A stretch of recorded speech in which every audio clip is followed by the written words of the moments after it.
Halo guys, terima kasih telah mengunjungi channel ini kembali. Kali ini, admin akan memberikan sebuah cerita, di mana MC masuk ke dunia game. Namun, berbeda dengan game biasanya, yang dimana dipenuhi hari-hari penuh tawa. Kali ini gamenya sangat membuat menderita. Tower Defense, sebuah game tidak masuk akal, yang bahkan selama 10 tahun terakhir, tidak ada satupun player yang mampu menamatkan game tersebut. Bahkan MC yang memiliki channel YouTube bernama Comic Verse, memainkan game ini selama 6 bulan, dan lebih dari 555 kali percobaan dengan penuh kegagalan. Namun, pada akhirnya, sang YouTuber berhasil menamatkan game tersebut. Game yang tidak dapat ditamatkan lebih dari 120 bulan lamanya. Benar-benar pencapaian yang luar biasa. Namun, dalam setiap game, tentu ada mode di dalamnya. Dan yang dihadapi MC adalah mode normal. Sementara yang akan dihadapi selanjutnya adalah mode hard. Mode yang benar-benar di luar akal sehat manusia. Selain itu, berbeda dengan game aslinya. Dirinya akan menjadi komandan langsung seluruh pasukan. Menghadapi musuh dari depan, tidak lagi dari balik layar seperti sebelumnya. Memaksa dirinya menjadi tiran yang kejam. Namun ini harus dilakukan karena jika tidak, game Tower Defense mode hard tidak akan mampu ia selesaikan. Sementara itu, seorang penonton memberikan donasi sebesar 3 juta rupiah. MC sangat bahagia dan berterima kasih atas donasi tersebut. Orang-orang memuji MC karena hanya dia satu-satunya yang dapat menyelesaikan game tersebut. Lalu, MC mulai membaca beberapa komentar dari donatur. Ya, terima kasih semuanya. Ya, emang mekanik gameku ini sangat mengagumkan, bukan? Dan kali ini aku ingin membaca beberapa komentar kalian. Sedih banget Sentesnya harus meninggal di pertarungan terakhir.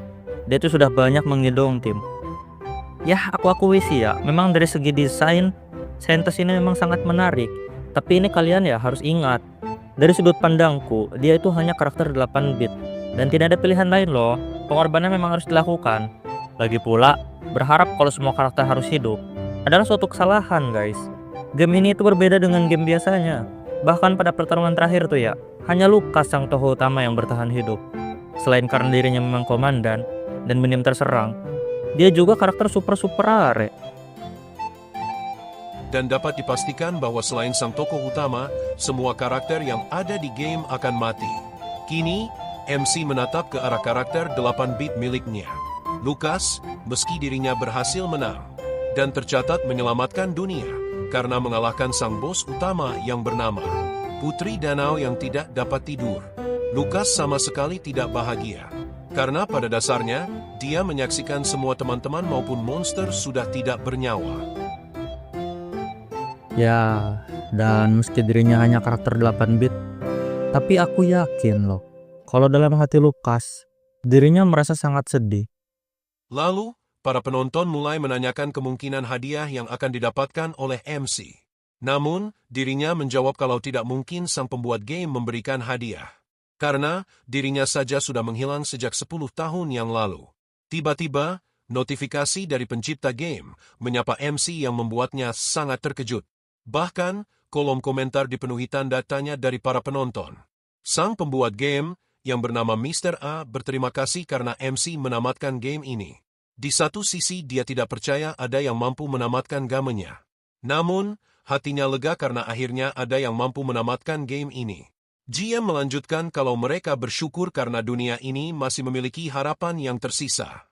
Yang membuat MC heran. Harapan? Harapan apa maksudnya ya? GM mengundang MC untuk datang ke dunia mereka, mengakui kemampuannya dalam bermain game. Namun, MC tidak diberikan waktu untuk menjawab, memindahkan scene ke dunia yang dipenuhi meteor kehancuran. MC yang terbangun sangat terkejut, bertanya-tanya tentang tempatnya saat ini. Namun, suara hantaman benda besar dan ledakan area tinggi membuat dirinya terkejut. Di sisi lain, bebatuan yang telah meleleh akibat cairan asam menuju dirinya yang masih kebingungan. MC langsung menunduk dan berteriak keras. Tuntungnya, sang pengawal setia, Lucas, hadir untuk melindunginya menekan pedangnya ke arah monster yang menghadangnya. Juga memusnahkan bebatuan yang tadi menerjang. Ia berdiri dengan gagah di hadapan MC, yang menatapnya dengan keadaan bingung tidak karuan. Hah? Enggak. Gini loh narator. Ini wajahnya kayak kenal loh. Tapi ngeliat di mana ya? Ah iya, Lukas. Lukas menanggapi komentar MC dengan penuh gelagapan. Karena tuannya tidak biasa bereaksi seperti ini. Bahkan ia sampai mendekatkan wajahnya begitu dekat ke arah MC. Lukas yang mendengar tuannya menyebut namanya. Menangis bahagia namun juga kasihan. Berpikir kepala tuannya terbentur ke arah bebatuan hingga berubah menjadi kepribadian yang baik seperti ini. Lukas senang karena akhirnya dia diakui oleh tuannya tersebut. Karena selama ini Lukas sudah melindungi tuannya dengan sepenuh hati. Namun, dia sama sekali tidak mengapresiasi hal tersebut. MC menatap sekeliling. Mengingat perkataan GM barusan, dia mengajak dirinya masuk ke dunianya. Yang artinya, ini adalah dunia Tower Defense. Si anjir, gua beneran disummon ke dunia ini? Kau tahu, Tower Defense adalah game gak ngotak, yang dimana ini gua ya harus bertarung tanpa henti dengan tingkat kesulitan game yang luar biasa. Dan sekarang, aku diharuskan berjuang di sini, pakai tubuh asli, bukan konsol dan monitor. Namun, teriakanmu tidak akan didengar siapapun. Kamu telah masuk ke dunia Tower Defense. Game defense tersulit di dunia, di mana monster akan terus-menerus menyerang untuk menghancurkan dunia. Melihat area kehancuran semakin meluas. Musuh kali ini adalah laba-laba mutan yang berjumlah 1000 ekor. Dengan kekuatan penghancur yang luar biasa. Sementara MC masih merenungi dan mengeluh karena dirinya ada di dalam game. Di saat itu pula, Lukas memanggil namanya. Berharap tuannya dapat berpikir rasional. Lukas menjelaskan kalau laba-laba akan tertidur di malam hari. Dan hanya 30 menit lagi hingga matahari terbenam. Menyambut hal tersebut, Lukas menarik pedangnya. Menghadap para laba-laba mutan dengan postur gagah seorang kesatria. Hingga akhirnya, 30 menit benar-benar mereka lalui. Para prajurit membawa mayat-mayat teman mereka. Dan juga membantu yang masih dapat dibantu. Lukas yang dipenuhi darah monster lega karena tuannya selamat dan pasukan laba-laba telah mundur.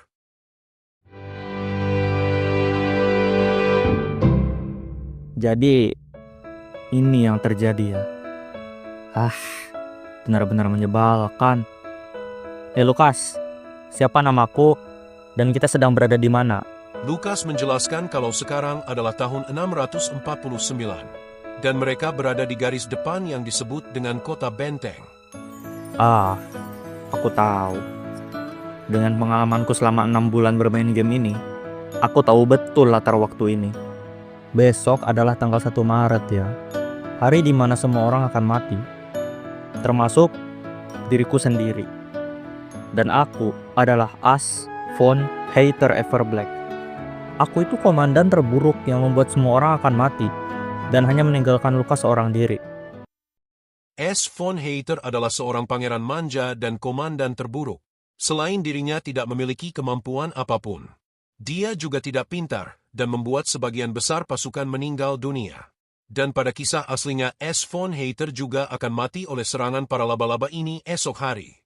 Ash bercermin dan benar saja. Dirinya memang Ash von Hater si manja. Dia meneriakan segala makian pada Ash yang asli. Berharap pangeran manja tetap diam di dalam benteng dan tidak usah ikut ke medan perang macam ini. Namun berteriak begini bisa membuatku gila loh. Alasan game Tower Defense ini disebut sebagai game tersulit di dunia adalah karena tingkat kesulitannya hanya ada satu, yaitu mode neraka. Ditambah lagi, semua karakter yang telah mati tidak akan dapat dihidupkan lagi. Sangat berbeda dengan game klasik seperti Clash of Clans ataupun Mobile Legends. Yang dimana, jika karakter mati, pada dasarnya mereka hanya mati suri dan dapat dihidupkan lagi dengan sangat mudah. Tapi, aku berhasil menamatkan game ini dengan kesulitan tingkat neraka. Tapi, khusus bagian di tutorial ini, mana bisa aku menyelesaikannya weh? Aku itu dan para prajurit baru level 1, sementara musuhnya level 60 ke atas. Dan jumlah mereka 1000 woy. Lagian ya, cerita ini memang dirancang agar Lukas bertahan hidup sendirian dan kabur kembali ke kota benteng. Itu GM tuh sialan loh. Ini apa-apaan cowok? Masa musuh tutorial setinggi ini? Matilah gua asem. Namun, Ash Von Hater tidak sebodoh itu. Dirinya yang seorang gamer profesional dan menghabiskan banyak waktu tanpa tidur untuk bermain game. Mengetahui jika ada celah di tutorial ini yang dapat dipakai untuk menyelesaikan gamenya, dirinya menendang pintu dan mencari pengawal setianya, yang ternyata berdiri di sampingnya. Ash Von Hater meminta agar Lucas memanggil para pengawal setianya yang lain.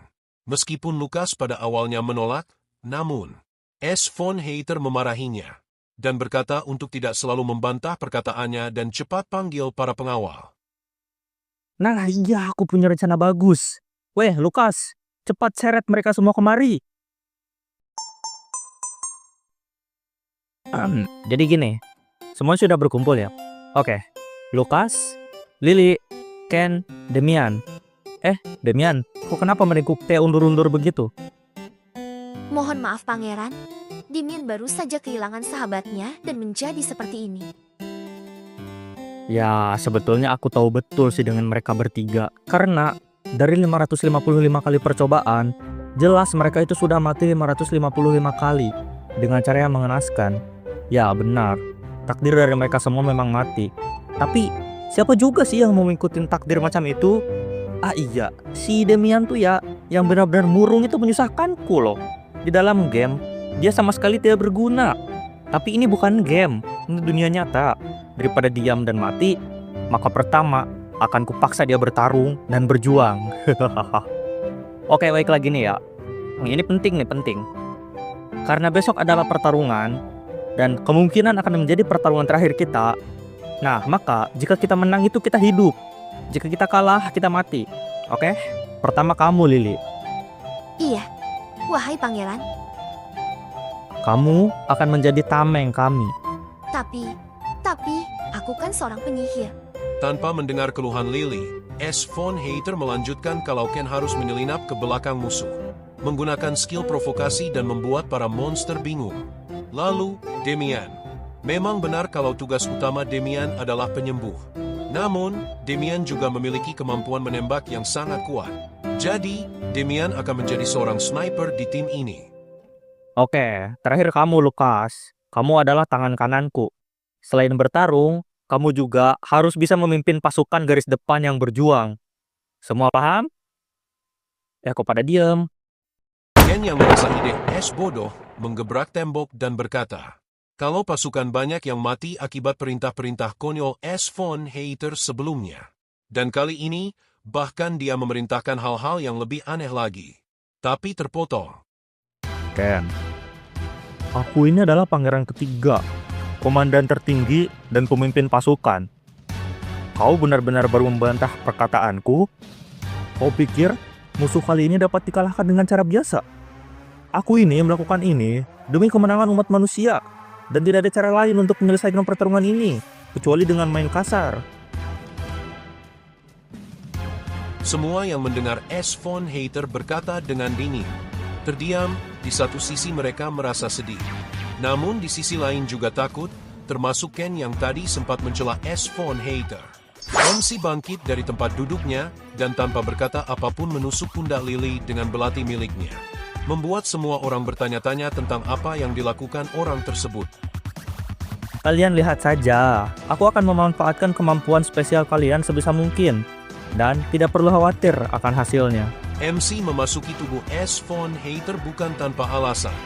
Dia tahu pilihan terbaik, dan fakta bahwa dirinya rela mengorbankan apapun demi kemenangan. Bahkan seseorang secantik gadis suci. Terlihat dari goresan yang dibuat Ash Von Hater memercikan api. Ini adalah pasif pertahanan yang dimiliki oleh Lily. Sebetulnya, semua karakter di tutorial ini memiliki skill tersembunyi, termasuk Ash Von Hater. Dan skill Lily adalah, jika dirinya masih memiliki mana, maka dia bisa menghapus 100% damage yang diberikan padanya. Lily, desamu pernah diserang goblin kan saat kamu masih kecil? Saat itulah kamu mendapatkan kemampuan ini, yang bernama Fire Skin. Skill untuk menghilangkan 100% damage yang diarahkan kepadamu. Itu benar yang mulia. Tapi kenapa Anda bisa mengetahui hal tersebut? Ash Von Hater membalas kalau saat ini tidak penting untuk membahas hal itu. Lalu dia merujuk ke arah Ken, mengatakan kalau Ken suka mencuri saat masih kecil. Dan dari hal tersebut, Ken mendapatkan skill yang dapat menghilangkan hawa keberadaannya, yang dapat dia manfaatkan untuk menyelinap, mencuri. Dan kali ini akan S. Von Hater manfaatkan untuk mengacaukan pikiran monster. S. Von Hater memaksa Ken untuk mengakui kekuatannya yang dapat mengatur hawa keberadaan sesuka hati. Jika tidak mengaku, maka S. Von Hater dengan senang hati akan membantu untuk mengungkap skill tersebut. Namun, Ken membungkuk dan berkata itu tidak perlu. Yang terakhir adalah Demian.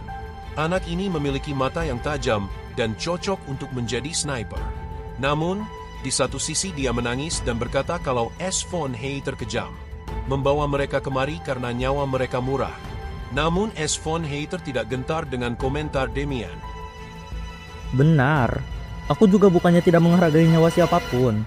Namun, jika memang ingin disalahkan, maka benar, salahkan saja aku, Demian. Kalau kamu mau, bahkan kamu boleh membenciku. Tapi, kamu sendiri tadi bilang kan, kalau temanmu itu Van, mengorbankan nyawanya untuk menyelamatkanmu. Lalu, apa kau ingin terus meringkuk di sini, sambil menangis dan membiarkan pengorbanan temanmu sia-sia? S. Von Hater mengatakan kalau Demian harus membalaskan dendamnya pada para laba-laba itu. Yang dijawab oleh Demian, jika dirinya memang ingin membunuh monster tersebut, namun juga ingin membunuh S. Von Hater. Yang ditanggapi terkejut oleh Lucas, namun S. Von Hater menjelaskan kalau kita gagal, kita juga akan mati, namun sebelum mati. Iya, mati. Namun, sebelum mati, aku akan menyerahkan nyawaku terlebih dahulu kepadamu, Demian. Kamu boleh membunuhku kapanpun jika itu yang kau inginkan. Dengan keyakinan penuh, Pangeran S. Von Hater meminta untuk setidaknya menurut padanya untuk kali ini saja.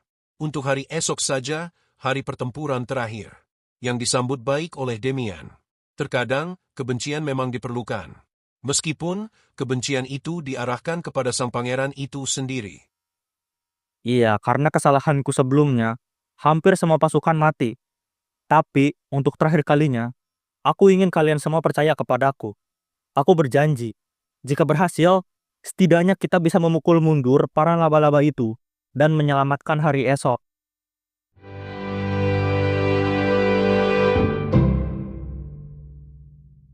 Hari perang dimulai, seorang NPC yang kebagian job sebagai kesatria memukul genderang perang dan mengisyaratkan para laba-laba yang menerjang ke arah mereka. Kesatria bertanya pada S. Von Hater, apakah rencananya seperti yang Tuan bilang? Dan S menjawab tentu saja. Tujuan utama mereka bukan menghabisi 1000 monster, itu terlalu banyak untuk dilawan. Melainkan mereka akan mencari ratu dari para laba-laba ini. Dan itu akan membawa mereka menuju kemenangan. Namun, dapatkah mereka mencari lokasi ratu sementara ratu bersembunyi di balik prajuritnya? Jawabannya, Tentu saja bisa.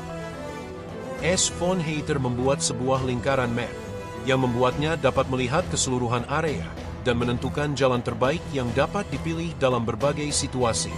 Sejujurnya, saat dia melihat kemampuan dari S. Von Hater, MC terkejut karena S. Von Hater secara teknis bukanlah seorang sampah, melainkan komandan hebat dengan berbagai skill.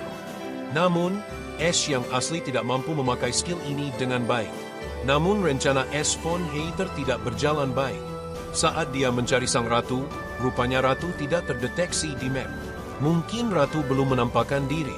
Dirinya tidak ambil pusing dan melanjutkan langkah selanjutnya. Menyuruh Ken untuk mengambil ramuan stamina, agar dirinya bisa menarik perhatian monster untuk waktu yang lama. Ken dengan keringat dingin ditanya, kau bisakah melakukannya? Misi bunuh diri ini. Dan Lily, meski sangat ketakutan, namun dirinya tetap berdiri di area gerbang. Dirinya akan menjadi tameng daging, menghadang laba-laba dengan kulit api. Ini memang menyakitkan dan pastinya akan sangat menderita. Namun, Lily dengan keyakinan penuh berkata dirinya pasti bisa melakukan ini. Di tempatnya, Lucas juga memainkan perannya dengan baik. Dan menatap 1000 pasukan semut mengatakan kalau mereka hanya harus mengulur waktu hingga pangeran menemukan Ratu Semut. Dia mengatakan kalau postur dari S. Von Hater sangat gagah dan dapat diandalkan. Namun faktanya tidak begitu. Kok gak ada anjir, bosnya mana weh? Ya pada dasarnya tujuan tutorial ini bukanlah untuk membunuh monster ya, melainkan hanya bagian dari jalan cerita. di mana aku dan para prajurit selain Lukas itu mati terbunuh oleh para monster. Sebenarnya aku tahu sih jika melihat ke depan, bos itu akan selalu muncul jika pertarungan sudah sangat sengit. Jadi yang harus kami lakukan adalah bertahan hingga saat itu tiba. Oke, siap. Pertempuran mulai berkecambuk dan tidak ada tanda-tanda kemunculan Ratu Laba-Laba. Namun, S. von Hater memperhatikan jika para laba-laba berkumpul di satu titik, seperti barikade yang melindungi hal berharga. Dia menarik Demian, menyuruhnya melihat ke arah yang dia tunjuk. Jaraknya sangat jauh, mungkin sekitar 1 atau 2 kilometer. Namun Demian dapat melihatnya dengan jelas. Memang benar, itu adalah sang Ratu Laba-Laba.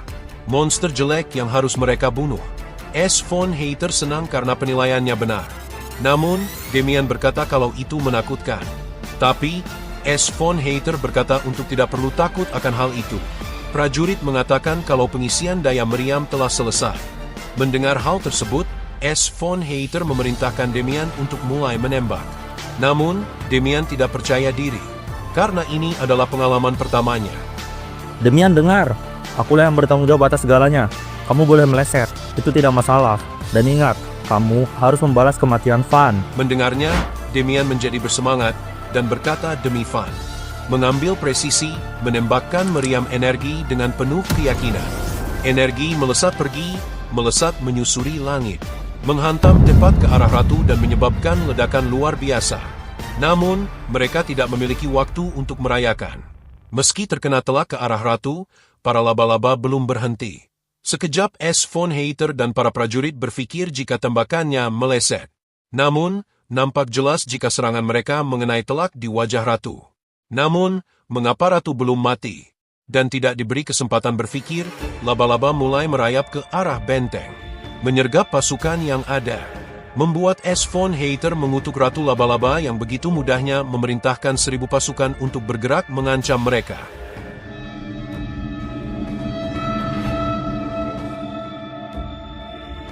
Di tempat lain, Ken hanya memiliki satu ramuan lagi yang tersisa. Dalam benaknya, bahkan Ken berpikir untuk kabur saja. Namun, dia dilema akan pilihan tersebut. Sementara itu, tembakan kedua sudah berhasil didaratkan di tubuh Ratu. Namun, dia tetap berdiri dengan gagah, yang membuat S. von Hater mengutuk keputusannya. Bertanya apakah sebetulnya Ratu ini sangat kuat, atau tembakan kita yang masih terlalu lemah. Namun, yang paling pangeran takutkan adalah jika Ratu sebenarnya tidak boleh terbunuh. Namun, di dalam gamenya, Ratu tidaklah sekuat itu dan mudah dibunuh. Sementara itu, prajurit mengabari S. von Hater. Jika peluru yang dapat dipakai hanya tinggal 3 tembakan lagi. Demian memiliki skill yang disebut mata 1000 tahun. Namun, skill yang hebat juga memiliki efek negatif hebat lainnya. Nampak jelas retakan di mata Demian yang telah memakai skill mata 1000 tahun. Bahkan S. von Hater tidak tahu apakah anak buahnya ini dapat menahan beban tembakan yang harus dipakai 3 kali lagi. Di bawah, Panglima Laba-Laba mendekat yang mengejutkan pangeran. Monster seperti itu tidak ada di dalam gamenya. Atau lebih tepatnya, mereka tidak mampu untuk bertahan hingga Panglima ini muncul. S. von Hater berteriak dan menyuruh serangan difokuskan kepada Panglima Laba-Laba. Namun, serangan itu seperti menggelitik saja, dan tidak menghentikan Panglima yang menabrakkan tubuhnya ke benteng, membuat banyak pasukan terbang ke udara. Sementara benteng sudah jebol, laba-laba lain mulai menerjang. Lukas memerintahkan kesatria untuk mengangkat pedang untuk melawan pergi. Jangan melamun, orang-orang di bawah sedang bertahan untuk kita. Kita harus mengalahkan Ratu atau kematian teman-teman kita akan sia-sia. Sekali lagi, tenaga meriam diisi. Melihat mata Demian yang semakin pecah akibat menggunakan kemampuan mata 1000 tahun.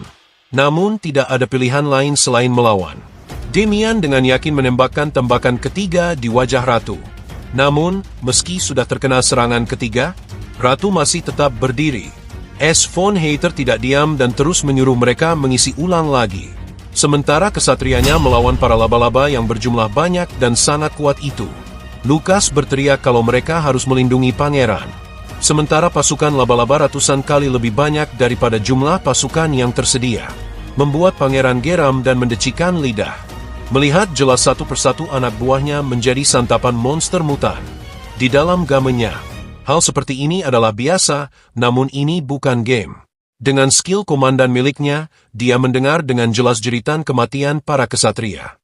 Dan jumlah pasukan kini adalah 142 orang yang melawan 900 laba-laba mutan. S. von Hayter memerintahkan untuk pengisian daya agar lebih dipercepat. Namun, tetap saja, dia kewalahan dengan ratusan laba-laba yang menggerogoti pasukannya terus-menerus. Dia putus asa dan kepalanya buntu, tidak mampu berpikir jernih. Di saat itu pula, Ken muncul dan memakai skill provokasi. Membawa para laba-laba mengejarnya, dia melihat sebuah batu dan memakai skill persembunyian. Namun, Ken tidak dapat mendengar teriakan pangerannya, dan berakhir menjadi santapan para laba-laba. Sial. Lagi-lagi karena perintah bodohku satu nyawa melayang. Sebenarnya apa-apaan ini? Apa-apaan semua ini?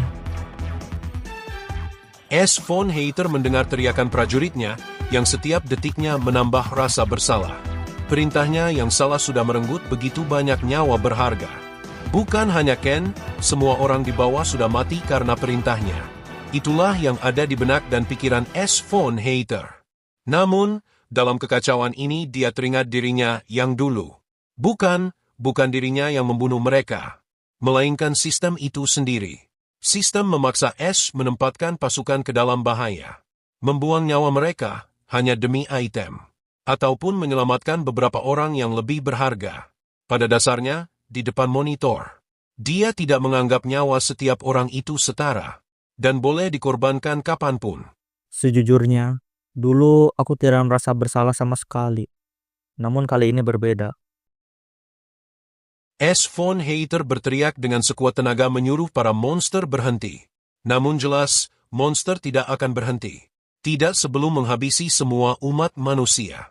Lukas yang melihat monster menerjang ke arah pangeran, mengalahkannya sebelum dia berhasil melakukan sesuatu pada pangeran. Di sisi lain, pangeran mengeluarkan pedangnya, menebas salah satu monster.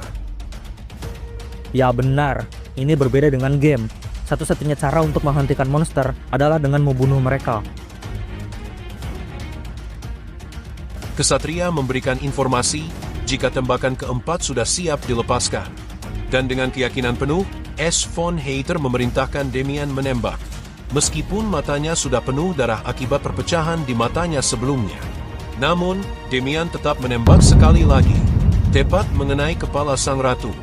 Tapi, meski sudah terkena 4 serangan meriam super, itu kok dia belum mati ya? Apa-apaan ini? Padahal harusnya dia mati hanya dengan 1 tembakan loh.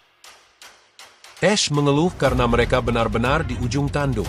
Semua tangan kesatrianya melepuh akibat memaksakan diri mengisi daya dan menembak meriam super sebanyak 4 kali. Damian juga sudah terluka parah dan tidak mampu membuka matanya. Selain itu, garda depan, pasukan bawah juga sudah terbantai. Apakah ini waktunya menyerah? Namun, sebelum dia dapat berkata lebih lanjut, meteor menghantam pasukan artileri, membuat Ash dan pasukannya bubar seketika. Lukas yang juga menyadari hal tersebut sangat panik karena sahabatnya terkena serangan telak dari ratu. Dalam benaknya, dia mengeluh dan berkata semua sudah hancur, baik itu harapan maupun dunia ini. Namun, dengan ajaib, Lukas menyelamatkannya di detik terakhir. Dan meski ditimpa batu yang amat berat, Lukas berhasil melindungi S. von Hayter. Sebelum pingsan, Lukas bertanya apakah S. von Hayter ingat janjinya saat mereka masih kecil. Itu adalah janji di mana Lukas akan menjadi pengawal setianya. Dan S. von Hayter akan menjadi kaisar, bahkan meskipun tidak menjadi kaisar, dirinya akan menjadi orang terhebat di dunia. Namun, pandangannya kali ini membuat dirinya merasa lebih kesal dari sebelumnya. Lukas adalah tokoh utama, dan tidak boleh mati seperti ini. Dirinya melihat ke arah meriam yang rupanya selamat dari hantaman meteor. Namun, ucapan Lily membuat dirinya tertegun. Lily dengan gemetar meminta agar untuk mengalahkan ratu, tidak membiarkan kematian mereka sia-sia. Unit artileri, bangun! Siapkan tembakan terakhir! Namun, kesatria berkata kalau mereka memaksakan hal tersebut maka meriam akan meledak. Tapi, S. von Hayter menjelaskan kalau mereka diam saja, maka mereka akan mati oleh laba-laba. Jadi mereka harus mencoba menembak sekali lagi. Kesatria mengerti dan berkata ia akan mengisi ulang energi meriam. Namun ada satu lagi masalah, yaitu penopang meriam sudah hancur akibat meteor barusan. Tapi, S mengatakan kalau mereka akan menopang memakai tangan dan tubuh mereka. Sementara itu, dirinya juga akan menyuruh Demian untuk menembak. Demian terduduk lemas, berkata kalau dirinya ingin mati saja sekarang. Karena dunia ini sulit dan apa manfaatnya meski mengalahkan Ratu Laba-Laba. Pada akhirnya mereka akan terus melawan monster. Namun, S. von Hater membentaknya. Iya benar, kau itu seperti orang yang tidak punya otak, Demian. Kamu itu terus mengatakan hal-hal yang sudah dimengerti oleh semua orang. Semua orang juga tahu kalau dunia ini buruk. Yang bisa mereka lakukan hanyalah berjuang. Aku sendiri kesal pada dunia ini. Kau pikir semua berjalan sesuai rencanaku? Tidak ada yang berjalan sesuai rencana. Ngambil pisau. Kalau kau memang ingin mati, borok lehermu sekarang juga. Tapi, jika kamu tidak berani untuk melakukannya, maka ikuti perintahku, Demian. Ini adalah perintah terakhir. Berjuanglah bersamaku menembakkan tembakan terakhir ke arah monster itu. Demian yang sudah diceramahi habis-habisan akhir mengerti dan berkata akan melakukan sesuai perintah dari pangerannya. S. von Hater menyuruh kesatria untuk menyingkir. Dirinya akan menjadi penahan untuk meriam itu. Meskipun panas dari meriam sudah mencapai 150 derajat Celcius, dapat membakar seseorang dengan sangat mudah. Namun pangeran tetap melakukannya, berteriak menahan panasnya meriam dengan seluruh tubuhnya. Kesatria tidak hanya diam dan akhirnya membantu sang pangeran. Meski dihadang Panglima Laba-Laba, tidak menggentarkan pasukan sedikit pun. Dengan mantap, Demian menarik pelatuk yang membuat laser energi melesat pergi. Akhirnya aku tahu. Sebenarnya setelah 4 kali melihat ini aku sadar kalau yang terpenting adalah skillnya. Tidak peduli ada apa di depan, berapapun jumlah monster yang menghadang, dengan skill Thousand Eyes, maka meriam akan melesat dan fokus ke arah ratu.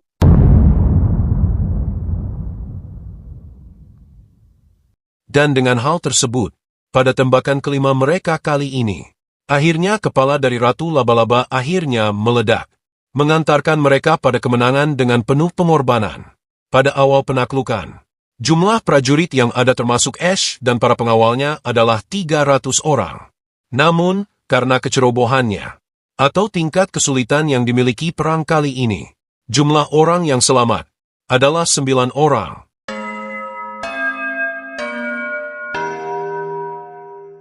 Setelah kemenangan, pangeran pingsan dan masuk ke dunia mimpi tentang dirinya saat masih di dunia nyata.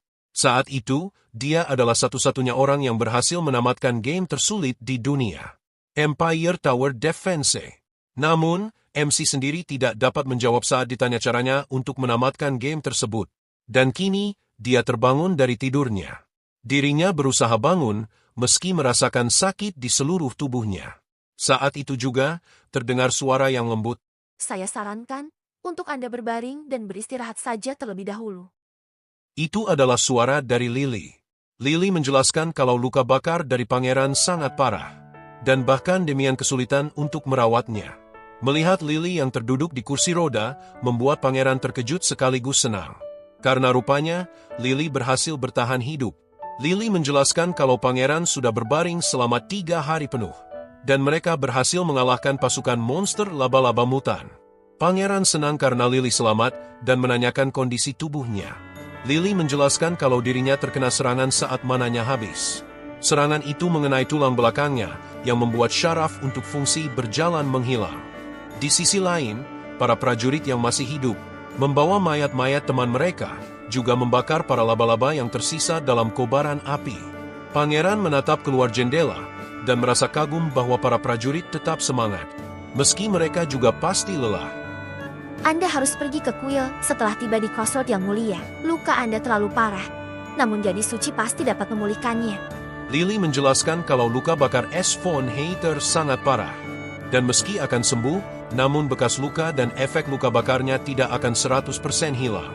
Di sisi lain, pangeran justru lebih khawatir pada kondisi Lily, karena kini Lily sudah tidak bisa berjalan lagi. Tidak apa-apa yang mulia, saya bersyukur masih hidup, dan kita juga berhasil menang. Saya rasa itu harga yang murah, jika dibandingkan dengan mati. Lily melanjutkan kalau yang masih hidup adalah 5 orang dari unit artiler. Juga dirinya, Lucas, Demian dan Pangeran. Yang artinya, hanya 9 orang yang bertahan hidup. Membuat S. von Hater merasa kesal pada dirinya sendiri. Merasakan bahwa mungkinkah ada metode yang lebih baik, di mana dalam metode itu tidak memerlukan pengorbanan dari Lily dan Ken, di mana akan ada setidaknya satu orang saja yang dapat bertahan hidup. Namun, Lily menyentuh tangan pangeran dan menenangkannya.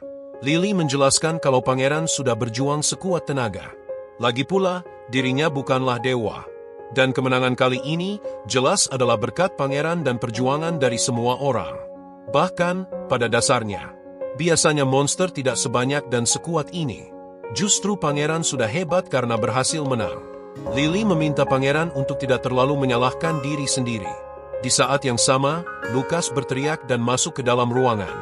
Bahagia karena akhirnya S. von Hater sudah siuman. Lucas sangat khawatir dan berniat segera memanggil tabib. Namun, mereka sendiri tahu kalau jarak dari tempat ini ke kota benteng sangat jauh. Dan tidak ada tabib, pangeran juga menyuruh Lucas untuk tenang dan bertanya mengenai luka yang dideritanya. Lucas dengan bangga menjelaskan kalau dirinya hebat dan mudah sembuh dari penyakit. Membuat S. von Hater menahan tawa karena tingkah konyol Lucas. Ya, dia kan karakter SSR sih ya. Jadi wajar lah Lucas menjadi kenaik yang kuat. Setelahnya, Lucas memberikan daftar dari orang-orang yang gugur dalam pertempuran. Terlihat, ada banyak sekali lembaran kertas dan dipenuhi dengan nama-nama para kesatria. Namun, Lucas meminta maaf karena banyak juga mayat yang tidak ditemukan akibat dari kekuatan monster yang meledakkan area maupun cairan asam yang memusnahkan manusia. S. von Hater bertanya di mana mereka meletakkan para kesatria yang gagah berani tersebut. Lucas menjelaskan kalau mereka ada di lapangan yang luas.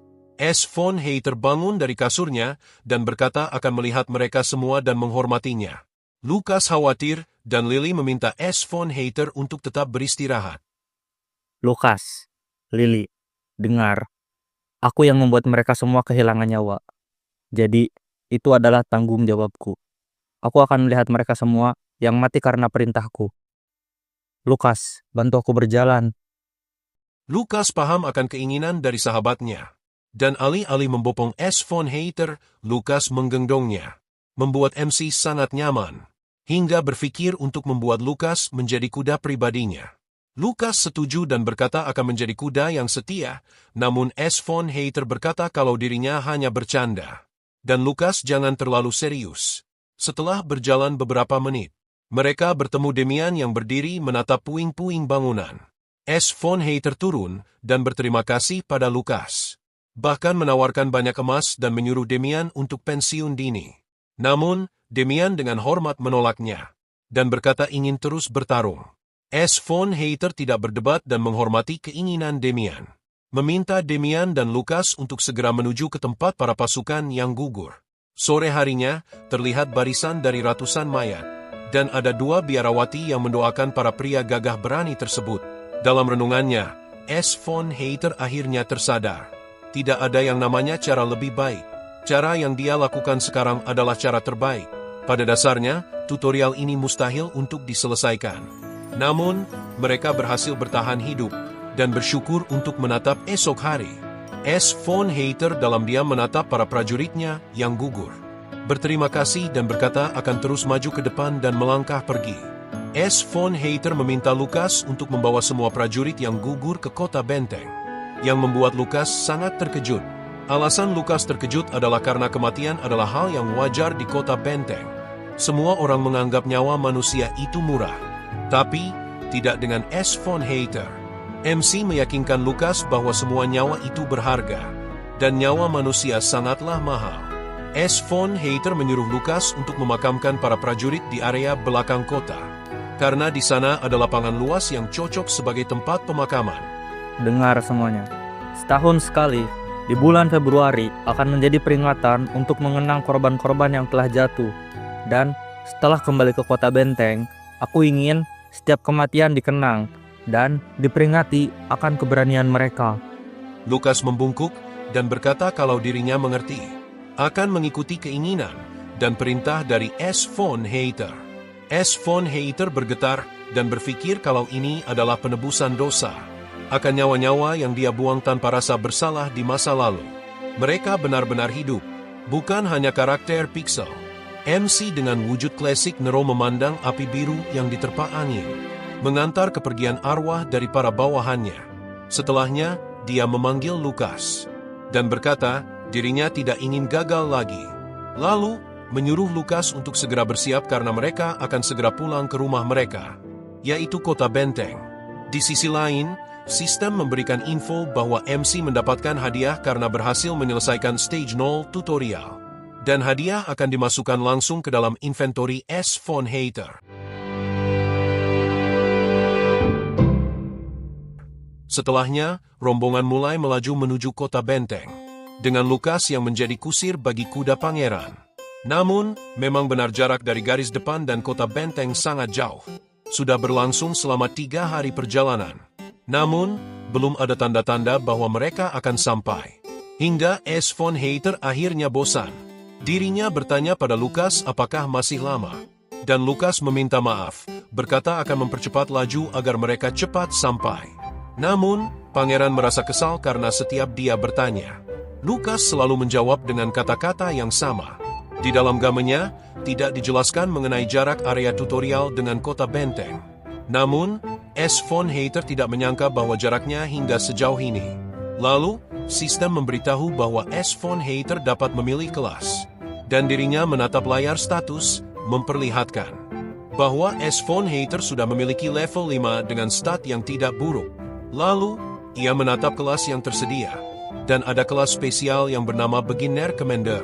Kelas yang hanya terbuka jika pemain sudah menyelesaikan mode neraka dengan tingkat kesulitan tertinggi. Yang dimana, karakter yang mati tidak akan dapat dihidupkan lagi. Ini kelas yang tidak pernah dilihat MC sebelumnya. Karena syarat penyelesaiannya yang sangat tidak masuk akal. Pada mode normal saja, pemain tidak mampu menyelesaikan game ini. Apalagi mode neraka tersulit.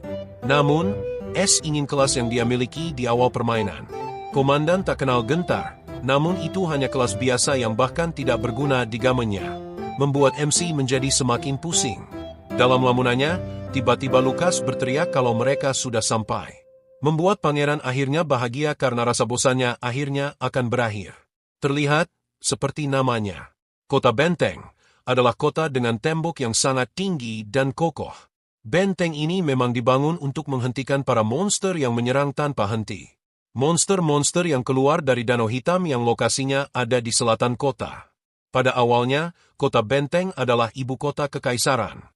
Namun, karena selama belasan tahun terakhir monster berkurang, membuat pasukan kekaisaran meninggalkan kota Benteng dan pergi ke tempat lain. Saat kekaisaran pergi, para prajurit bayaran datang ke tempat ini, menjual nyawa mereka demi uang, untuk melawan para monster.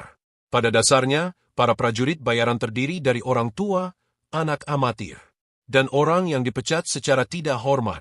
Namun, hal menyebalkan ini juga yang membuat kota Benteng menjadi lemah. Namun, karena nyawa mereka yang dianggap tidak berharga, membuat mereka berkumpul tanpa beban sedikit pun, membuat bar, restoran, dan penginapan muncul di mana-mana. Namun, karena kecerobohan mereka yang tidak peduli pada Benteng, membuat Benteng menjadi kurang kokoh. Banyaknya orang di kota ini selama 10 tahun terakhir, membuat semua orang terlena. Dan juga, semua orang membuat kota ini menjadi rumah. Bukan pangkalan militer lagi. Namun, karena ribuan mayat jatuh setiap tahunnya, semua orang mulai memanggil kota ini sebagai Kota Batu Nisan, tempat untuk perjalanan terakhir, dan niat bunuh diri yang putus asa. Sebenarnya, aku tidak menyadari, karena dulu hanya melihatnya dari monitor. Rupanya, kota ini sangat besar toh. Tapi, benar seperti yang dideskripsikan di narasi, bahwa tempat ini cukup buruk dan tidak terawat, dan aku akan menjadi pemilik dari kota ini ya. Pangeran bersama pasukannya terus melaju di antara para penduduk yang menatapnya dengan wajah tidak senang. Alasannya, karena komandan pulang, sementara 293 prajuritnya gugur. Namun, S. Von Hater tahu kalau dia akan dihina. Tapi, mengantisipasi hal tersebut, dia memperlihatkan kristal sihir yang dia dapatkan dari mengalahkan laba-laba mutan yang sangat kuat dan tidak masuk akal. Mereka itu berlevel 60. Jadi kristal yang didapatkan akan sangat murni dan mahal. Sesuai deskripsi game, Tempat ini bobrok karena tidak dirawat selama 10 tahun terakhir, bahkan keuangan kota sudah memburuk. Namun, S. von Hater mendapatkan 400 kristal sihir level tertinggi dan berseru bahwa dirinya tidak akan kesulitan uang untuk sementara waktu. Pada dasarnya, nilai respek penduduk kepadaku saat ini ada di angka negatif, bahkan lebih rendah daripada 0. Tapi sebenarnya itu mudah sih ya. Asal aku menjadi kaya dan banyak uang, maka perlahan nilai respek mereka akan naik. Dengan uang dan membuat kota ini menjadi lebih baik, akan membuat para warga mempercayai pangeran, memperlihatkan hati rakyat yang mulai terisi, hingga pangeran tertawa licik dan berkata akan membeli jiwa mereka. Lukas membuka pintu kereta dan berkata bahwa mereka sudah tiba. Terlihat, kediaman dari tuan kota sangat megah, dan pangeran mulai turun dari kereta kuda miliknya. Tempat ini sangat megah jika dibandingkan dengan kosan sempit miliknya dulu. Tentu tidak dapat dibandingkan. Di saat yang sama, Aider, tangan kanan dari penguasa kota, datang menghampiri S dengan penuh antusias. Dia bersyukur karena S. von Hater selamat. Namun, dirinya juga meminta maaf karena merasa sedikit tidak sopan. Namun, MC berkata untuk tidak perlu terlalu kaku dan bersikap biasa saja, panggil saja dia sesukanya. Orang ini bernama Aider. Dia adalah pekerja administrasi yang bisa dibilang sekretaris kota. Banyak dari pembangunan, bahkan relasi di kerajaan, dikerjakan oleh orang ini. Dia juga yang bertanggung jawab akan banyak hal. Aider menyambut Lukas dan S. von Hater, mengatakan kalau air hangat dan makanan sudah siap. Pangeran memerintahkan Lukas untuk menyuruh para prajurit beristirahat. Lukas mengerti. Setelahnya, Lukas juga harus beristirahat. Namun, dirinya tidak mau dan berkata akan selalu melindungi pangeran. S. von Hater dengan santai menyuruh Lukas untuk beristirahat. Dan dengan sedih, Lukas bersedia. Di sisi lain, Aider mengantarkan pangeran ke pemandian dan pangeran berterima kasih kepada Aider. Tidak diduga, tiba-tiba Aider memuji S. von Hater yang menyelesaikan tutorial dengan cara tidak biasa, yang membuat S. von Hater membeku seketika mendengar Aider memanggil dirinya Nero. Kau? Aider berkata benar. Dirinya adalah sang GM, Mr. A. A yang dimaksud adalah Aider, yang membuat MC mendaratkan pukulan mentah ke wajahnya. Pangeran marah karena merasa diculik oleh Aider. Aider meminta maaf dan bersujud, berkata bahwa dunia ini membutuhkan dirinya. Iya, aku akan mendengarkanmu, tapi setelah beberapa pukulan. Terlihat, Aider sudah sangat babak belur. Namun kacamatanya sangat kuat, tidak retak sedikit pun. S. von Hater memastikan kalau Aider benar-benar GM yang menghubunginya waktu itu. Dan Aider berkata benar. Langsung ke intinya, dirinya bertanya kenapa Aider membawa MC pada dunia ini. Aider, sambil mengusap mimisan di hidungnya, menjawab. Dan menjelaskan kalau di dunia ini ada yang namanya true ending, atau ending yang sesungguhnya. Yang pada artinya, semua orang bahkan S. von Hater itu sendiri tidak pernah sampai pada ending tersebut. Dunia ini sudah direset ribuan atau bahkan jutaan kali. Namun, tidak ada satupun yang meraih ending tersebut. MC berkata kalau dirinya juga tidak mencapai ending tersebut. Namun Aider menjelaskan kalau MC adalah satu-satunya yang menamatkan mode neraka tersulit. Dan itu menjadi harapan mereka. Dan membuat Aider membawa MC kemari. Membawa, kau bilang. Lu itu nyulik gua, cok. Mana ditempatin di tutorial yang gak masuk akal. Di tubuh ini lagi. Aider meminta ampun. Dan berkata kalau itu kesalahan sistem, menjelaskan kalau itu bukan keinginannya. Lalu, Aider menjelaskan kalau ada hadiah jika dirinya berhasil menyelesaikan ending terbaik tersebut. Dan hadiah tersebut adalah Aider akan mengabulkan satu keinginan apapun. MC bertanya tentang hadiah, apa seperti mengumpulkan 7 bola naga. Dan Aider menjelaskan kalau dirinya adalah entitas yang mendekati dewa di dunia ini. Jadi dirinya dapat mengabulkan satu permintaan MC. Apapun itu, MC menatap Aider yang terus berdarah. Dan mengatakan kalau itu mengejutkan. Hah? Lu yakin aku bisa meminta apapun? Bagaimana kalau 10 miliar won cash? Aider menjelaskan kalau dirinya bahkan bisa memberikan 100 miliar won cash. Dan itu terlalu kecil, bahkan sangat jauh jika dibandingkan dengan para koruptor yang sudah mengambil triliunan dari pemerintah. Namun, pada dasarnya yang S. von Hater inginkan, pasti bukanlah uang. S. von Hater merenung. Sejujurnya ada satu permintaan yang sangat ingin dia miliki, yaitu adiknya yang terbaring koma atau bahkan meninggal sekarang. Jika memang keinginan itu dapat mengembalikan keluarganya, dirinya menginginkan hal tersebut. Aider memaksa S. von Hater untuk jujur pada dirinya sendiri. Dirinya memiliki mimpi yang sangat terpendam. Namun S. von Hater sempat menolak. Tapi, sebenarnya itu tidaklah penting. Yang paling penting adalah, jika memang Aider sekuat itu, bahkan bisa mengabulkan semua permintaan, kenapa dirinya tidak membuat true ending dengan kekuatannya sendiri, dan malah meminta bantuan dari S. von Hater. Namun, Aider menjawab, kalau kekuatannya terbatas dan tidak mampu melakukan hal tersebut. Oleh sebab itulah dia membutuhkan bantuan dari MC. Oke. Aku paham sih. Terus kalau aku mati, apa yang akan terjadi? Aider menjawab kalau dirinya mati, maka semua berakhir dan jiwanya lenyap. Toh dunia ini bukanlah game, sama seperti mode neraka, yaitu semua orang hanya memiliki satu nyawa. S. von Hater mengeluh mendengar hal tersebut. Namun, di sisi lain dia juga sudah tahu kalau memang tidak mungkin seseorang bisa hidup kembali setelah kematiannya. Aider mengatakan jika S. von Hater ingin kembali ke bumi sekarang, maka dia dapat mengirimnya. Namun, dia bertanya dengan sungguh-sungguh, apakah dia ingin mempertaruhkan nyawa di dunia yang kacau ini, atau akan kembali ke kehidupan damai seorang YouTuber seperti sebelumnya. Jujur saja, kalau dia menanyakan ini sebelum aku merawan laba-laba yang gang otak itu, pasti aku tidak akan berpikir dua kali untuk pulang. Tapi, aku punya dua alasan mengapa aku tidak ingin pulang sekarang. Yang pertama adalah keinginanku. Memang benar, aku sangat ingin penyesalan ini dihapus. Dan yang kedua adalah aku percaya diri dapat menyelesaikan tantangan ini. Oh, dulu aku berhasil menyelesaikannya. Namun, yang tidak kamu ketahui, dunia game dan dunia nyata itu berbeda jauh. Baiklah Aider, aku akan melakukannya. Aku akan berusaha semaksimal mungkin. Sebaliknya, kamu juga harus membantuku semaksimal mungkin.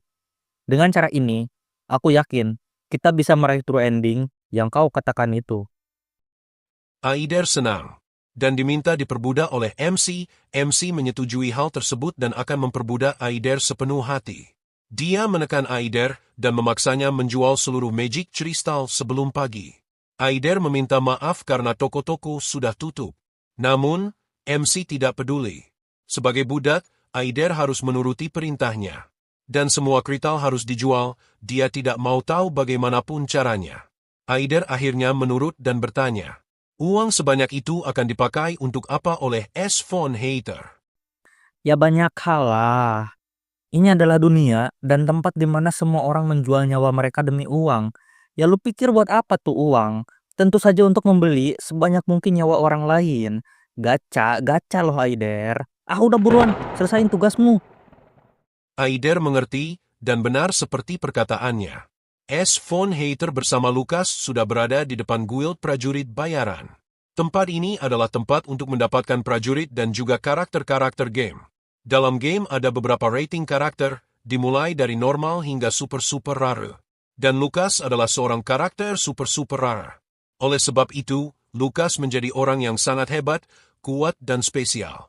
MC dengan wajah sangat percaya diri, berkata akan mengambil 100 percobaan. Dan mulai masuk ke dalam serikat.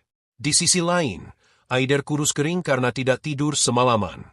Namun, uang sudah banyak bertumpuk di segala arah yang juga dijaga oleh para prajurit. Di tempatnya, Lukas ingin masuk lebih dahulu. Namun, S. von Hater tidak memperdulikannya dan menendang pintu. Oi prajurit, sambut pelanggan kalian ini. Di tempatnya, seorang pria botak marah karena S. von Hater tidak sopan. Tapi, Lihat apa Akulah yang akan memberikan pekerjaan kepada kalian. Kau juga gundul.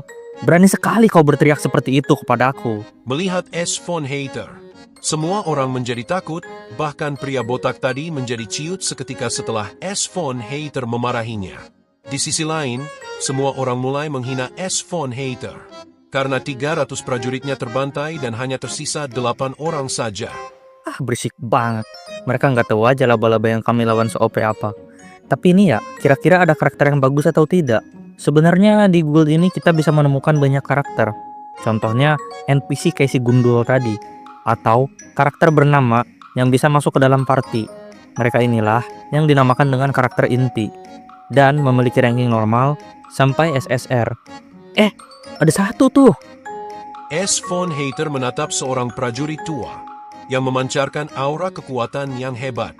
Jelas benar bahwa itu adalah kelas SR. Prajurit tua itu menyambut kedatangan pangeran. Dirinya bernama Jupiter, seorang mantan prajurit kerajaan Everblood di masa lalu. Melihat keberuntungannya, S. Von Hater merasa bahagia. Karakter SR tentu sangat bagus dan dirinya duduk di samping Jupiter, menanyakan kabar dan namanya. Jupiter berdiri dan mengatakan bahwa namanya adalah Jupiter. Suatu kehormatan jika bertemu dengan pangeran ketiga, S. Von Hater Everblood. Jupiter adalah seorang mage dengan tipe sihir petir dan ranking SR. Ini adalah suatu keberuntungan, mengingat karakter rar ke atas sangatlah langka. S. Von Hater menanyakan seragam militer yang dikenakan oleh Jupiter. Dan Jupiter menjelaskan kalau ini seragam kita yang lama. Tentu pangeran masih sangat muda, jadi wajar jika dirinya tidak tahu mengenai seragam tersebut. S. Von Hater bertanya apakah Jupiter pernah menjadi prajurit kerajaannya. Dan Jupiter menjawab iya, tapi sudah berhenti sejak beberapa puluh tahun yang lalu. Kau cukup teladan juga ya, karena meski sudah pensiun, tapi masih mengabdi kepada negara. Namun, Jupiter menjelaskan kalau dia tidak mengabdi pada negara. Dia juga kesulitan hidup hanya dengan dana pensiun veteran. Oleh sebab itulah dirinya menjadi prajurit bayaran. Dan juga, dia bertanya apa yang pangeran inginkan sampai repot-repot datang ke Serikat. Kau pikir untuk apa? Jelas untuk menyewa prajurit bayaran yang berguna lah. Namun, Jupiter menyangkal perkataan pangeran. Dia berkata, kalau pangeran hanya ingin membeli umpan daging dan membuat mereka terbunuh. Mendengarnya, Lukas menjadi marah dan bersiap menghunuskan pedang. Namun, pangeran menenangkan Lukas dan berkata itu tidak masalah. Jupiter menjelaskan kalau hasil dari pertarungan pangeran melawan monster laba-laba di garis depan sudah tersebar luas kemana-mana, dan mereka tidak ingin menjual nyawa mereka pada seorang komandan naif seperti Pangeran S. Von Hater si manja. Begitu ya. Tapi, bukankah kalian semua di sini untuk menjual hidup kalian? Kalian itu ya, pergi jauh-jauh ke daerah kumuh dan pinggiran seperti ini untuk menjual hidup kalian. Karena kalian tidak punya skill atau hal yang berguna. Oleh sebab itu, kalian menjadi prajurit bayaran. Lucu sekali mendengar kalian berkata takut menjual hidup kalian demi uang. S. Von Hater menggebrak meja dan mengatai Jupiter aneh. Tadi Jupiter menghina S. Von Hater yang seakan menyuruh mereka bunuh diri dan menggali kuburan mereka sendiri. Riwayat karirmu yang hebat itu hancur karena kau ketahuan menerima suap, bukan? Apa kau pikir itu bukan termasuk menggali kuburanmu sendiri? Kau itu menyelundupkan banyak barang dari negara musuh dan akhirnya diberhentikan secara tidak hormat. Tapi lucu sekali sih melihat dirimu masih dengan bangga memakai seragam kerajaanku. Tapi, jelas sekali kalau pada dasarnya, di masa lalu mungkin 20 tahun yang lalu, Jupiter sudah menggali kuburannya sendiri. Mendengarnya, Jupiter sangat terkejut. Dia berpikir kalau S. Von Hater adalah anak yang tidak tahu apa-apa. Tapi, ternyata dia tahu tentang masa lalunya. Pada dasarnya, Jupiter dijuluki prajurit korup, karena dia menerima suap dan sangat tergila-gila akan uang. Hal ini membuatnya memiliki sebuah skill pasif merugikan yang membuatnya tergila-gila akan emas dan uang. Namun, tentu dirinya adalah seorang mage kuat, dan juga tidak diragukan lagi adalah karakter yang sangat bagus. Jupiter, dengan ragu berkata kalau riwayat karirnya memang buruk, namun dirinya masih memiliki harga diri dan juga. Namun sebelum Jupiter selesai bicara, S. Von Hater memotong perkataannya. Berapa biayanya? Kenapa diam? Aku bertanya, berapa harga dirimu yang kau sebutkan itu? Berapa biaya yang harus aku keluarkan untuk membeli harga dirimu? Kenapa diam, Jupiter? Apa kau tidak mendengar aku bertanya? Berapa harga dari sesuatu yang kau sebut dari harga diri itu, agar kau mau menjadi anjing milikku? Jupiter, dengan senyum, dirinya menjelaskan kalau dirinya sangat mahal. Bahkan dalam setahun, dia dapat menghasilkan 100.000 adel. Adel adalah mata uang dari dunia ini. Namun, MC dengan langsung berkata akan memberi gaji 200.000 adel per tahun untuk Jupiter. Hal itu mengejutkan Jupiter hingga menjatuhkan cerutu miliknya ke tanah. Pada dasarnya, itu terlalu berlebihan untuk membayar prajurit bayaran. Namun, MC adalah seorang pangeran dan pemilik kota ini. Terlebih dirinya mendapatkan banyak sekali uang. Mungkin orang-orang berkata jika MC akan membuang-buang uang. Namun, dirinya siap untuk membuang uang tersebut dan berkata akan memberikan gaji 2 kali lipat dari setiap orang yang mau menjadi prajuritnya. Oke, keluarlah dari sini jika memang kalian adalah orang yang pengecut dan bahkan takut untuk mempertaruhkan nyawa. Tapi, jika kalian memang prajurit bayaran yang ingin menghasilkan banyak uang, datanglah ke lahan kosong yang ada di barat kota sore nanti. Aku akan menunggu kalian. Semua yang menatap S. von Hater tetap terdiam, tidak mampu berkata-kata. S. von Hater memang biasanya membuang-buang uang. Namun hal ini berbeda dengan biasanya.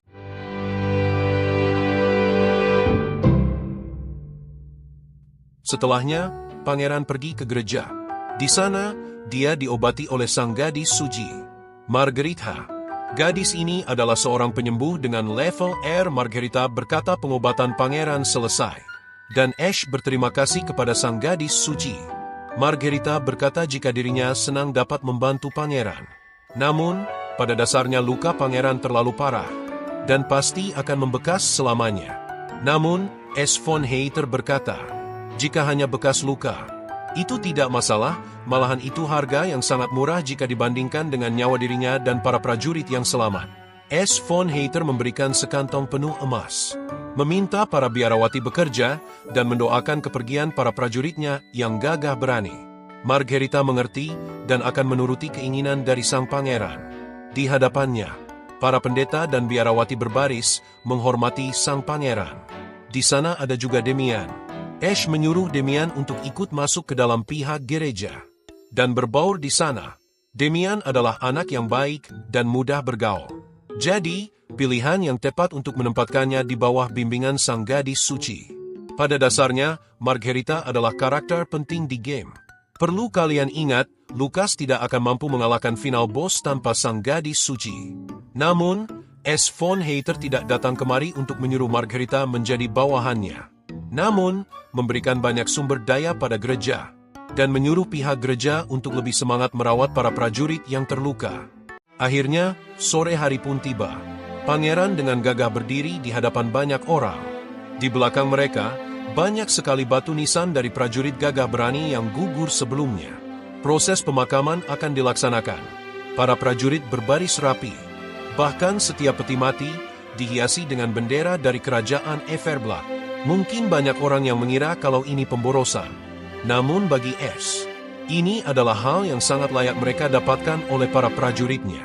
Pada dasarnya, pemakaman layak seperti ini tidak pernah mereka temukan sebelumnya. Karena semua orang sadar jika nyawa mereka murah. Jadi di kota benteng, kematian adalah hal yang wajar. Namun, S. von Hater tidak ingin menerapkan pikiran bahwa kematian adalah hal wajar dan merubah konsep nyawa mereka murah. Di sisi lain, terlihat seorang gadis yang bergetar dan menangis hebat karena suaminya telah gugur. Namun, S. von Hater akan memberikan kompensasi bagi keluarga yang ditinggalkan, layak untuk mereka hidup tanpa bekerja lagi selamanya. Mengetahui nominal yang diberikan pada keluarga yang gugur, semua orang sedikit heran pada S.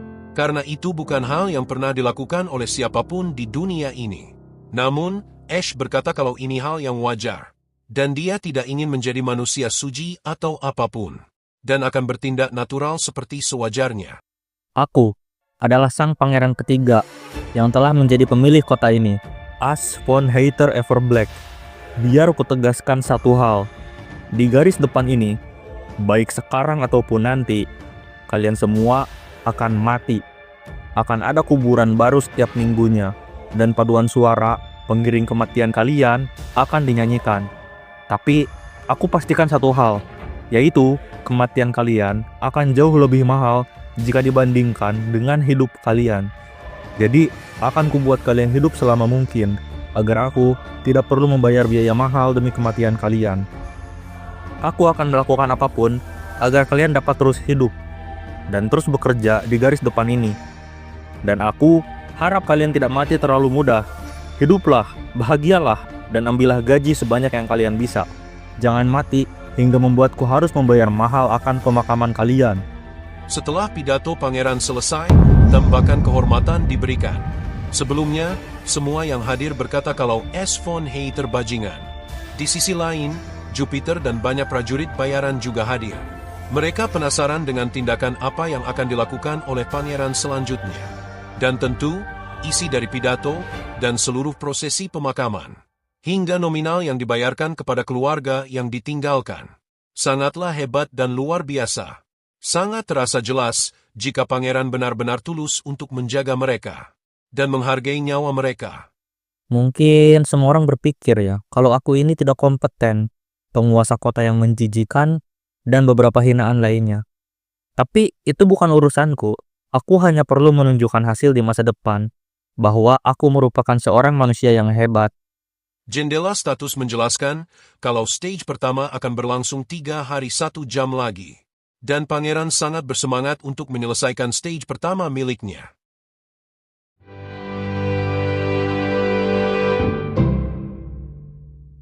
Oh iya, sebelumnya Mimin mau minta maaf karena sudah memberikan informasi yang salah. Sebelumnya admin memberitahu jika total permainan S. von Hater sebagai Classic Nero adalah 555 kali. Tapi sebenarnya, MC sudah mengulang game sebanyak 741 kali. Kini setelah pemakaman, Ash mengajak Lukas untuk pergi ke rumah bangsawan di belakang halaman kota benteng.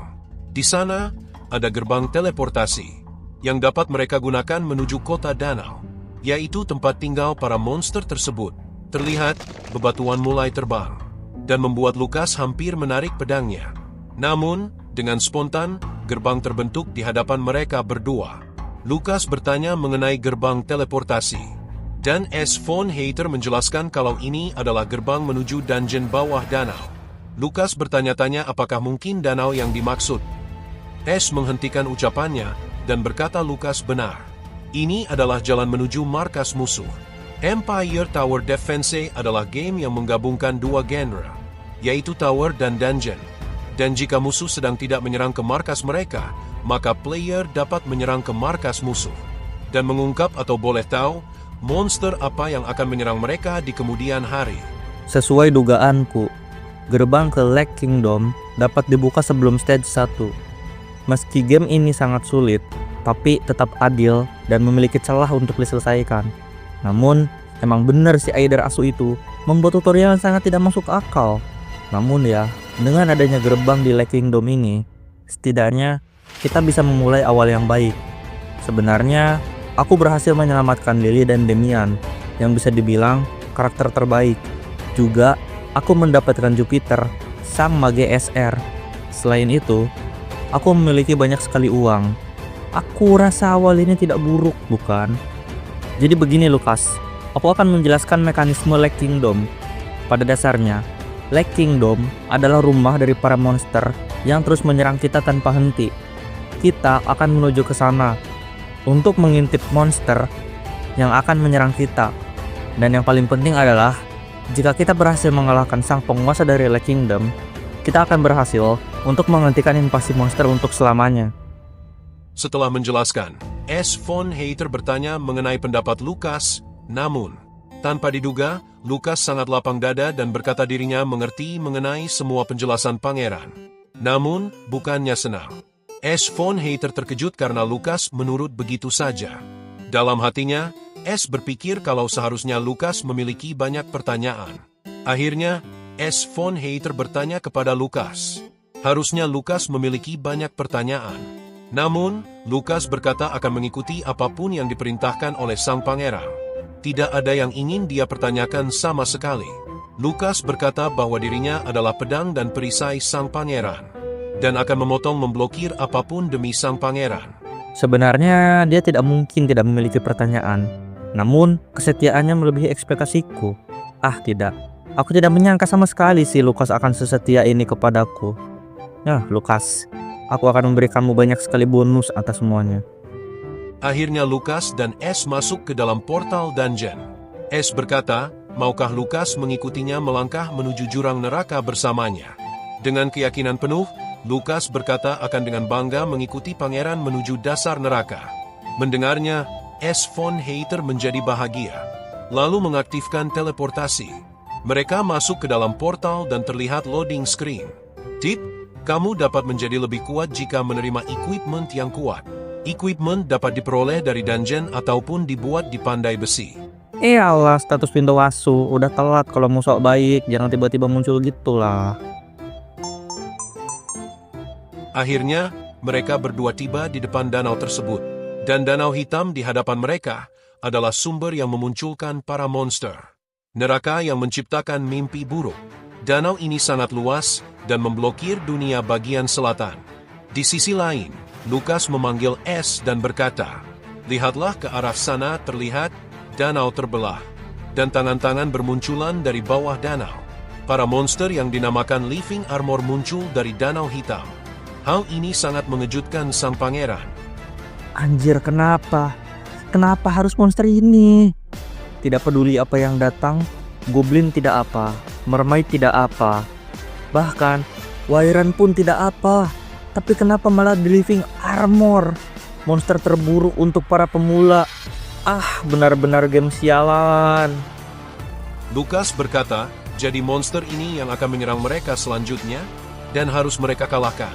Terlihat S masih frustasi, dan jendela status menampilkan status musuh, yaitu Living Armor dengan jumlah 1052 unit. Bentar-bentar narator. Lu tadi bilang apa? Lu yakin jumlahnya 1000? Gak ngotak. Lukas, ini mah mampus kita.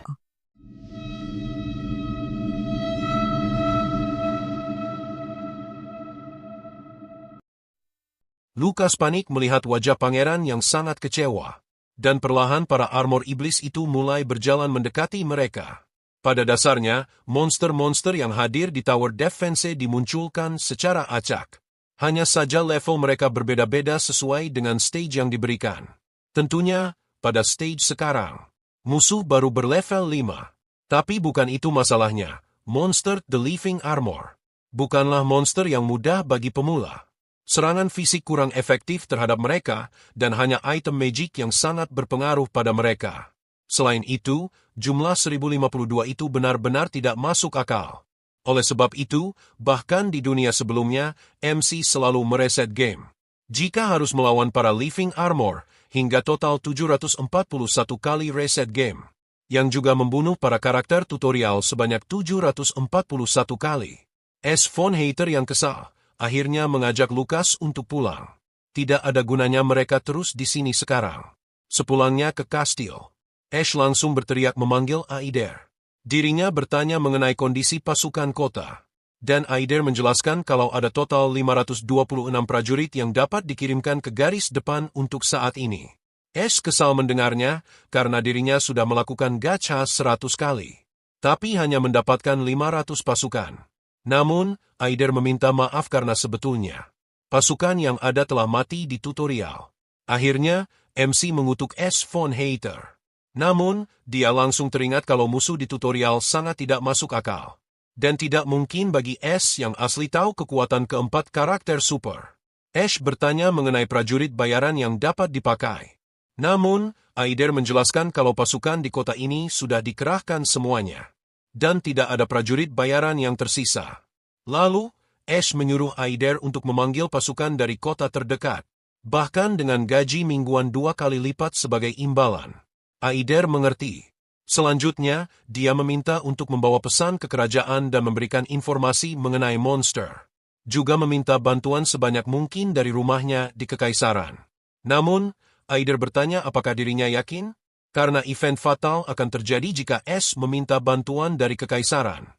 Namun, Ash berkata dia tidak memiliki pilihan lain.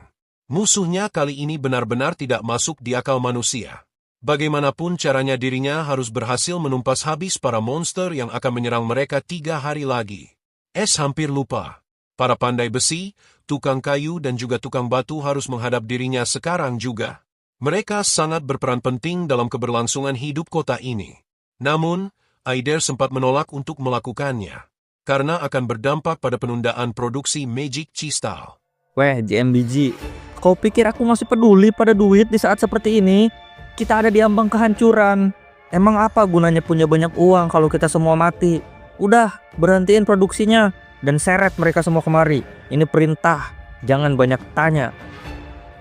Aider ketakutan dan akhirnya berkata akan membawa mereka secepatnya. Di kamarnya, Ash memegang kepalanya yang sakit. Tingkat kesulitan game ini benar-benar berada di level yang berbeda. Bahkan tingkat neraka, seperti mode EAC jika dibandingkan dengan situasinya saat ini. Akhirnya, Ash von Hater mengaktifkan jendela status dan bertekad untuk tidak ragu sama sekali. Akhirnya, dia memilih kelas komandan pemula. Akhirnya dirinya memiliki job tersebut dan ada efek konfeti kocak yang diberikan kepadanya. Membuat Ash sedikit kesal dengan hal tersebut. Tiba-tiba dadanya terasa sangat sakit.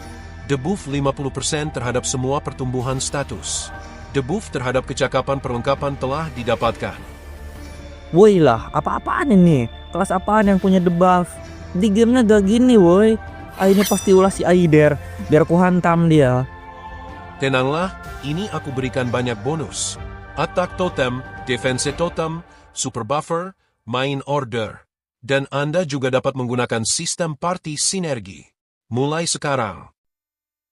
Apalagi ini yang muncul? Aku bisa memberikan buff ke semua sekutu.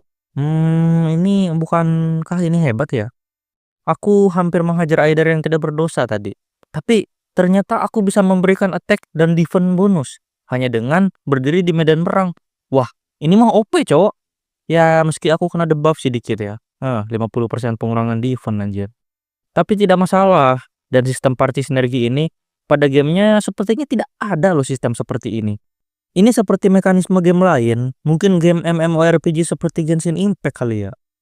Akhirnya, Ash von Hater mulai memahami. Meski musuhnya sangat sulit, ternyata benar game ini sangat adil.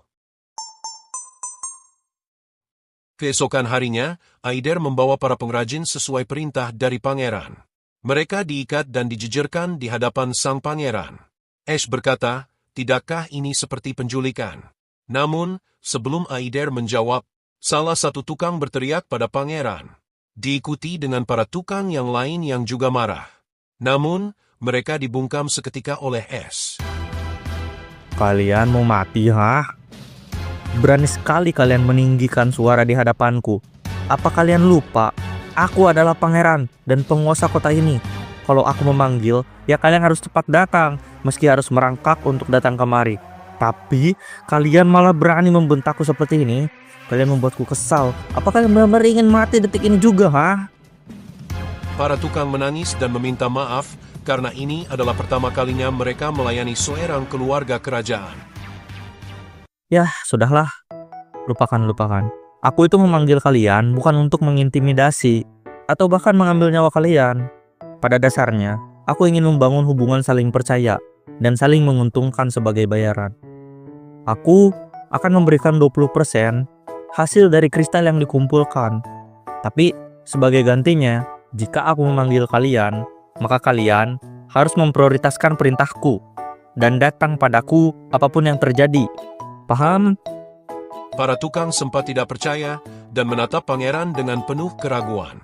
Namun, mereka sangat bahagia karena secara teknis, mereka akan kaya dengan instan karena hal tersebut. Bahkan, saking bahagianya, mereka ingin memulai pembangunan saat ini juga. Ash tersenyum dengan respon semua orang. Dan wajar bagi seorang pemimpin mengapresiasi kinerja bawahannya yang hebat. Status window menunjukkan waktu penyerangan tersisa 2 hari. 13 jam lagi.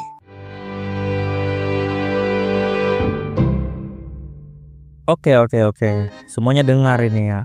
Aku yakin sih kalau kalian sudah mendengar gambaran kasarnya dari Lukas. Tapi aku akan menegaskan sekali lagi. Para The Living Armor dengan jumlah banyak sedang menuju kota ini. Dari reaksi mereka sih aku sadar ya. Kalau mereka sebenarnya sudah tahu nih kita sedang menghadapi kesialan. Lukas bertanya apa yang harus mereka lakukan sekarang. Ash von Hater menjelaskan kalau dirinya akan memberikan instruksi pada masing-masing dari mereka. Pertama Lukas, dirinya akan diperintahkan untuk menjadi instruktur dan bertugas melatih juga mendisiplinkan para prajurit. Karena mereka hanyalah tentara bayaran yang amatir, juga tidak memiliki kemampuan yang mumpuni sebagai kesatria. Maaf pangeran, tapi seperti yang Anda lihat, saya sudah cacat dan kondisi tubuh saya. Aduh, maaf ya Lili, tapi situasi ini genting. Aku sangat membutuhkan bantuanmu. Aku ingin agar kamu mengawasi pengisian artefak dan juga perbaikan artefak setelah digunakan. Baik yang mulia, saya mengerti. Dalam hatinya, S. von Hayter meminta maaf pada Lily.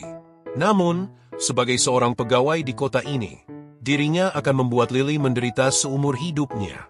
Di saat pangeran sedang berpikir, tiba-tiba Jupiter berbicara mengenai gaji dan ingin agar gajinya dinaikkan jika performanya baik. S. von Hayter dalam hatinya mencela Jupiter yang mata duitan. Tapi, memang benar, dirinya akan memberikan apresiasi sesuai dengan kinerja bawahannya. Jadi, dia menyetujui kenaikan gaji dan akan memberikan banyak bonus di setiap pertempuran yang mereka lewati. Mendengarnya, Jupiter menjadi amat bahagia. Sesungguhnya, ada alasan khusus yang akan membuat kalian menangis jika mendengar kisah Jupiter. Namun, pada dasarnya, hal itu juga membuat Jupiter mendapatkan pasif merugikan, yang membuatnya tergila-gila akan uang, apalagi emas. Jupiter berkata bahwa seharusnya pangeran segera berpikir untuk menaikkan gaji sampai berapa persen, karena dirinya akan memberikan performa yang akan melewati ekspektasi dari sang pangeran. Terakhir, Demian diberikan senjata busur X oleh Aider. S. von Hayter menjelaskan kalau busur itu dia siapkan khusus bagi Demian untuk mensupport bakatnya. Meskipun ini adalah busur X level normal, tapi setidaknya ini harus dipakai oleh Demian.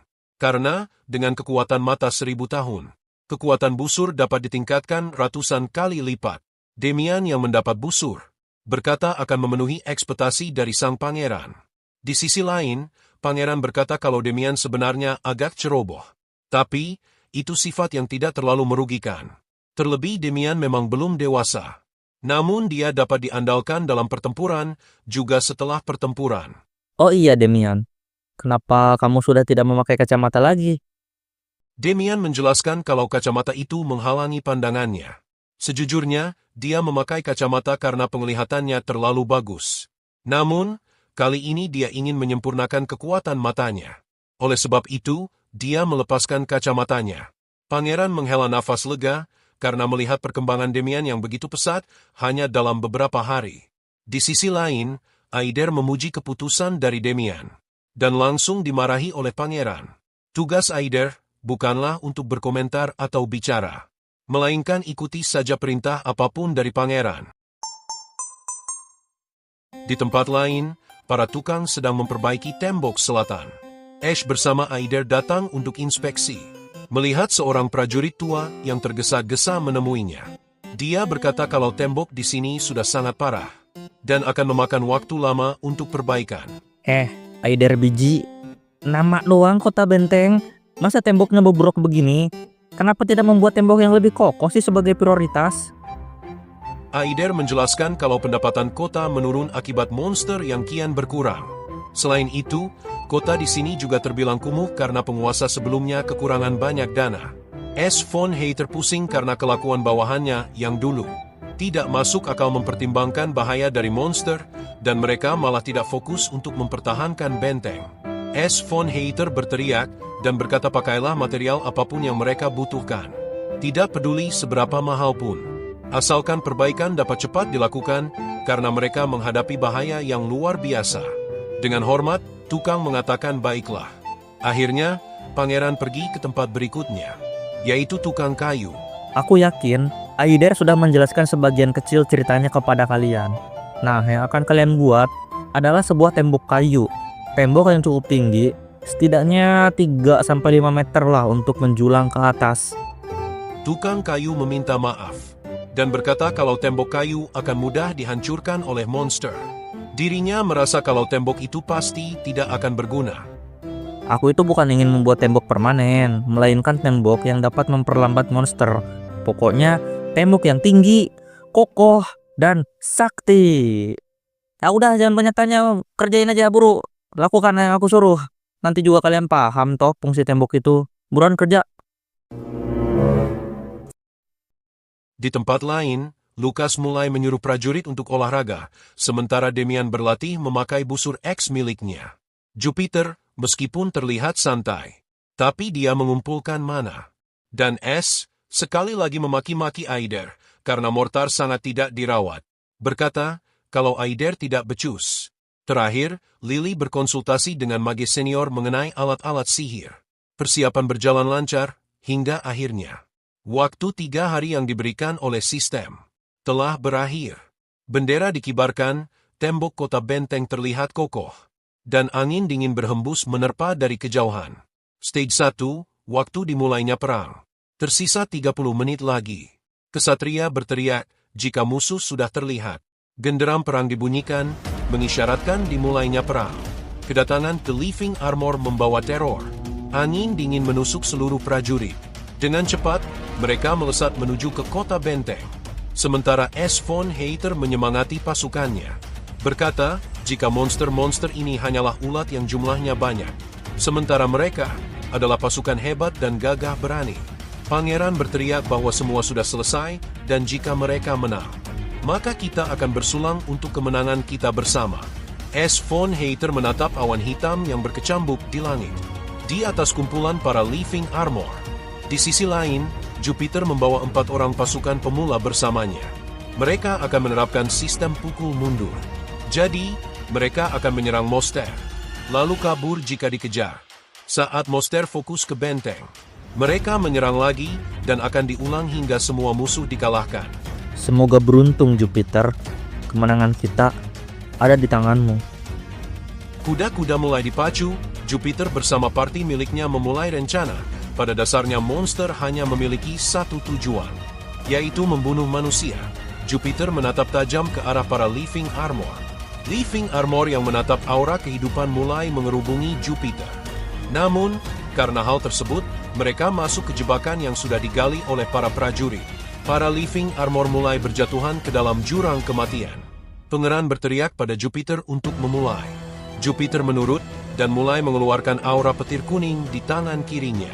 Langsung menyerang puluhan Living Armor yang terjatuh di jurang. Namun satu serangan tidak cukup untuk mengalahkan mereka. Jupiter menyerang sekali lagi memakai petir biru, membuat Living Armor menguap seketika.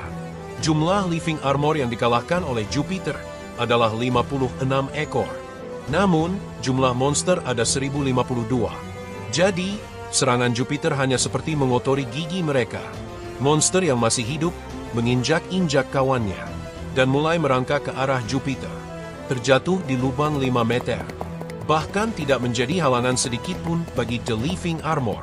S. von Hater berteriak pada Jupiter, menyuruhnya untuk mundur sekarang juga. Jupiter menurut dan mengajak partinya untuk lari. The Living Armor mengejar, namun kuda masih lebih cepat daripada mereka. Jupiter memaksa para pemula untuk tidak menoleh ke belakang dan fokus kabur saja. Sementara itu, The Living Armor terus melesat mengejar. Namun, Pangeran berkata kalau semua berjalan sesuai rencana. Tembok-tembok kayu yang sudah mereka buat sebelumnya menjulang tinggi. Ada celah-celah kecil di sana, dan para prajurit masuk ke dalamnya. Pada titik ini, akhirnya mereka selamat. Ash sangat senang dengan kinerja para bawahannya. Para Living Armor merasa terjebak di antara banyaknya tembok tinggi. Pangeran yang menatapnya berkata kalau tahap kedua siap untuk dilaksanakan, yaitu Killing Zone. Jupiter bersama para pemula berdiri di ujung tembok kayu, seakan membukakan jalan bagi para Living Armor. Namun, jumlah mereka yang banyak membuat jalan tersendat, dan akhirnya mereka terjebak sendiri di dalam tembok kayu. S. von Hater memerintahkan tembakan meriam diarahkan ke kumpulan monster. Dan dengan cepat, prajurit menembakkan banyak meriam yang menghancurkan banyak dari Living Armor yang terjebak. Terlihat, ledakan energi terjadi di mana-mana. Karena susunan dari tembok yang mengkerucut juga membuat banyak sekali Living Armor terjebak. Kill Zone berhasil menumpas banyak Living Armor biasa. Demian bertanya, apa kita hanya harus melakukan ini terus-menerus? Namun, Pangeran berkata tidak. Jika memang hanya begini saja mereka bisa menang, maka Empire Defense tidak akan disebut game tersulit di dunia. Dan terlihat, susunan monster living armor yang memegang tameng bermunculan. Mereka mampu menahan gempuran dari meriam kerajaan. Melihatnya, pangeran tersenyum masam. Karena tahu jika kesulitan baru dimulai sekarang. Para living armor ini benar-benar tangguh dan sulit dikalahkan. Ash memerintahkan Lily untuk menyalakan artefak gravitasi. Yang dijawab afirmatif oleh Lily. Para penyihir menyalakan artefak, membuat pasukan bertameng terjebak seketika. Selanjutnya, pangeran memerintahkan Lucas untuk mengaktifkan serangan balista. Sebuah panah ukuran raksasa yang akan mampu menembus monster bahkan yang memiliki tameng sekalipun. Terlihat, panah raksasa mulai dilesatkan, dan akhirnya menembus tubuh para living armor bertameng. Terlihat, seluruh living armor bertameng mampu dikalahkan seketika oleh gabungan dari serangan gravitasi dan juga panah balista.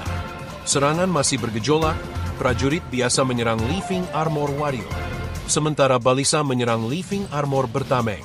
Di sisi lain, kesatria berkata kalau living armor mulai bergerak maju, mengelilingi benteng mereka.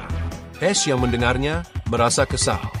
Dia tahu kalau akan ada living armor yang lolos, tapi dia tidak menyangka jumlah monster yang lolos akan sebanyak itu.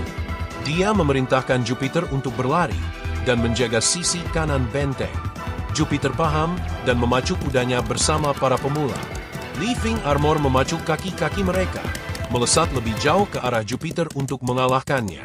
Jupiter yang dikejar mengeluarkan elemen petir biru, dan sekali lagi memusnahkan para living armor. Pangeran yang menatap dari atas benteng merasa senang dengan kinerja dari Jupiter. Selanjutnya Demian, dirinya akan menahan monster yang datang dari arah kiri.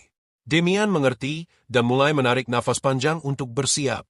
Dirinya mengaktifkan mata 1000 tahun dan menatap tajam ke arah para living armor. Dengan cepat, tembakan dilesatkan. Satu panah melesat menuju kepala salah satu living armor dengan sangat mulus. Dengan cepat, living armor kehilangan nyawanya. Demian yang berhasil mengalahkan musuh merasa senang dan juga mengejutkan prajurit di belakangnya. Dirinya tetap menembaki para living armor. Jadi, sekarang benteng memiliki 3 area serangan. Area kiri oleh Demian, area tengah oleh Lily dan balista. Sementara area kanan oleh Jupiter, 450 monster berhasil dikalahkan dalam waktu singkat. Pangeran merasa kalau ini berjalan mulus, namun seketika monster yang kalah mulai menguap ke atas membentuk aura monster yang amat mengerikan. Saat total kill mencapai 500, rupanya boss monster yang dinamakan Living Armor Knight muncul. Levelnya sangat tinggi, yaitu 25. 5x lipat lebih kuat dari monster biasa. Ash mulai berpikir kalau living armor biasa saja sebenarnya cukup sulit untuk dikalahkan.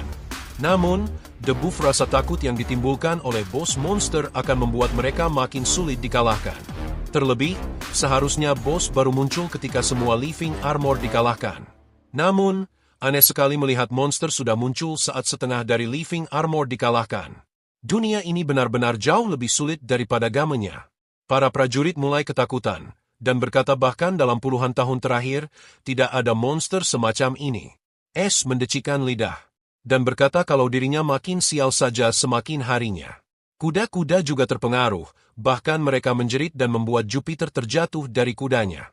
Pangeran yang melihat hal tersebut merasa cukup panik, karena kepala Jupiter bocor. Sementara monster mulai menerjang maju ke arah Jupiter dengan kecepatan tinggi. Terlihat, para junior mengelilingi Jupiter untuk melindunginya. Karena sempat terjatuh, Jupiter pingsan dan tidak sadarkan diri. Namun, living armor tidak peduli akan hal tersebut dan menerjang maju. Sementara itu, S. von Hater yang menatap dari atas merasa panik akan kehilangan Jupiter. Karena Jupiter adalah karakter kunci dalam peperangan kali ini. Jika dia kalah, maka seluruh benteng bisa roboh. Selain itu, parti pemula sedang dalam masalah besar, karena kuda-kuda mereka juga tidak dapat digunakan.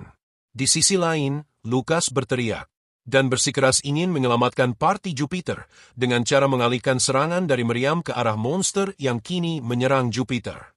Namun, S tidak mengizinkannya, karena jika killing zone ditinggalkan, maka monster akan lebih mudah menyerbu, dan kemungkinan kalah akan semakin besar. Lukas membantah perkataan S, namun S meyakinkan agar Lukas tetap memberi arahan pada prajurit yang kini sudah gila karena kehadiran dari Living Armor Knight. Akhirnya, Lukas mengerti dan akan menuruti keinginan dari sang pangeran. Namun, di sisi lain S juga merasa sangat bersalah pada Jupiter dan partinya. Berharap, mereka dapat bertahan hingga S dapat menemukan cara untuk menangani kegilaan pasukannya.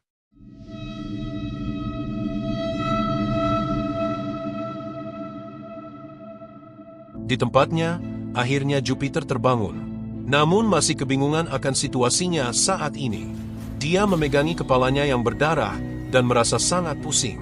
Di sisi lain, para pemula berjuang keras menahan gempuran dari para Living Armor. Namun energi magic Jupiter kini habis, dan perlu istirahat untuk mengisi ulang. Di belakang prajurit tersebut ada satu Living Armor yang menghadang, namun prajurit berhasil menyerang kepalanya. Tapi, karena dia masih sangat lemah, serangannya tidak berdampak apapun, padahal yang dilawan bisa dibilang adalah Living Armor terlemah. Dan dirinya lengah, malah berteriak karena serangannya tidak mempan. Akhirnya, terjangan tombak menembus bersih ke dadanya, membuatnya kehilangan nyawa seketika. Dia menatap ke belakang, dan tidak tahu jika Living Armor yang bahkan hanya tersisa badannya saja masih mampu menyerangnya hingga meregang nyawa seperti ini. Di depannya, dua Living Armor lagi siap menerjang. Dan dengan seketika, dia dicincang habis. Semua ini terjadi di depan mata Jupiter. Jupiter marah, namun dia tidak mampu melawan pergi, karena energinya belum terisi dengan sempurna. Di sisi lain, prajurit pemula wanita sudah dipegang dari segala sisi, dan akan dikalahkan juga oleh para Living Armor. Tanpa ampun, 3 tombak menembus tubuhnya yang mungil itu, tanpa sempat membiarkan dirinya berteriak. Terakhir, seorang tanker merasa takut dan meninggalkan tamengnya untuk kabur dari medan perang. Namun, Living Armor tidak membiarkannya, dan melemparkan tombaknya dengan kecepatan 100 km per jam, menembus lurus ke arah tanker, meski jarak mereka sudah 200 meter. Jupiter yang melihat bawahannya mati satu persatu merasa jengkel akan situasi ini. Namun, Living Armor ini mulai melangkah mendekatinya. Gerakan mereka seperti mengejek, bahkan saat Jupiter memakai kuda. Mereka melesat sangat cepat, tapi saat dirinya tidak mampu kabur seperti ini, mereka malah berjalan sangat pelan, seakan berniat memberikan teror pada dirinya. Sihir Jupiter akhirnya dapat dipakai, dan membunuh banyak dari mereka yang merayap ke arahnya. Namun, karena luka yang dideritanya, dia merasa terengah-engah di tengah pertempuran. Di sisi lain, Living Armor yang lain mulai berjalan lagi. Memang benar ini karena jumlah mereka yang terlalu banyak. Jupiter akhirnya menyerah dan akan menerima nasibnya. Sebagai gantinya, dia menyuruh seorang penombak pemula untuk segera kabur, karena setidaknya harus ada satu orang yang hidup. Namun, pemuda itu menolak, dan berkata akan jauh lebih aman jika bersama Jupiter. Terlebih dia sudah melihat seseorang yang kalah karena kabur barusan. Jadi, dia menyebutkan beberapa hal sebagai peraturan prajurit bayaran. Dalam aturan prajurit bayaran, lebih baik bersama penyihir. Daripada kabur tanpa kuda, dia mendorong Living Armor untuk menjauh. Namun Jupiter merasa ini sia-sia, karena hanya mengulur waktu yang sedikit. Di sisi lain, Demian juga tetap membantu dari atas. Sementara Jupiter mengisi ulang kekuatannya meski hanya sedikit. Tapi, nasib berkata lain. Saat energi Jupiter akhirnya terisi, pemuda itu sudah menjadi sate, dan akhirnya juga harus gugur dalam pertempuran. Jupiter yang murka mengeluarkan seluruh energi yang baru saja ia kumpulkan, dan mengirim pergi para prajurit Living Armor. Namun, pada pandangannya, dia merasa sakit hati, karena tidak mampu melindungi satupun bawahannya. Sebelum pemuda itu meninggal, Jupiter bertanya, satu peraturan paling penting.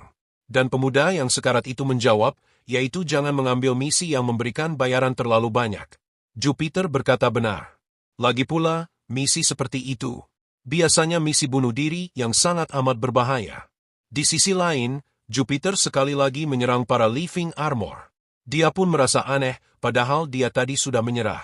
Namun, kali ini dia mengerahkan banyak energi untuk mengalahkan para Living Armor yang menerjang. Dia berlarian dan memukul Living Armor satu persatu. Dan sambil menyerang, dia berkata, kalau dekat dengan penyihir adalah pilihan yang salah.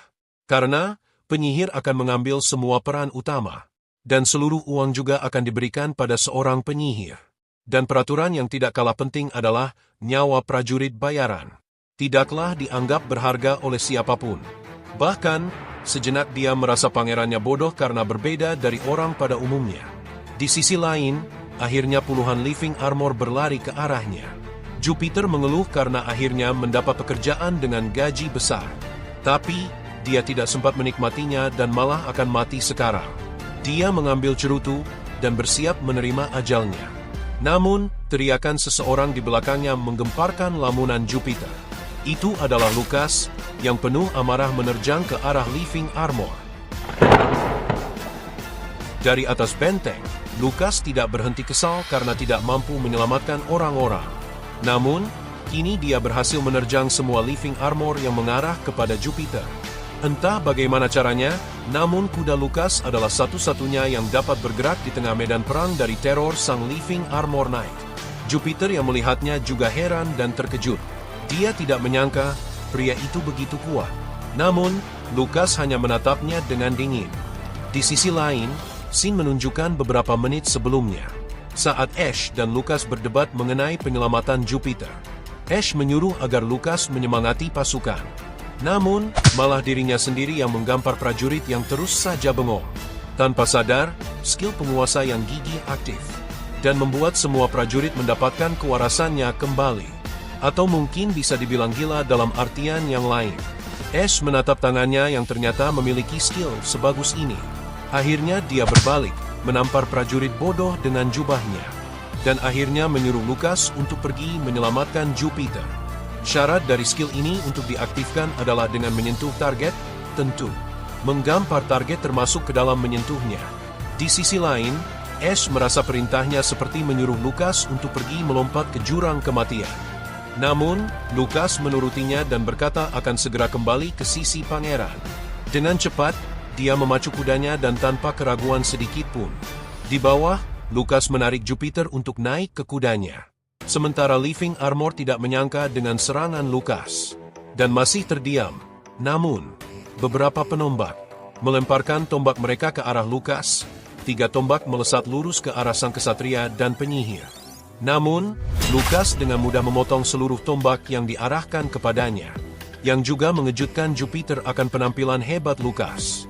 Di saat itu pula, Jupiter bertanya, apakah Lucas mau menikah dengan cucunya yang beberapa tahun lebih muda dari Lucas? Namun, Lucas memarahinya dan berkata, jika ada waktu untuk bercanda, lebih baik waktu itu dipakai untuk memulihkan energi dan kesehatannya. Mendengar hal ini, Jupiter hanya tertawa dan berpikir jika Lucas sangat dewasa. Padahal jika bersama dengan Ash, Lucas hanya terlihat seperti bocah polos pada umumnya.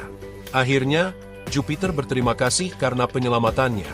Namun, Lucas membantah dan berkata tidak butuh terima kasih, karena dia hanya mengikuti perintah sang pangeran. Namun, dia tetap merasa kesal karena tidak mampu datang lebih cepat. Jupiter membalas untuk tidak memikirkan hal itu, karena rasa sedih di dalam medan perang tidak ada artinya. Kalau memang mau mengeluh, nanti saja saat mereka sudah berhasil menang.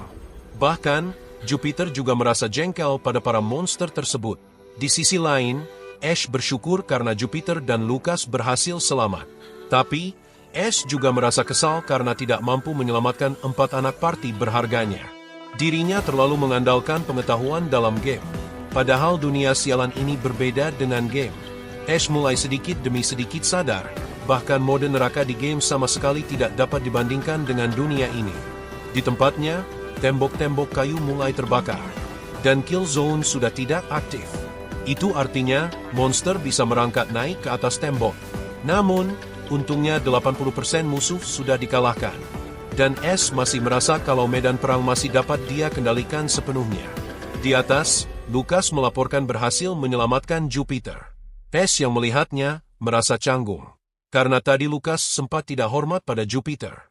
Mungkin itu ada kaitannya dengan fakta bahwa Jupiter mantan koruptor. Namun, Lucas berhasil menjaga sikapnya. Ash menyambut kedatangan dari Jupiter dan berkata bahwa dirinya bersyukur karena Jupiter selamat. Namun, Jupiter meminta maaf karena dengan pengalamannya dia bahkan tidak mampu menyelamatkan satupun anak buahnya. Dan menyalahkan dirinya karena membuat para junior mati. Namun, pangeran menenangkannya. Dan berkata bahwa tidak akan ada yang tahu jika monster raksasa akan muncul. Dan membuat kuda tidak dapat dipakai. Namun, Jupiter meyakinkan bahwa ini salahnya. Dan sebagai gantinya, dia akan mengalahkan sang bos utama, yaitu Living Armor Knight. Ash berkata Jupiter harus beristirahat sejenak. Memang benar kekuatannya akan dibutuhkan nanti. Di sisi lain, Ash juga memerintahkan untuk menghentikan tembakan meriam dan berganti ke mode tempur jarak dekat. Damian juga disuruh untuk beristirahat. Damian sempat membantah, tapi Ash menghampirinya, menepuk pundaknya dan berkata kalau kemampuan Damian akan dibutuhkan untuk melawan sang musuh utama. Akhirnya Damian mengerti dan menuruti keinginan sang pangeran. Di tempatnya, para Living Armor sudah mulai merangkak naik. Tembok ini kokoh dan mustahil dirobohkan. Jadi mereka berusaha memanjat bagaimanapun caranya. Ash berteriak untuk segera bersiap pada para prajurit. Kesatria dengan gagahnya memakai gada dan tameng.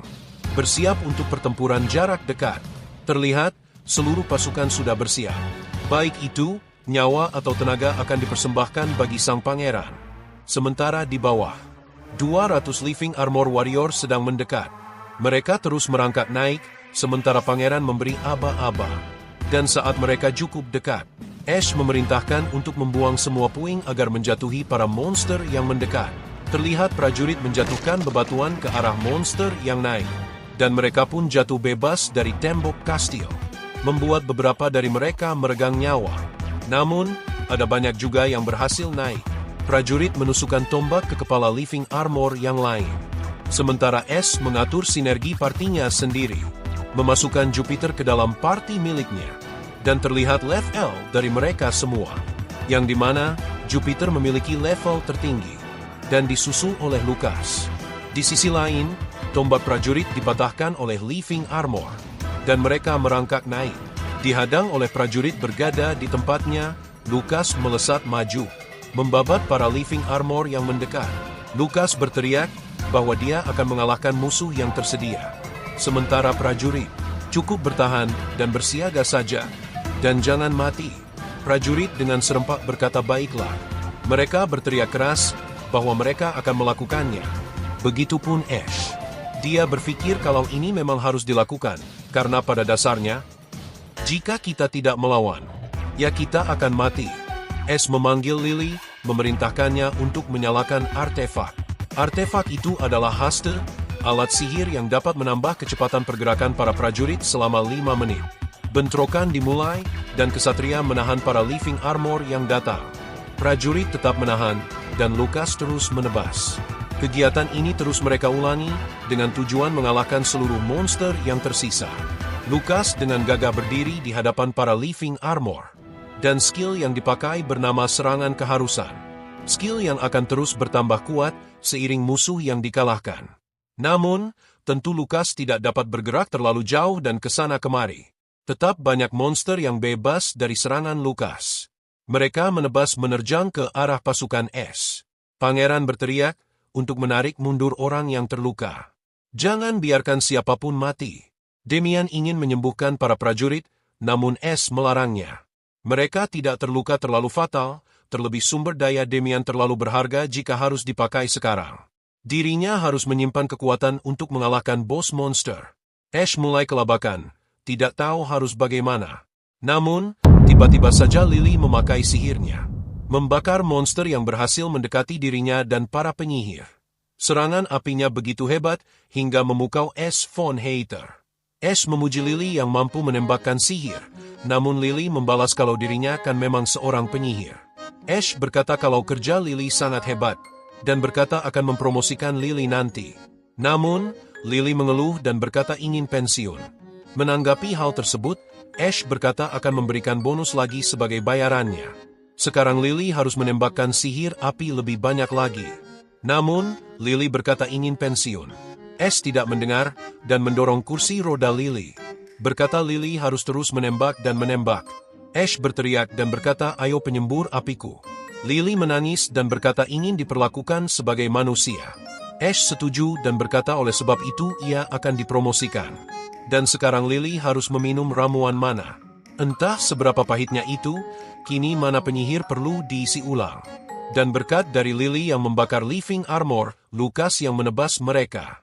Prajurit yang membantu mendukung Lucas, akhirnya 1052 living armor berhasil dikalahkan.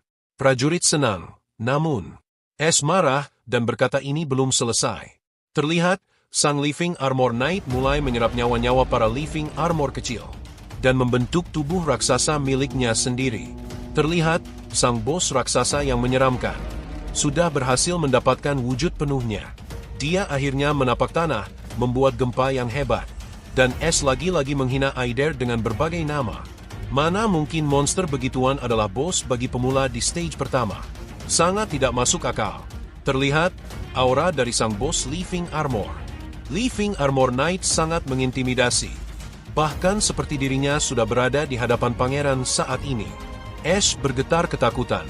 Namun dia meyakinkan dirinya bahwa dia hanyalah bos stage 1 dan levelnya cuma 25. Dia memerintahkan semua meriam diarahkan pada bos itu. Tidak peduli berapa banyak pun, semua tembakan harus diarahkan ke makhluk itu. Bombardir mulai diarahkan kepada sang bos. Namun, dia tetap dengan gagah berdiri, melesat maju ke arah tembok. Ash terus berteriak untuk menembak. Sementara bos masih terus berlari. Ash menyuruh Lily untuk segera mengaktifkan artefak ketiga. Lily terkejut dan terlihat masih ada cairan pahit di bibirnya. Namun, dia mengerti dan akan mengaktifkan artefak Magic Booster. Dengan kemampuan artefak ini, sihir Jupiter akan digandakan. Ditambah dengan 20% dari buff pangeran. Maka kekuatan Jupiter naik ke 120%. Jupiter menyeringai dan sudah sangat siap mengalahkan sang bos monster. Dirinya mengumpulkan seluruh energi sihir petir dan bahkan menyuruh semua orang untuk hati-hati. Karena petir dapat menyambar mereka. Dengan cepat, satu sambaran petir kuning mendarat di tubuh living armor knight. Kor miliknya terlihat dan kali ini giliran Demian. Yang memakai balista dengan kekuatan mata 1000 tahun. Dengan pasti, dia menembakkan panah balista dan membuatnya meluncur pergi. Melesat lurus ke arah core kristal milik sang bos. Kristal pecah, menyebarkan suara retakan yang menyeramkan. Pangeran kagum pada kemahiran dari Demian dan semua anak buahnya. Namun, Knight belum menyerah, dan masih mengangkat pedangnya tinggi. Pangeran segera menyuruh Jupiter untuk menyerang sekali lagi. Dan kali ini, dia memakai petir biru. Namun, tetap saja bos mengayunkan pedangnya. Pangeran dengan panik, memerintahkan semua orang untuk lari dari serangan ini. Dan Lucas juga panik karena pangeran dari tadi tidak bergeming. Namun, serangan pedang melancar mulus. Menghancurkan area atas tembok mereka. Mementalkan banyak prajurit ke segala arah. Di sisi lain, Ash berhasil selamat, meski juga terpental. Lucas yang khawatir bertanya mengenai kondisi sang pangeran. Dan Ash berkata kalau dirinya baik-baik saja. Di sisi lain, orang-orang menatap ke arah pedang yang kini menancap di benteng. Terlihat pedang raksasa yang hampir membelah tembok mereka menjadi dua. Dan tingginya benar-benar luar biasa. Namun, karena sudah dikalahkan, akhirnya tubuh yang dikumpulkan oleh Living Armor Knight menghilang. Di sisi lain, tubuh rohnya belum menghilang. Dan Ash melangkah maju, menyuruh semua orang untuk mundur. Hanya dialah yang mampu melawan fase terakhir dari sang bos Living Armor. Terlihat, kumpulan tengkorak dari berbagai makhluk menerjang ke arah mereka. Ash dengan yakin berdiri di hadapannya. Dan berkata, kalau orang biasa akan langsung gila jika terkena serangan ini. Tapi, Ash bukanlah orang biasa. Dirinya adalah seorang pangeran dan komandan kota ini. Dengan kemampuan sang komandan gigi, Ash memusnahkan roh Living Armor Knight. Dan berkata, Matilah kau monster. kini, monster benar-benar musnah dan lenyap dari dunia ini. Meninggalkan cahaya kuning yang menyegarkan. Menebar bahkan ke seluruh pasukannya. Semua orang tahu, kalau pangeran benar-benar mengalahkan monster menakutkan itu. Dan akhirnya, langit kembali cerah. Dengan hilangnya para monster yang tadi meneror.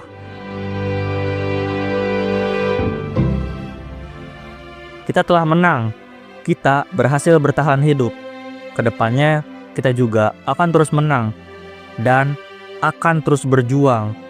Pertempuran hari ini telah berakhir. Terlihat rasa tenang menyelimuti seluruh prajurit, dan Lukas bangga akan kemampuan sahabatnya. Dan akhirnya stage 1 berakhir, dengan memberikan beberapa peti hadiah sebagai bayarannya. MVP dari perang kali ini adalah sang penyihir senior, Jupiter. Korban jiwa dari perang kali ini adalah 5 orang. 1 dari prajurit biasa, dan 4 karakter penting, Ron, Pecker, Gia, dan Tain. Pada malam harinya, kami mengadakan pesta kemenangan. Tentu, dalam sejarah kota Benteng, kemenangan kali ini terbilang sangat gemilang. Tapi, dari sudut pandangku, ini sangat menyebalkan.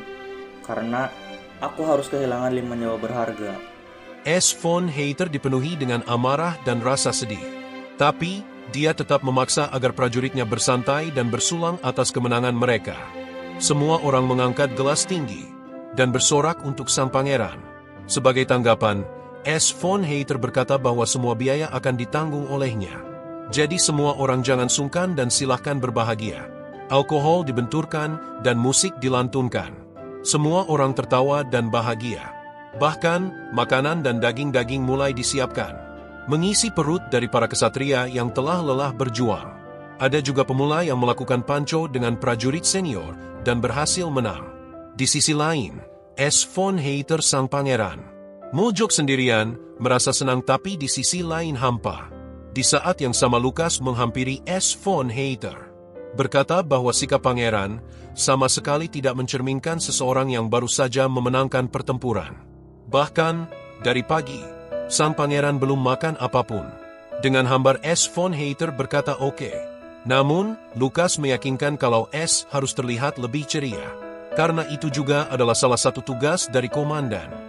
Jika tidak, mental pasukan juga akan turun. Ya, Lukas, kamu benar. Menghentikan 1000 living armor memang suatu prestasi. Tapi, ada banyak nyawa berharga yang melayang. Dan itu adalah tanggung jawabku. Sekecil apapun kerugian, dan sebesar apapun kemenangan, tapi semuanya akan runtuh jika ada korban jiwa dalam suatu pekerjaan. Tentu, sebenarnya aku tahu kalau sifat ini dapat dibilang sombong dan arogan, karena aku terpengaruh dengan kata-kata bahwa semua orang harus tetap hidup dan harus selamat. Tapi, kamu tahu Lukas, pada dasarnya para pemula mati karena kesalahan perhitungan yang aku lakukan. Andai aku lebih berhati-hati, mungkin saja mereka berempat tidak perlu mati. Namun, Lukas berkata kalau S. von Hayter sudah berjuang keras selama ini, jadi tidak baik untuk menyalahkan diri sendiri. Di medan perang, mereka bertanggung jawab akan keselamatan dan nyawa mereka masing-masing.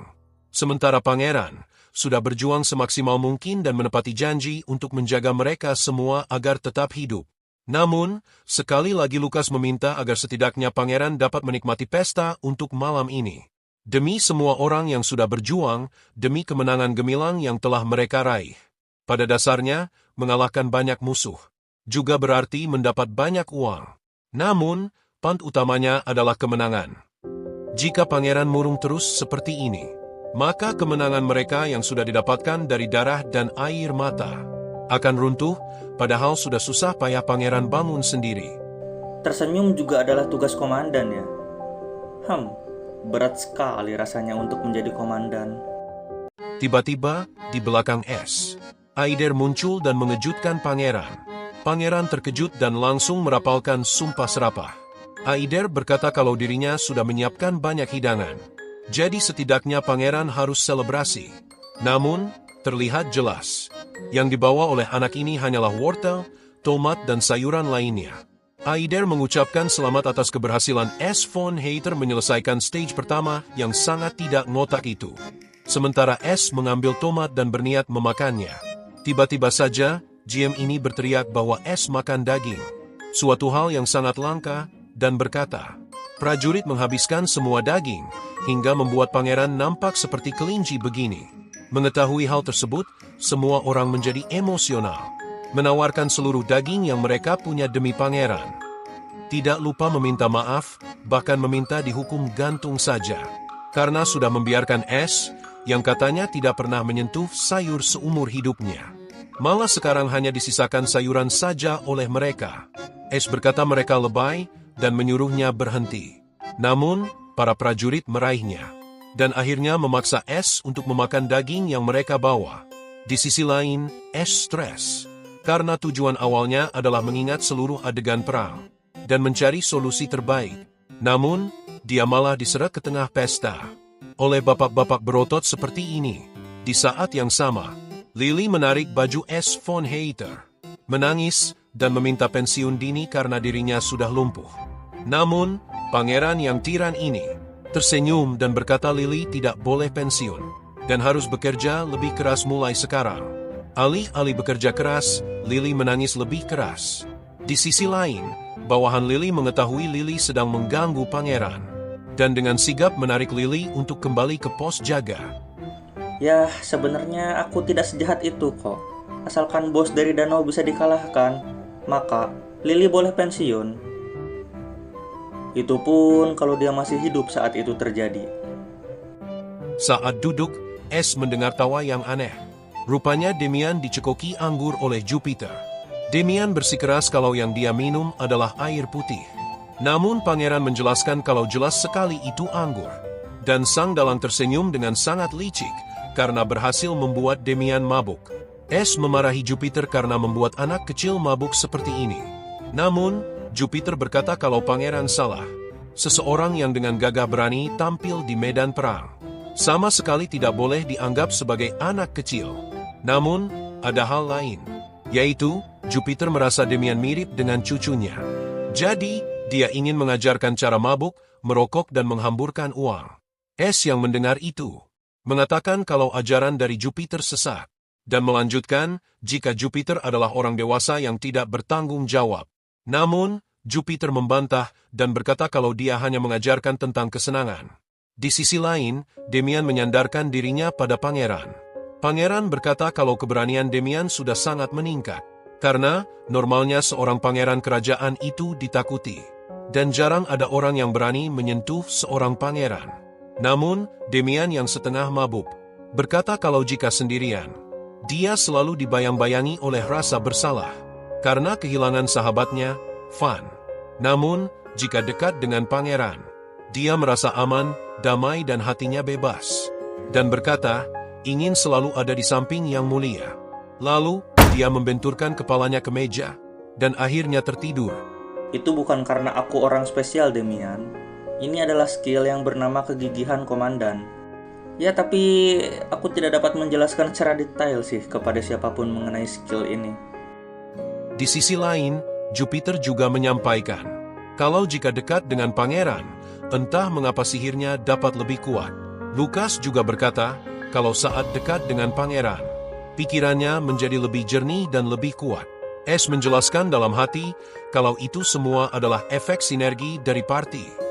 Namun, dia tidak menjelaskan hal itu, dan hanya berkata bahwa tebakan Lucas benar. Es von Heiter memang seorang komandan yang berbakat. Sekali lagi mengingat, kekalahan melawan laba-laba mutan bukanlah kesalahan Es, melainkan karena level musuhnya terlalu tinggi.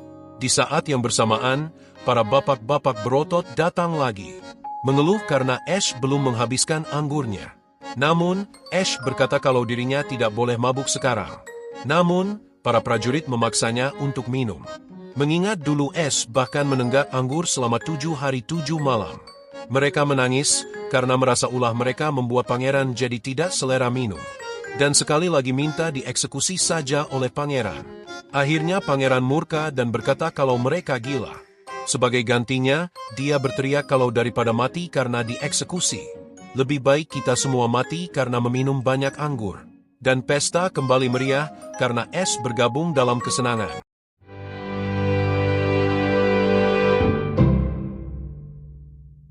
Setelah pesta selesai, Es kembali ke kamarnya. Dengan wajah memerah karena hampir mabuk. Rupanya toleransi alkohol Es lumayan juga karena sudah meminum banyak anggur. Tapi tidak pingsan. Dan di hadapannya ada banyak peti harta karun yang siap untuk dibuka. Dirinya membuka salah satu peti dan mendapati sebuah sarung tangan dengan kelas SSR. Sejenak dia memuja dewa namun tersadar bahwa item ini adalah sarung tangan sampah. Alah cok, Masa dikasih ginian? Lucky Strike level SSR. Emang sih damage-nya bisa mencapai 777. Tapi kalau lagi sial, tangan gue bisa patah, cowok. Selain itu, tingkat kesulitan di game ini juga udah agak normal. Malah dikasih item gacha. Padahal banyak loh item SSR yang lain. Tapi, pangeran tidak ada pilihan lain. Akhirnya, dia memungut lagi sarung tangan yang dia lempar padahal. Berisik lu narator gaje. Ini lumayan ini daripada enggak sama sekali. Terkadang aku tuh harus berpikir positif. Ya, positif. Lihat, wajahku sudah positif vibes kan? Bilang iya gak lu? Wajahmu sama sekali tidak kelihatan positif. S. Von Hater mengerecitkan wajah dan menghina dewa SSR yang tadi baru saja dia puja. Akhirnya, dia memutuskan untuk langsung tidur saja. Merasa lelah memikirkan kesialan yang terlalu bertubi-tubi. Keesokan harinya, S bangun di sore hari. Karena minum terlalu banyak, membuatnya kehilangan energi dan akhirnya mengalami sakit kepala hebat. Di sisi lain, Lukas juga kondisinya sama. Pusing karena kebanyakan minum anggur. Di saat yang sama, Aider datang dan sudah menyiapkan minuman dari olahan madu. Hal ini dapat menyembuhkan efek pusing dari Amer. Setelahnya, S. Von Hater mengambil satu cangkir. Sementara Lukas meneguk satu teko penuh dan berubah menjadi Patman. Setelah pulih, mereka bertiga naik ke puncak tembok. Dan terlihat, pedang dari Boss Living Armor masih menancap di sana. Adalah suatu keberuntungan bahwa pedang itu gagal untuk membelah tembok. Namun, tetap saja, pedang itu sangat menghalangi pandangan. Dan juga akan menjadi penyebab kekalahan mereka. Jika tetap dibiarkan, Ash bertanya kepada konsultan, butuh berapa lama hingga seluruh tembok dapat diperbaiki. Dan dirinya menjawab 2 minggu, yang membuat Ash merenung. Waktu penyerangan berikutnya adalah 9 hari 20 jam lagi. Dan waktu 2 minggu terlalu lama untuk dijalani. Lukas, suruh semua prajurit yang masih sehat untuk bekerja di tembok. Pekerjakan mereka di bawah mandor dan mulailah perbaikan tembok besok. Kita perlu bergerak secepat mungkin, karena monster tidak menunggu kita.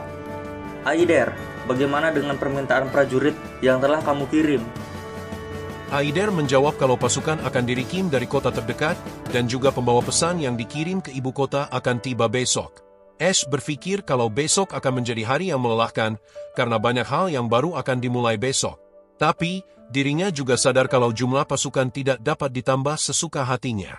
Karena itu ada di luar kendalinya sebagai komandan.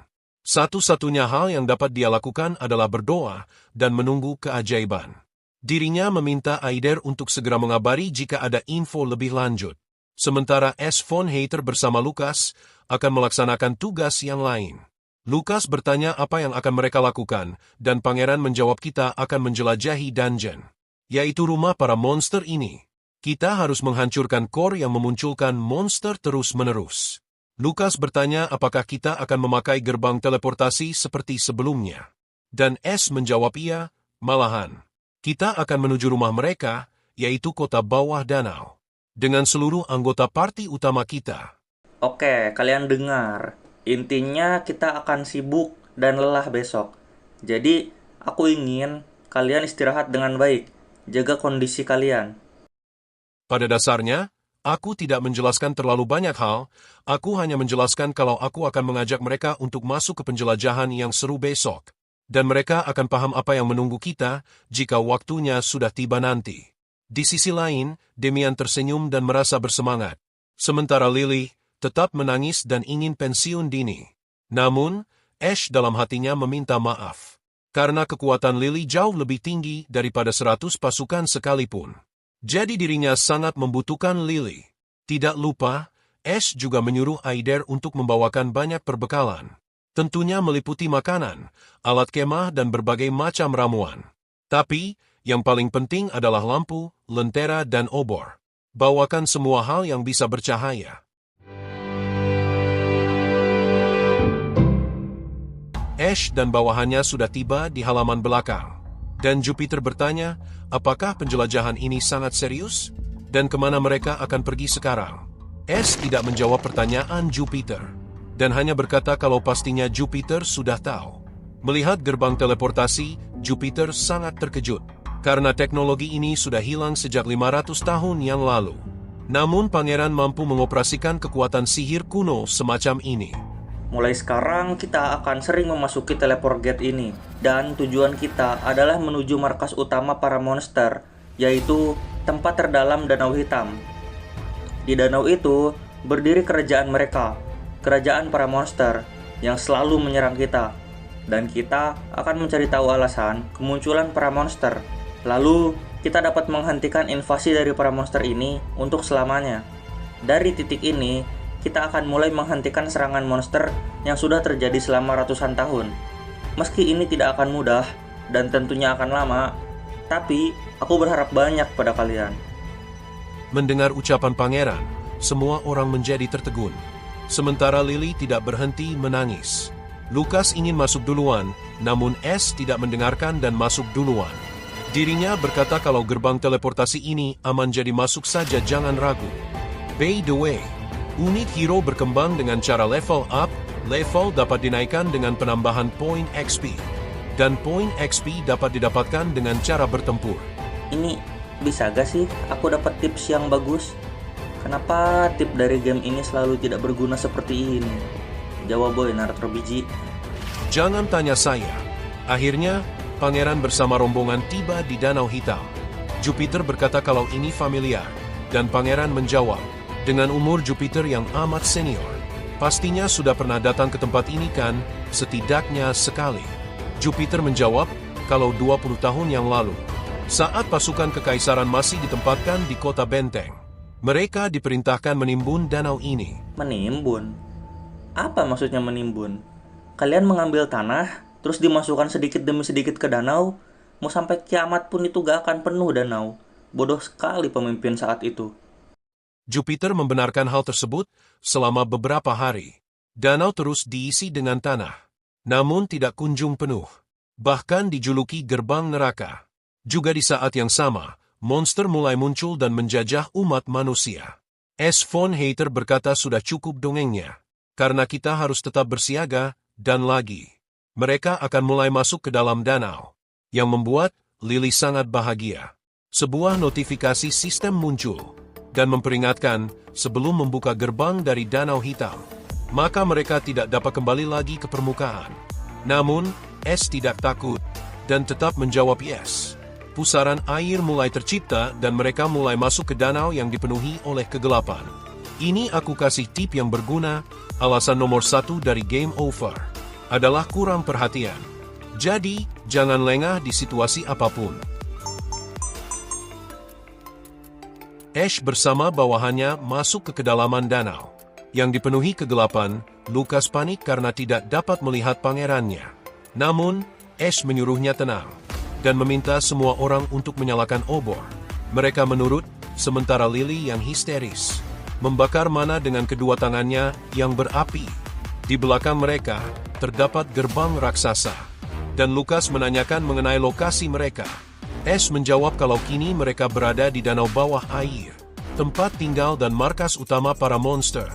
Mereka akan memberantas monster sedikit demi sedikit, hingga menumpas bos utama mereka.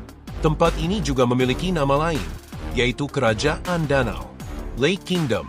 Ash memperhatikan dirinya, yang tetap dapat bergerak bebas, bernafas bahkan melihat dengan jelas sihir kuno yang mengelilingi kerajaan.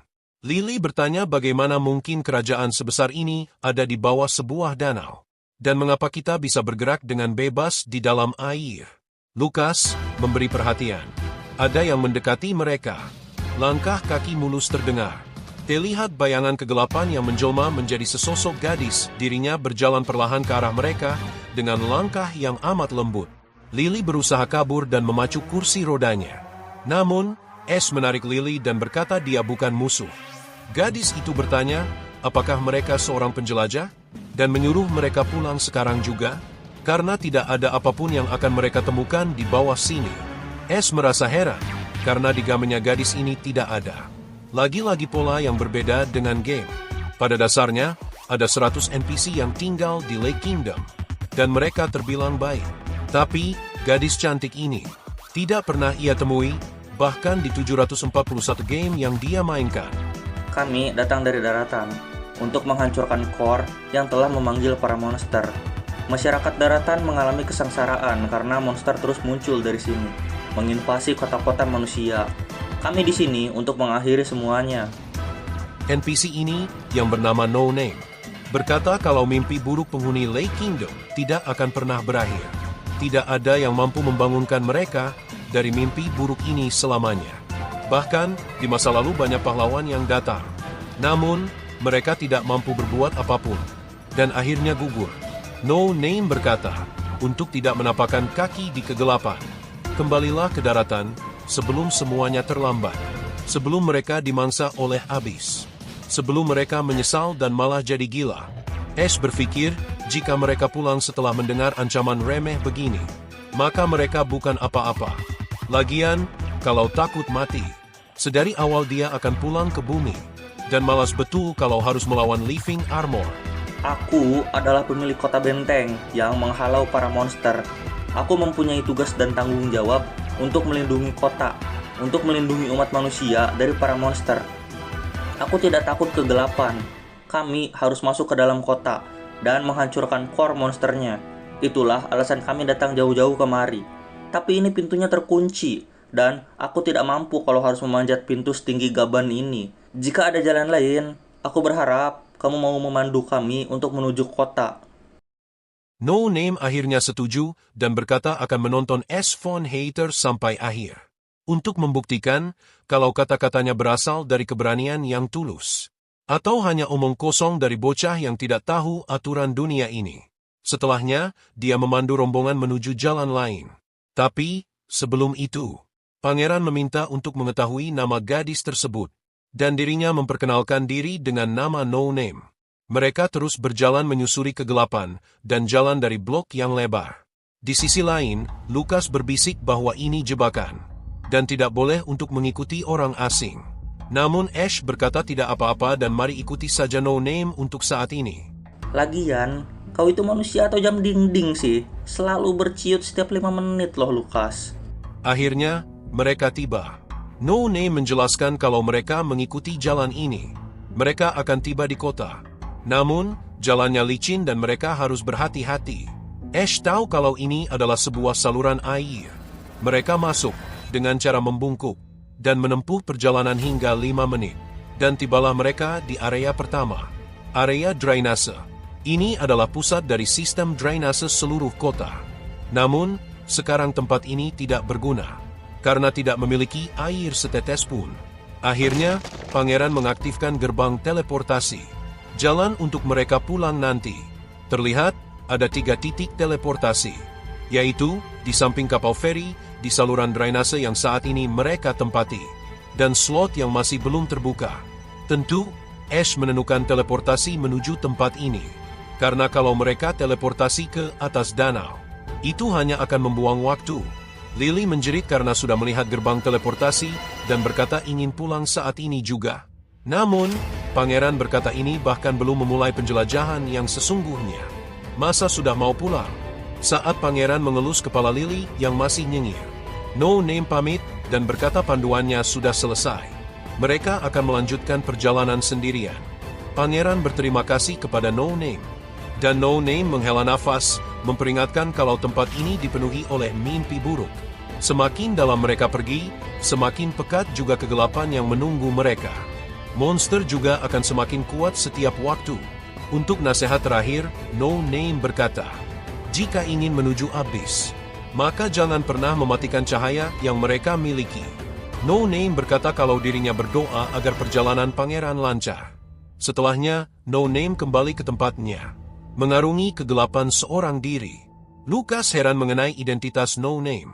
Bagaimana caranya hidup di bawah kota danau ini? Namun, Ash berkata kalau dirinya juga tidak tahu. Di sisi lain, Demian juga berkata kalau kegelapan ini menakutkan. Bahkan dengan mata 1000 tahun, ia tidak dapat melihat apapun. Seakan kegelapan ini hidup. Dan anehnya, bagaimana No Name bisa berjalan di kegelapan total semacam ini? Dan pangeran hanya berkata tidak dapat menjawab pertanyaannya. Karena banyak rahasia di dungeon ini, yang bahkan seorang S tidak mengetahuinya. Meskipun sudah menamatkan game tingkat tersulit, namun Satu hal yang pasti, mereka pasti akan berjumpa lagi dengan gadis itu. Dan saatnya tiba, mereka bisa menanyakan beberapa pertanyaan. Ash bertanya pada timnya, apakah timnya sudah siap. Dan jendela status menunjukkan area 1. Area drainase yang kering.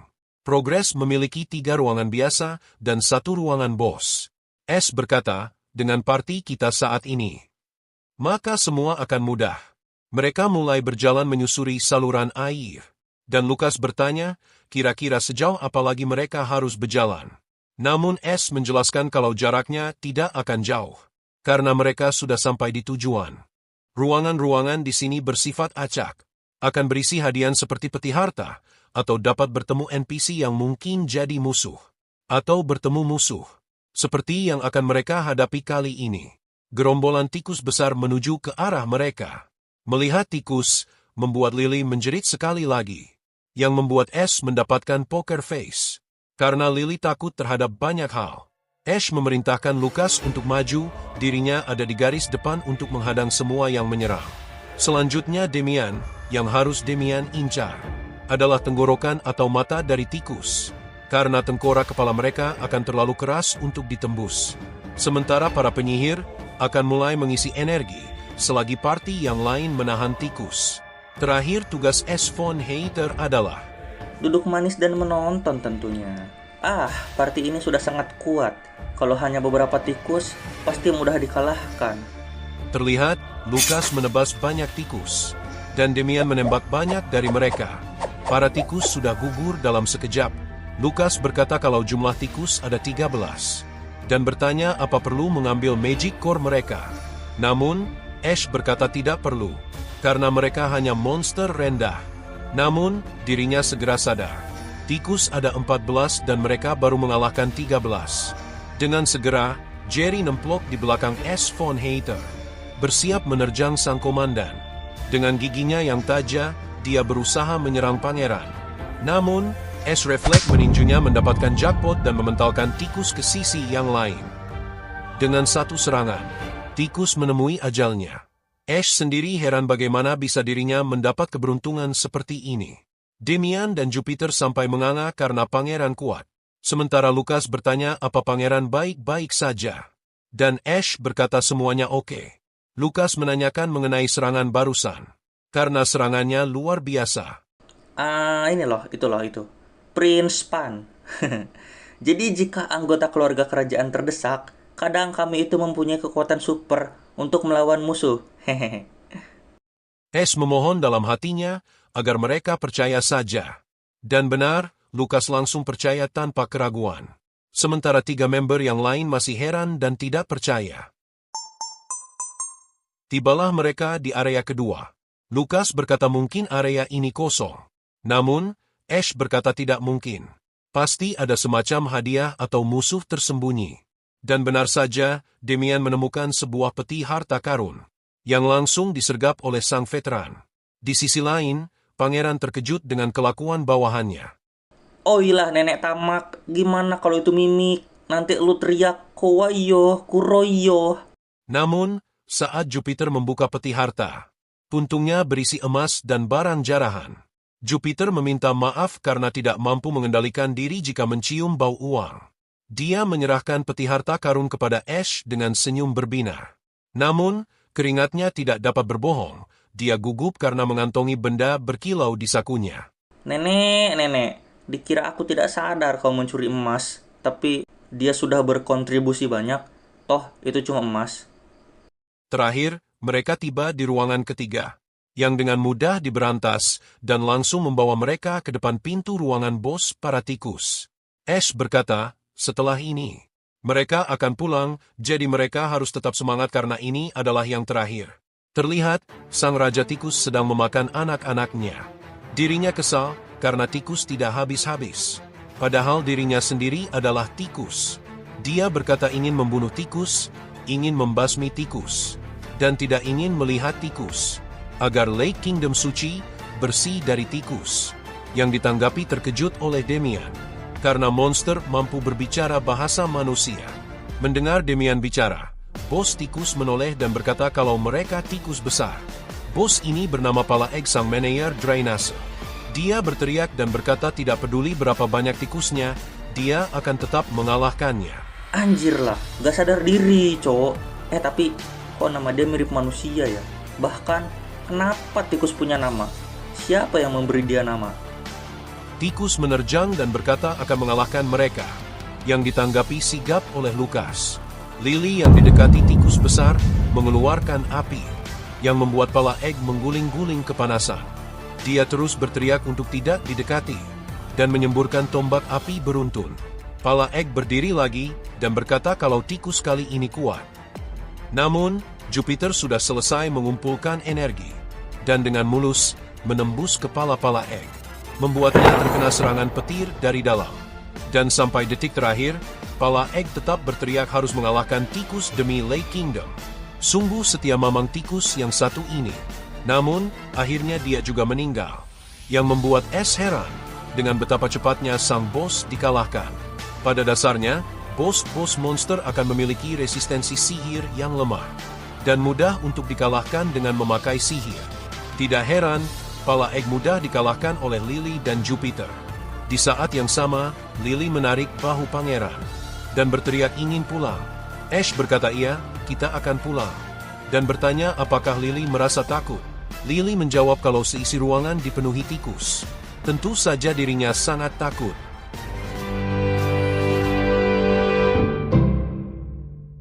Akhirnya, mereka tiba di ujung ruangan, dan terlihat tubuh tak bernyawa Pala Egg di belakang mereka. Di depan Ash, sudah tersedia peti harta. Ash memerintahkan Lukas untuk menahan Jupiter, dan Lukas menurut, mengangkat Jupiter tinggi agar tidak mencuri lagi. Terlihat, sebuah pedang bergerigi seperti yang dimiliki Inosuke. Pedang ini bernama Pencincang Tikus, dan memiliki suara, kalahkan tikus cit-cit-cit. Pedang ini akan berguna, dan memberikannya kepada Lukas. Ash berkata kalau pedang itu tidak sebanding dengan pedang yang kini bersarung di pinggang Lukas. Namun tetap saja, ini akan menguntungkan mereka. Ash von Hater membuka peti sekali lagi, karena hadiah dari bos harusnya tidak hanya satu.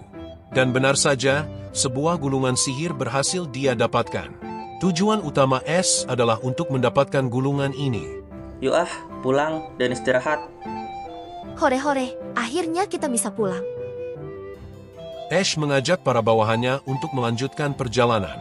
Dan setelah beberapa menit berjalan, akhirnya mereka tiba di ujung drainase, yang memperlihatkan Lake Kingdom. Pada awalnya, kota ini adalah kota yang amat maju pada bidang sihirnya. Namun, sangat ironis melihat keadaan Lake Kingdom saat ini, yang tidak memiliki cahaya dan terlalu gelap untuk manusia. Akhirnya, Ash membuka gerbang teleportasi, dan berkata penjelajahan yang melelahkan ini berakhir. Mereka pulang, dan terlihat, level Ash, Demian dan Lily bertambah satu level. Di sisi lain, seorang NPC jahat menatap Ash tanpa dirinya ketahui, dan berkata kalau Ash adalah pemain terakhir. Dirinya membimbing para tikus, dan berkata ampunilah dosa-dosa kami, semua demi Lake Kingdom.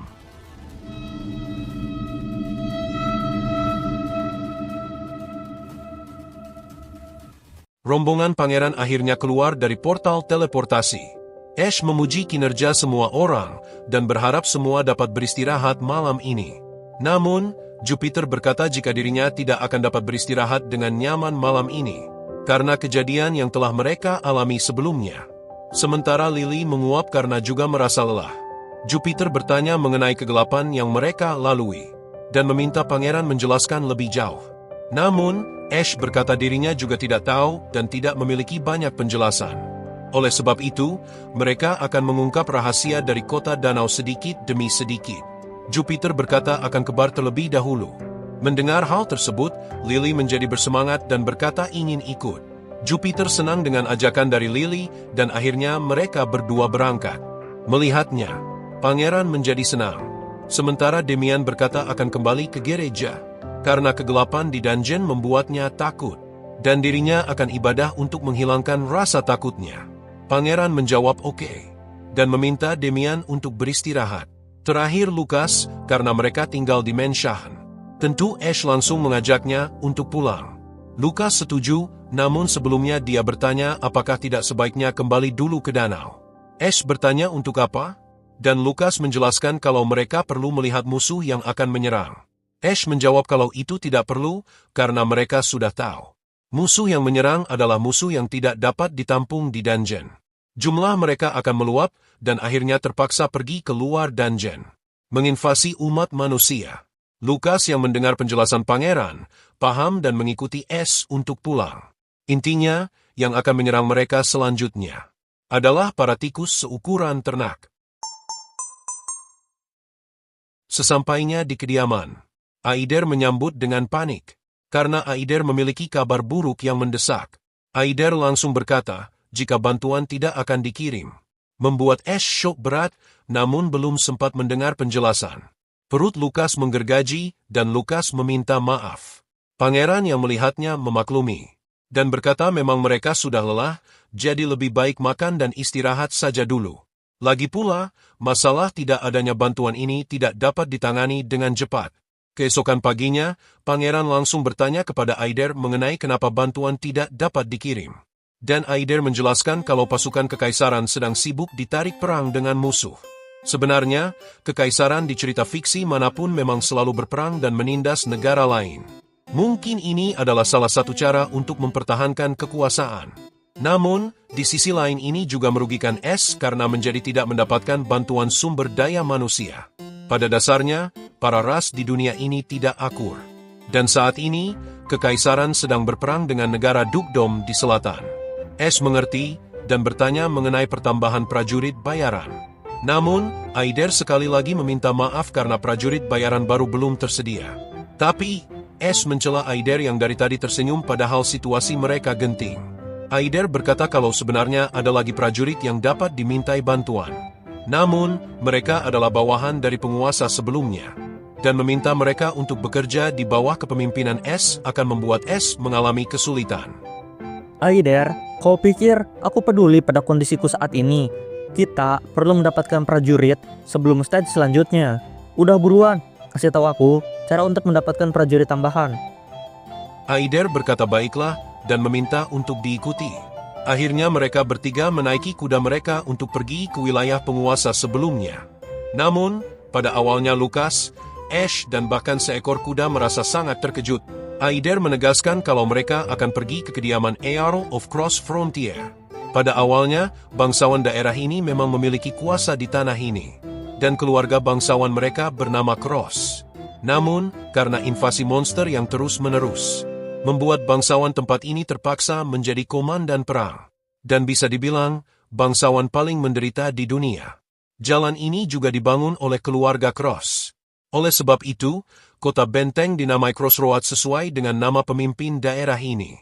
Ash bertanya mengapa bangsawan Cross melepaskan kuasanya dari tanah ini. Dan Aider menjelaskan banyak alasan yang kompleks. Namun, tentu alasan utama dari pelepasan daerah ini tidak lain adalah dari trauma dan juga tidak ada untungnya untuk terus menjadi penguasa dari neraka yang dinamakan kota benteng. Namun, Aider menjelaskan kalau sebaiknya pangeran bertanya langsung pada Cross daripada terus menebak-nebak seperti itu. Mereka berkuda selama kurang lebih 50 menit hingga akhirnya tiba di kediaman Cross. Admin tidak tahu kecepatan rata-rata kuda, jadi admin juga tidak bisa menentukan berapa jarak dari kota benteng ke Menshahn ini. Sesampainya di sana, Aider menjelaskan kalau pada awalnya, rumah ini diperuntukkan untuk rumah liburan keluarga Cross.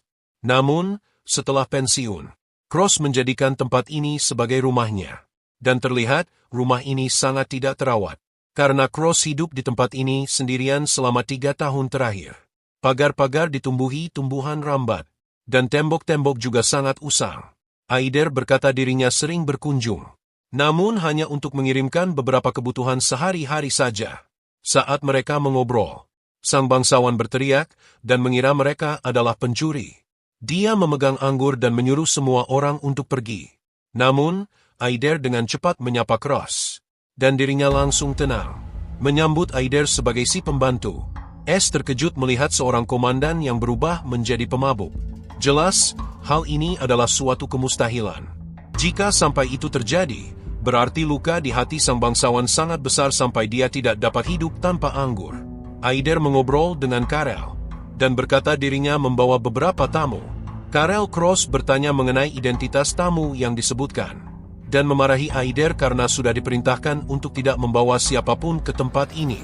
Senang bertemu denganmu, Karel Cross. Namaku adalah Ash von Heiter Everblack, putra ketiga dari Sang Kaisar yang Agung. Dan saat ini, aku menjabat sebagai pemilik dari kota benteng. Aider menjelaskan kalau yang dia bawa adalah pemilik dari kota benteng yang baru, Ash von Heiter Everblack yang Agung. Ash dengan sopan memperkenalkan diri dan meminta untuk namun, sebelum Ash berkata lebih lanjut, Karel memotong pembicaraan dan mengusir sang pangeran untuk pergi. Dia bahkan mengatai Ash tuli, dan membuat Ash marah. Ash memikirkan mengenai kekaisaran Everblack, dan menganggap Karel gila karena berani membentak pangeran. Dirinya balik memarahi Karel karena sudah berani membentak sang pangeran. Namun, Karel dengan cepat membawa tombak dan perisai kebanggaannya, yang membuat Ash malah jadi gugup. Karel menyerang namun, Ash berkata baiklah dan akan pergi, menyuruh Karel untuk tenang. Pada dasarnya, kekaisaran Everblack memegang tinggi sistem kasta, dan pangeran memiliki posisi jauh di atas bangsawan. Di kekaisaran ada 3 orang pangeran, dan meski Ash adalah pangeran ketiga, namun tetap saja memberontak melawan Ash sama saja dengan mencari mati. Namun, melihat Karel yang berani mengacungkan senjata kepada seorang pangeran, menegaskan bahwa Karel memang sudah sangat gila, karena tidak ada orang waras yang akan dengan senang hati mengangkat senjata di hadapan keluarga kerajaan. Karel berteriak bahwa Ash tidak boleh datang lagi ke tempat ini. Di sisi lain, Lukas murka dan menarik pedang, berniat untuk melawan Karel. Tapi, Ash menghentikan Lukas yang emosi. Sang bangsawan Cross memiliki nama asli Charles Cross, dan dia adalah ayah dari seseorang yang sangat difavoritkan oleh si YouTuber Classic Nero. Juga favorit dari admin komik Verse, yaitu Evangeline Cross. Sang tanker terbaik, tercantik, dan terkuat di game Tower Defense. Ash tidak boleh membuat masalah dengan Karel, karena jika tidak, bisa saja dia malah gagal merekrut Evangeline di masa depan. Di saat kembali, Ash bertanya pada Aider, bagaimana cara Pak Tua itu memiliki solusi mengenai permasalahan prajurit, sementara dirinya sendiri hidup menyedihkan seperti itu. Namun, Aider menjelaskan kalau pada awalnya, Karel memiliki 1000 pasukan pribadi, namun mereka hanya bersumpah setia kepada sang bangsawan Cross. Jadi, mereka tidak ingin jika harus tunduk kepada orang lain. Apalagi seseorang yang memiliki catatan buruk seperti Ash von Heiter. Dan jika saja mereka berhasil membujuk Karel, ada kemungkinan pasukan Karel akan mau untuk membantu sang pangeran ketiga. Ash berpikir, kalau berarti dia memang harus membujuk Karel. Namun, dirinya mengalami kebuntuan, karena Karel sulit diajak kompromi. Mendengarkan saja tidak mau, apalagi diberi sebuah permintaan. Namun, Aider menjelaskan kalau caranya mudah, karena pangeran adalah seorang pemabuk. Tentunya tinggal ajak saja Karel minum anggur terbaik milik pangeran. Mendengarnya, membuat pangeran syok, karena dirinya tidak ingin mabuk-mabukan. Namun, apalah daya, ini terpaksa dilakukan demi kemenangan di masa depan.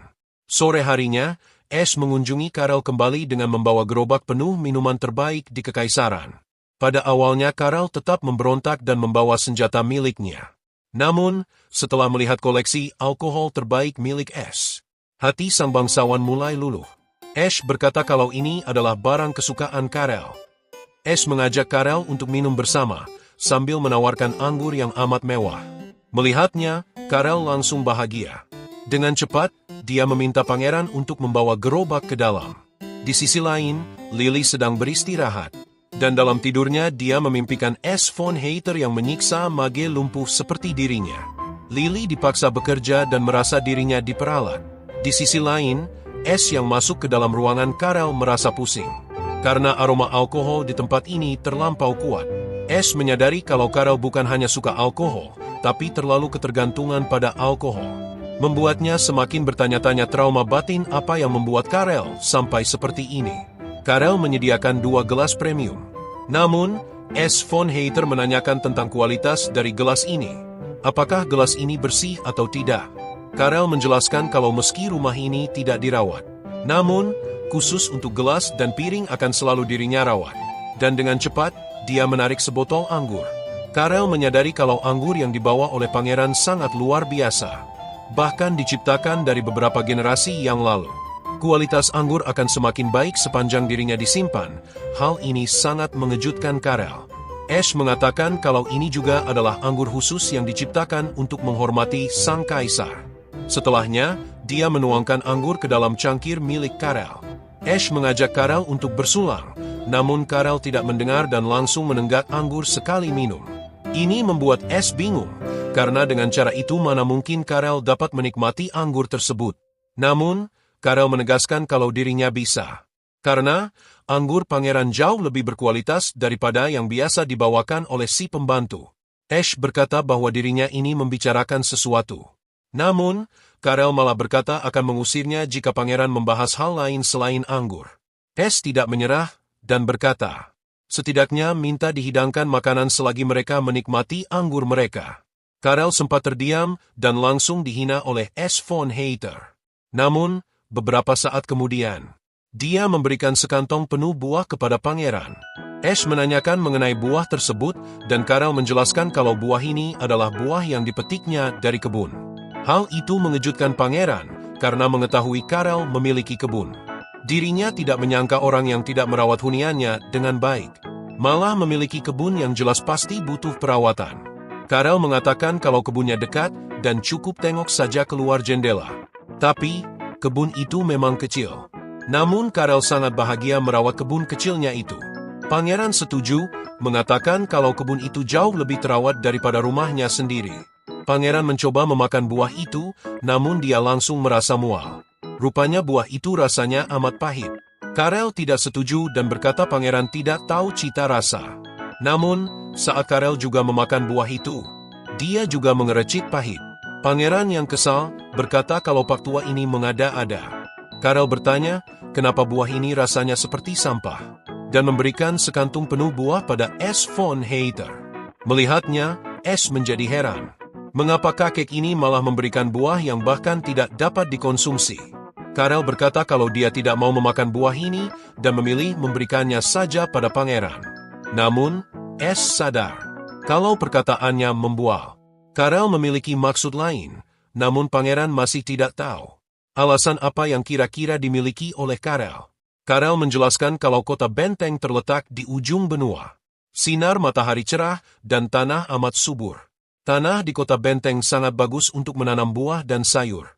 Namun, Ash bertanya, kalau memang sesubur itu, kenapa buah yang ditanam oleh Karel malah memiliki rasa seperti ini? Karel menjelaskan, kalau itu ulah monster. Monster tidak hanya merusak ladang dan juga mengalahkan banyak petani. Namun, monster juga memberikan racun pada tanah, yang membuat kesuburan tanah kian berkurang.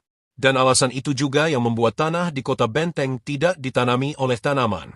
Karel menatap anggur miliknya, yang memang sangat mewah. Karena di kota benteng, anggur semacam ini tidak dapat didapatkan. Dan pangeran bertanya, kalau memang tanaman tidak dapat hidup, mengapa Karel malah menanam pepohonan dan bahkan buah? Karel menjelaskan, kalau semua orang memiliki trauma, dan trauma terdalamnya adalah kebun tersebut. Karel mengatakan kalau kondisi tubuhnya memburuk, bahkan dirinya sekarang sudah tidak bisa merasakan mabuk lagi. Ash memotong pembicaraan dan mengatakan niatnya.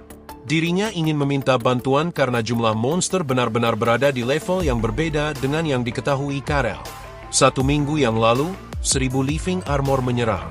Namun, untungnya mereka berhasil mengalahkan monster. Meski harus kehilangan banyak nyawa berharga. Pada dasarnya korban dari invasi sebelumnya hanya 5 orang. Namun, 5 itu sangat banyak bagi Ash. Karena setiap nyawa adalah berharga. Selain itu, tembok kota mengalami kerusakan parah akibat bentrokan. Dan hingga kini, pedang besar sang bos masih menghalangi aktivitas di atas benteng. Sekali lagi, Ash berkata kalau dirinya meminta pengertian sang bangsawan untuk memberikan pasukan kepadanya. Namun, Karel menjelaskan kalau dirinya tidak memiliki pasukan. Yang langsung dibantah oleh Ash, dirinya mengetahui kalau Karel memiliki pasukan pribadi yang bekerja untuk keluarga Cross.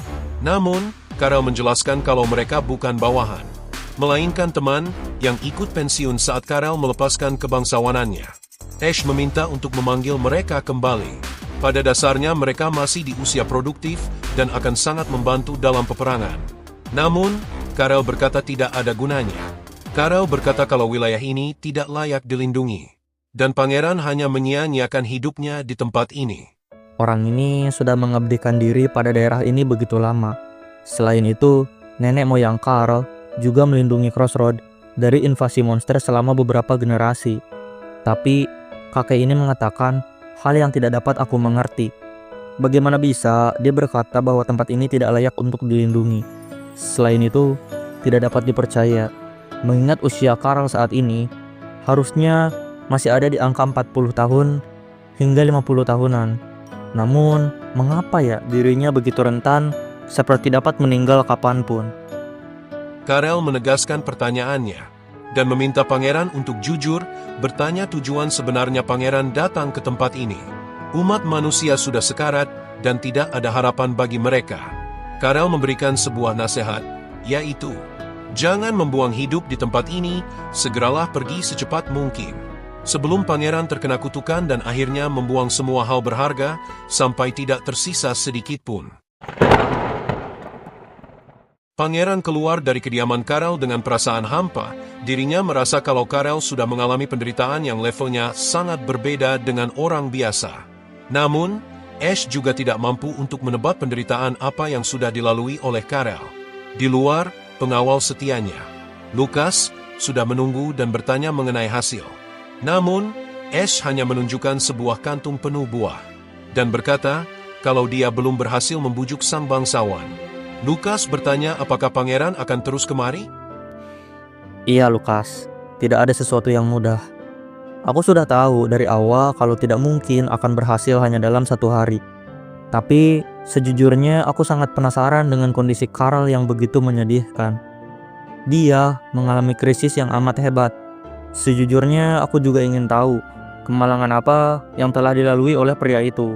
Tapi Aider tidak mau memberitahuku dan malah berkata aku harus mencari tahu dari Karel secara langsung.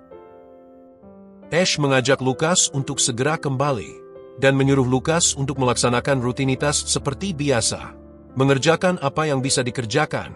Lagi pula, monster tidak menunggu. Saat waktunya tiba, maka mereka akan datang menyerang. Tidak peduli apakah pangeran sudah siap atau belum.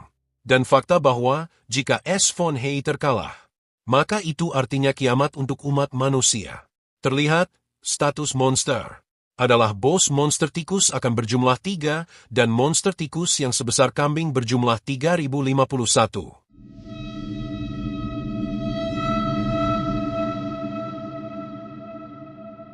Keesokan paginya, S. von Hayter kembali mengunjungi proses perbaikan benteng. Tukang menjelaskan kalau dirinya baru saja menyelesaikan pengangkatan pedang raksasa. Dan niatnya, hari ini akan mulai untuk memperbaiki tembok. Ash menyuruh untuk puing dan sisa serpihan pedang untuk tidak dibuang. Karena itu akan membantu memperlambat tikus. Jadi kira-kira butuh berapa lama nih untuk kalian dapat memperbaiki tembok yang parah ini? Tukang menjelaskan kalau kondisi tembok cukup parah. Namun, Ash berkata kalau tidak perlu berbelit-belit dan beritahu butuh berapa hari untuk perbaikan. Tukang dengan ragu menjawab kalau mereka akan butuh 10 hari, yang membuat Ash merenung, karena monster akan menyerbu dalam seminggu. Tembok besar milik kota benteng adalah keajaiban yang diciptakan oleh kekaisaran. Namun, tentu perbaikan tempat ini juga menjadi tidak mudah. Namun, mereka tidak memiliki pilihan lain. Ash meminta agar tembok dapat selesai dalam 7 hari, yang ingin dibantah oleh tukang. Namun, Tapi apa? Ayo jawab, bro. tukang yang ketakutan menjawab kalau dirinya bersedia untuk mengerjakan perbaikan dalam waktu 7 hari. Dalam hatinya Ash merasa bersalah, namun tidak ada pilihan lain. Jika tembok gagal diperbaiki dalam 7 hari, maka mereka tamat. Lagian, ini aku tidak salah lihat kah? Bosnya ada 3 dan anak buahnya ada 3.251. Yang bener aja lu GM, Aider. Tukang menunduk dan berkata akan melakukan semaksimal mungkin. Dan Ash berterima kasih, berkata akan mengingat kerja keras dan usaha semua orang. Ash berteriak dan mengatakan kalau mereka adalah pelindung dunia. Meminta semua orang untuk semangat, yang dijawab afirmatif oleh semua orang. Ash melakukan rutinitas, jika pagi dia akan melihat proses perbaikan benteng, latihan semua prajurit, dan banyak persiapan lain. Lalu, sore menjelang malam, Ash akan mengunjungi Karel untuk menemaninya makan dan minum. Saat makan dengan Karel, pangeran tidak berbicara apapun dan hanya makan dan minum. Sementara itu, perbaikan berjalan lancar setiap harinya. Meski semua orang terlihat sekarat, tidak dapat dipungkiri kalau Ash juga mulai muntah-muntah setiap pagi karena terlalu memaksakan diri. Dan setelah 3 hari berlalu, akhirnya Karel mengajak Ash von Hayter untuk berbicara. Karel bertanya apakah Ash von Hayter memiliki orang yang dia cintai di dunia ini. Yang ditanggapi bingung oleh Ash von Hayter. Karel yang melihat reaksi Ash von Hayter langsung tersadar. Jika Ash von Hayter tidak memiliki orang yang dicintai, dan dijawab benar oleh Ash von Hayter. Karel meminta agar Ash memikirkan dengan matang sebelum menjawab, karena tidak mungkin bagi seseorang untuk tidak memiliki seseorang yang berharga dalam hidupnya. Dan Ash menurut, dia berpikir keras mengenai orang yang dia cintai. Namun, pikirannya dibawa melayang. Dan akhirnya Ash menegaskan bahwa memang benar dirinya tidak memiliki siapapun yang dia cintai. Yang membuat Karel merasa kalau pangeran memiliki hidup kelam. Yang ditanggapi marah oleh Ash von Hayter. Jika ingin mengadu nasib, maka nasib Karel jauh lebih kelam karena hanya bergantung pada anggur. Ash bertanya mengenai orang yang Karel cintai, dan Karel menjelaskan kalau dirinya sangat mencintai istrinya. Istrinya adalah orang yang amat dia cintai. Namun, dia telah gugur 3 tahun yang lalu. Dia meninggal di kebun ini, dikalahkan oleh monster-monster ganas. Penguasa kota memiliki satu visi yang mengikat mereka, dan dapat dibilang itu juga adalah kutukan. Kutukan ini mengharuskan sang penguasa untuk memilih. Apakah sang penguasa akan memilih orang yang dicintai atau akan memilih menyelamatkan kota? Pahlawan akan mengorbankan orang yang dia cintai demi dunia. Namun, apakah Ash von Hayter, sebagai seorang pahlawan, akan mau mengorbankan dunia demi orang yang dia cintai? Karel melanjutkan kalau kakek moyangnya, kakek buyut, hingga ayahnya, semua dibebankan pada pilihan ini. Tangan Karel bergetar hebat seraya menjelaskan. Sebenarnya, ini situasi yang amat berat. Jika monster banyak, maka mereka akan bertarung tanpa henti. Namun, jika monster sedikit, maka keuangan kota akan sangat memburuk. Terlebih, kota benteng adalah kota mati, yang tidak dapat ditumbuhi satupun tanaman. Di saat itulah, istri sang bangsawan menyarankan untuk membangun lahan pertanian yang jauh dari kota benteng, yang masih layak untuk ditanami oleh tanaman. Wilayah itu ada di selatan, yang tidak lain adalah daerah yang kini didiami oleh Karel. Tempat ini memang amat terbuka dan berbahaya. Namun, kebanyakan monster tidak akan sampai kemari, karena mereka hanya fokus terhadap kota benteng. Karel, dari awal kamu salah. Wilayah ini tidak didatangi monster karena memang tidak ada manusia yang hidup di sini. Tapi, jika sampai ada kehidupan di area ini, maka monster akan menyerang. Karel melanjutkan, kalau pengungsi berdatangan dari wilayah lain untuk ikut berkebun. Hal ini berlangsung lama, hingga bertahun-tahun, hingga banyak perkebunan yang dibangun. Namun, Karel sadar kalau akhirnya monster mulai menyerang. Namun, karena jaraknya jauh, tidak banyak monster yang lolos ke perkebunan, dan akan mampu dikalahkan oleh kesatria kota benteng. Istri Karel mengawasi dan memimpin perkebunan, di daerah yang amat terbuka dan penuh resiko. Karel mengingat beberapa tahun yang lalu, istrinya memberikan buah yang dipetik dan ditanamnya sendiri. Buah ini adalah buah yang amat manis, karena ditanam dengan darah dan air mata mereka. Bahkan dalam benaknya, Karel berharap kalau monster tidak akan lagi datang untuk selamanya. Karel menatap kota benteng, dan mengingat hari-hari penuh bahagia tanpa peperangan. Namun, Pak Tua ini menyadari kalau itu hal yang mustahil. Baru 2 tahun setelah mereka membangun kebun, 100 monster naik ke permukaan dan menyerang kota. Istri Karel melambaikan tangan dan meminta Karel untuk berhati-hati. Namun, keberuntungan mereka benar-benar sudah habis.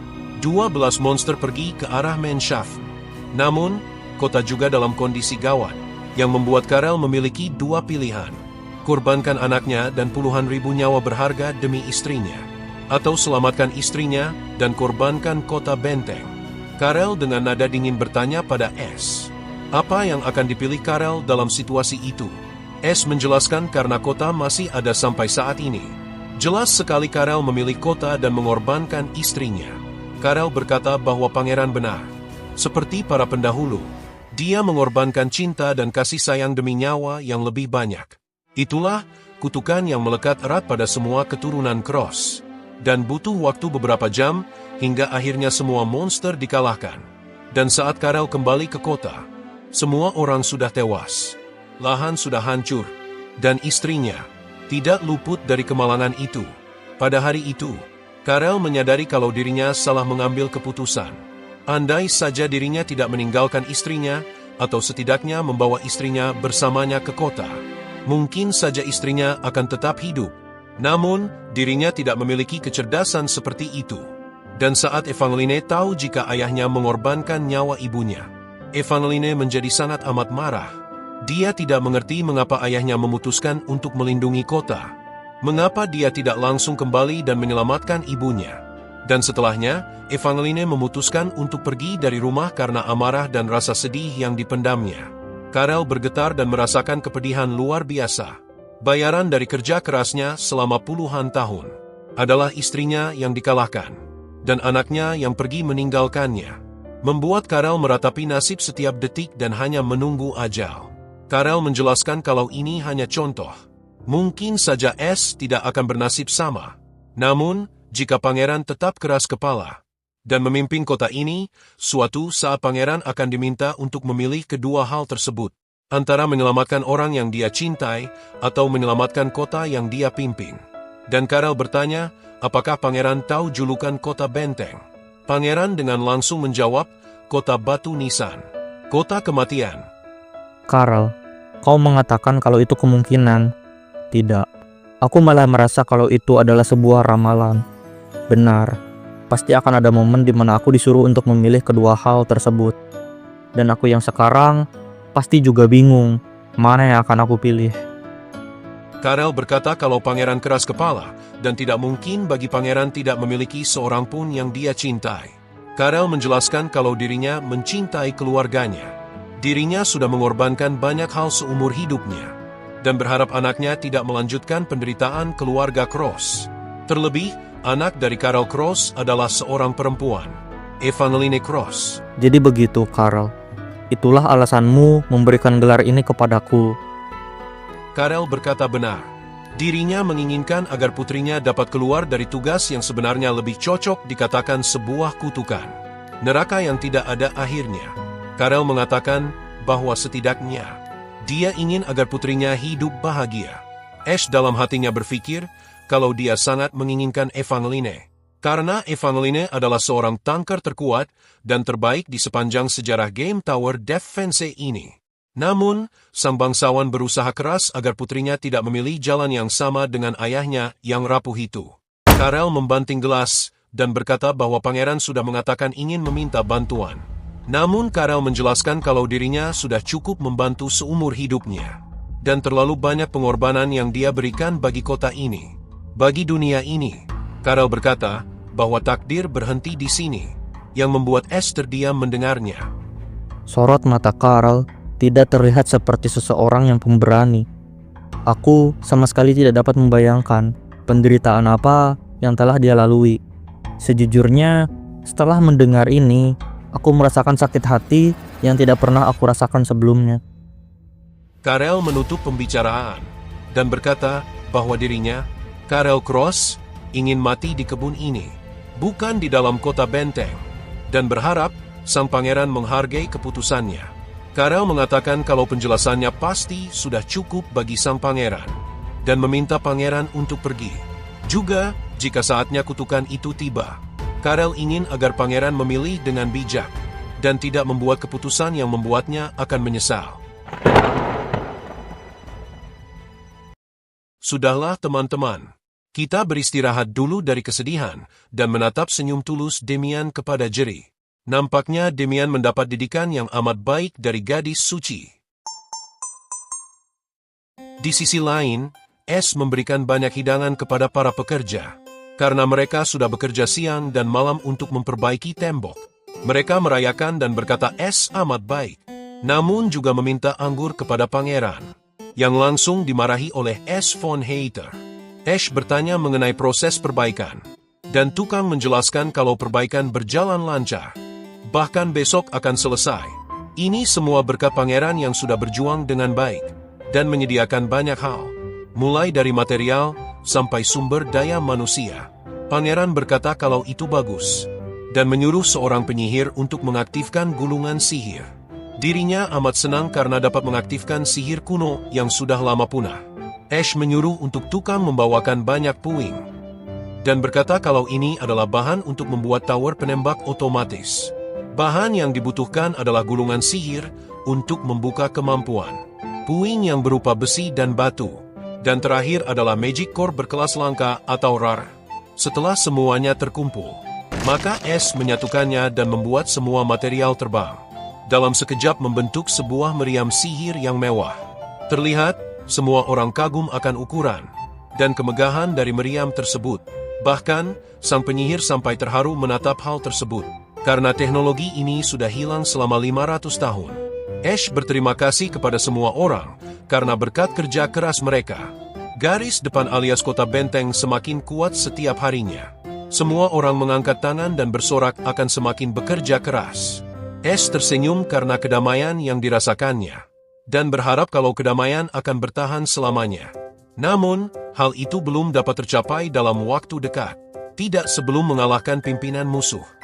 Setelahnya, Ash mengunjungi bengkel senjata, dan akhirnya pembuatan zirah untuk Lucas telah selesai. Zirah ini adalah hasil dari penempaan sang bos living armor yang segede gaban itu. Namun, ketahanannya sangat kecil. Tapi di sisi lain armor ini memiliki sebuah skill yang bagus, yaitu mode kebal, tapi selain itu, Lucas juga tidak dapat menyerang musuh selama 5 detik. Tapi, zirah ini pasti akan berguna karena mereka masih berada di tahap awal peperangan. Lucas menangis karena diberikan zirah yang amat bagus oleh Ash von Hater. Dan Ash berkata kalau ini dibuat khusus memang untuk Lucas, dan berkata bahwa akan lebih banyak zirah ke depannya. Ash berterima kasih kepada bapak penempa, dan dibalas dengan rasa syukur oleh bapak tersebut. Bapak itu berkata ingin terus diberikan banyak proyek hebat di masa depan, yang dijawab tentu saja oleh Ash von Hater. Karena pada dasarnya bengkel tukang adalah jantung dari peperangan. Setelah semuanya selesai, Ash mengajak Lucas untuk pergi ke lapangan barat kota. Tentu untuk mengadakan pemakaman dari prajurit yang gugur sebelumnya. Suara tembakan terdengar di langit kota, menghormati nyawa para karakter yang berharga. Setelah pemakaman selesai, sekali lagi Ash mengadakan pidato, dan menatap banyak peti mati baru yang dimakamkan di bawah batu nisan yang tersusun rapi. Jumlah kematian dari stage sebelumnya memang hanya 5 orang. Namun, Ash sama sekali tidak senang akan hal tersebut, dan pihak gereja melantunkan lagu kepergian bagi prajurit yang berharga. Sementara Ash von Hater berdiri di hadapan batu nisan para bawahannya. Malam harinya, Ash von Hater bersama Lucas merenungi perang yang telah mereka lewati sebelumnya. Dan di saat yang bersamaan, Karel datang. Berkata kalau Ash melakukan pemborosan karena memakai dana kota untuk melakukan prosesi pemakaman. Karel berkata kalau tempat ini dinamakan kota batu nisan, karena kematian adalah hal yang wajar di kota ini. Dan hal yang dilakukan pangeran saat ini sama sekali tidak masuk akal. Karena proses ini hanya akan diulang tanpa henti oleh pangeran. Manusia berguguran seperti daun yang tertiup angin di kota ini, dan bertanya mengenai idealisme sang pangeran. Pak Tua, kau itu jauh-jauh kemari hanya untuk mengatakan hal itu kah? Apa kamu tidak lihat nih, aku sama sekali tidak senang. Apa mungkin kamu kehabisan minuman dan pergi ke sini untuk membeli beberapa persediaan? Karel berkata bahwa pangeran benar. Dirinya memang berniat membeli anggur, namun di sisi lain, dia juga memberikan kabar baik, karena teman-temannya bersedia membantu dalam peperangan melawan monster, yang membuat pangeran terkejut, namun amat bahagia. Sejujurnya, pangeran tidak memiliki pikiran kalau mereka akan membantu. Namun, tentu ini adalah kabar yang amat baik, dan merasa perjuangannya selama seminggu ini tidak sia-sia. Namun, Karel meminta agar pangeran memperhatikan mereka dengan baik, karena usia mereka tidak jauh beda dengan Karel Cross. Mereka sangat sepuh. Pangeran menggenggam tangan Karel dan mengucapkan terima kasih. Namun, Karel menolak terima kasih Pangeran dan menyuruh Pangeran untuk berterima kasih pada teman-temannya. Setelahnya, Karel pamit dan berkata bahwa hanya ini yang dapat dia bantu untuk Pangeran. Dirinya meminta agar S menjaga kota ini dan membuat semua orang bahagia tanpa ada lagi orang yang menangis. Iya, serahkan saja kepadaku, Karel. Aku akan berjuang semaksimal mungkin. Mungkin aku tidak dapat menjanjikan diri akan menjaga mereka tidak menangis. Tapi, aku akan melakukan semua hal yang aku bisa untuk membuat mereka setidaknya dapat tersenyum. Setelah mendengar tekad Pangeran, Karel pamit dan S berkata akan pergi sekarang. Saat Karel sudah cukup jauh, Pangeran berteriak kalau dirinya akan membawakan beberapa tanaman herbal karena khawatir dengan kondisi Karel. Namun, Karel berkata kalau tidak butuh obat-obatan dan tidak perlu membawa hal seperti itu. Karel menatap Pangeran dan akhirnya melangkah pergi sambil melambaikan tangan. S menatap punggung Karel dan berpikir kalau Karel benar-benar sudah berjuang sepanjang hidupnya. Akan sangat egois bagi S kalau memaksa Karel berkontribusi. Sementara Karel sudah mengorbankan segalanya selama ini. Ash akan membiarkan Karel untuk memilih apapun yang dia inginkan. Setidaknya, hanya itulah yang dapat dilakukan oleh anak muda ini. Ash bukanlah seorang dewa, dan benar kata Lily, tidak semuanya dapat ditangani sendiri oleh Pangeran. Dalam hati kecilnya, Ash tidak ingin menghentikan Karel, dan berniat untuk mengunjungi Karel sesekali untuk minum bersama. Namun, yang tidak dapat S bayangkan adalah satu kemungkinan, yaitu tidak akan lagi bertemu Karel untuk selamanya.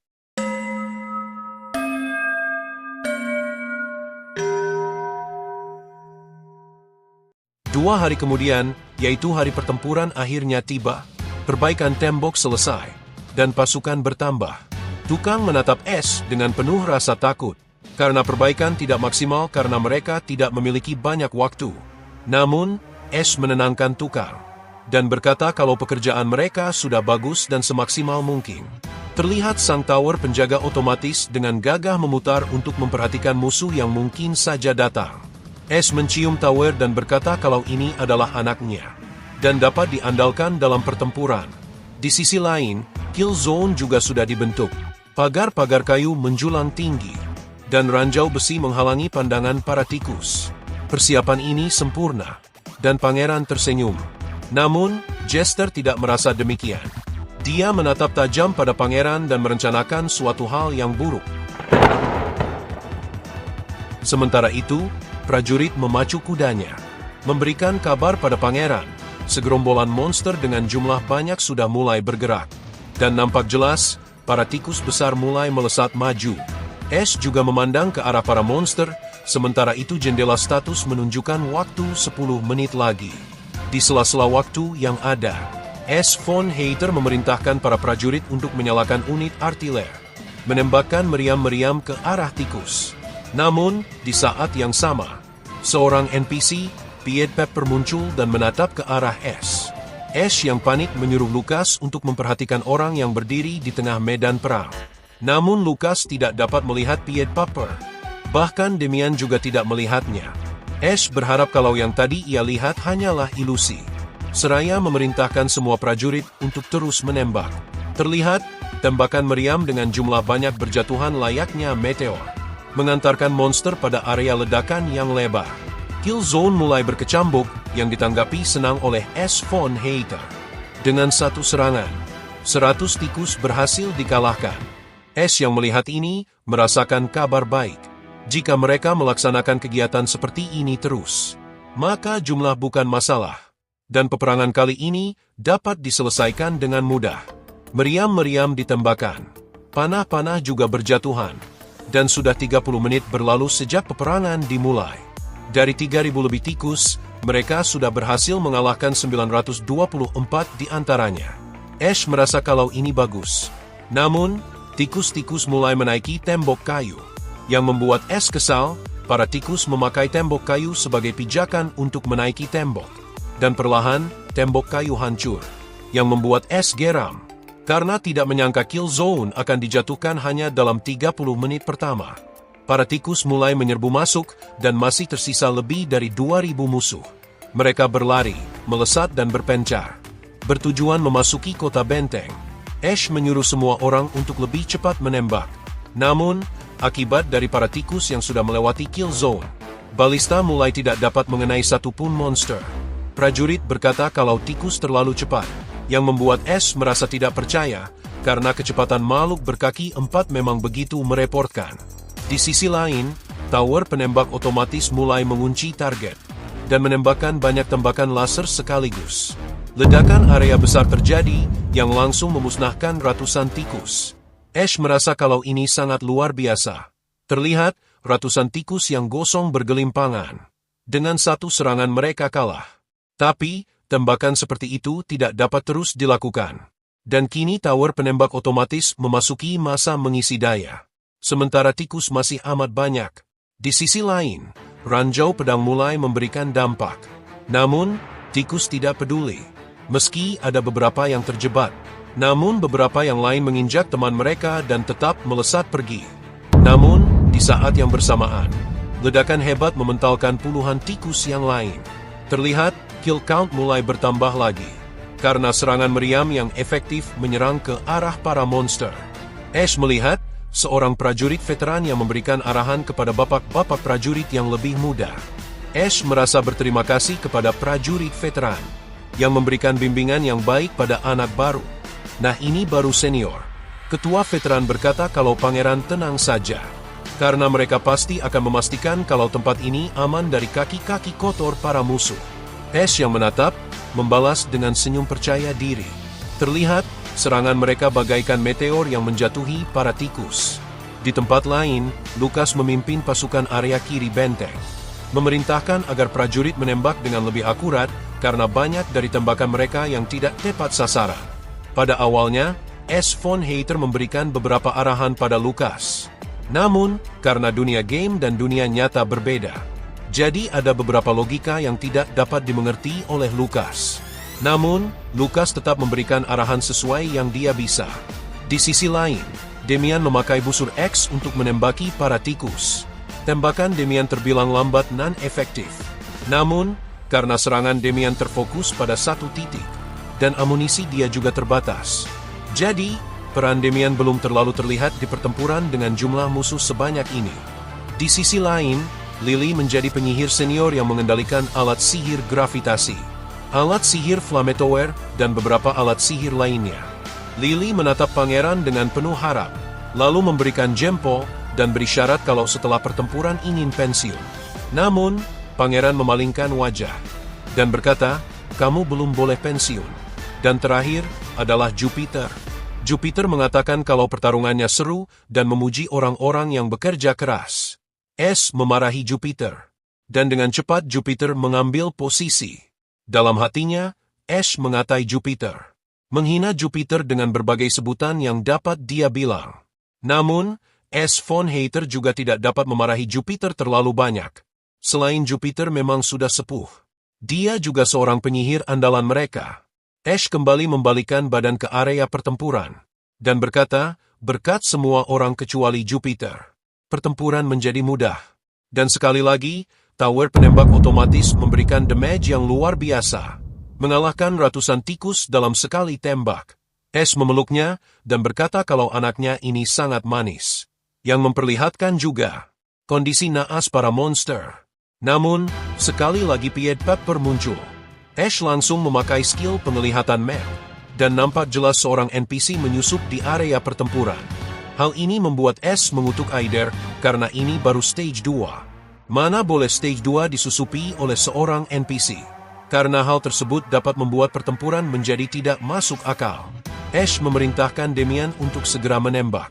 Namun Demian menolak, dia tidak tega jika harus mengalahkan manusia. Meski mereka musuh, Demian tetap tidak dapat melakukannya. Dan akibat dari ketakutan Demian, Pied Pepper Crown meniup serulingnya, yang akan menjadi mimpi buruk bagi pasukan S. von Hater. Semua prajurit menatap dan memperhatikan tikus yang berhenti. Namun 1 detik kemudian, Semua tikus menjerit dan mulai melesat ke arah benteng dengan kecepatan 3 kali lipat lebih cepat dari sebelumnya. Mereka menyerbu ke satu titik. Titik itu adalah tembok tengah yang belum diperbaiki dengan benar karena terbatasnya waktu yang mereka miliki. Para tikus melesat maju sesuai arahan dari Pied Piper.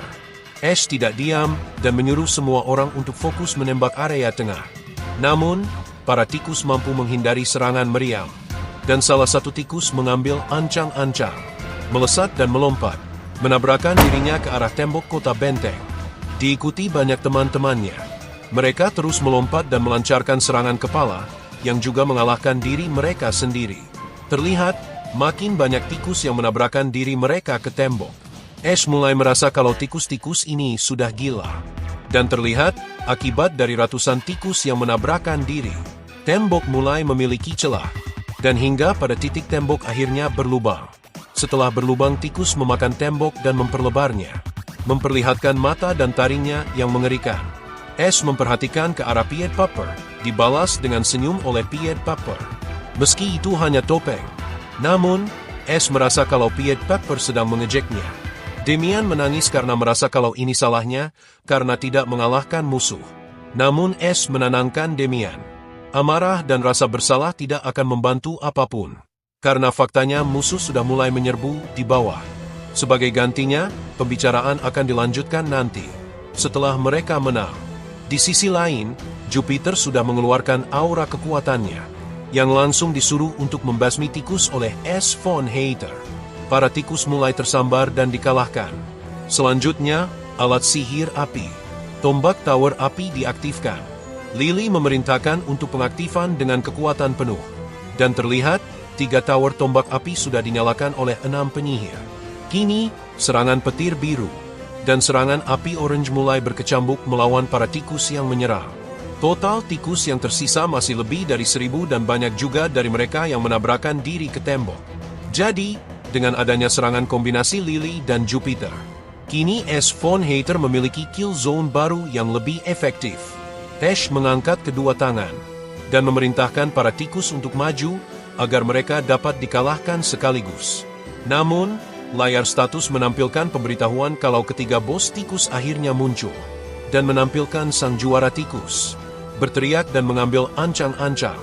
Ash tahu kalau target dari ketiga bos adalah dinding dan memerintahkan semua orang untuk menghentikan ketiga juara tikus dikarenakan ukuran tubuh mereka yang amat besar. 2 kali lipat lebih besar dari yang mereka temui di dungeon. Namun, juara tikus juga melesat pergi. Sementara S. Von Hater memerintahkan prajurit untuk cepat. Tembakan-tembakan mulai dilesatkan, namun, hal itu hanya seperti menggelitik mereka saja.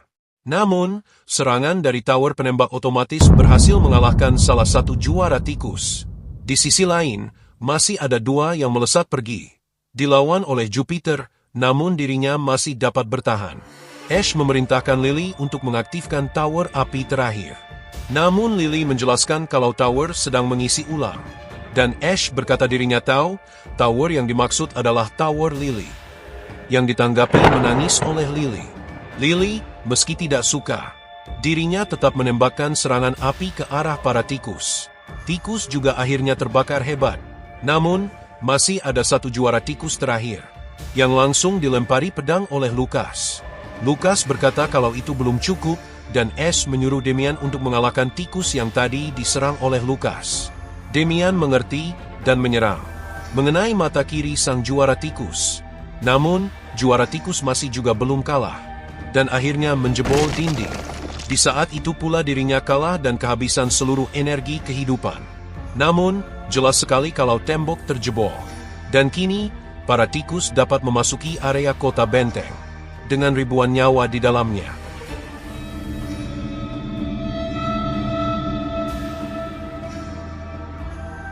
Di tempat lain, Karel juga menatap dari kejauhan.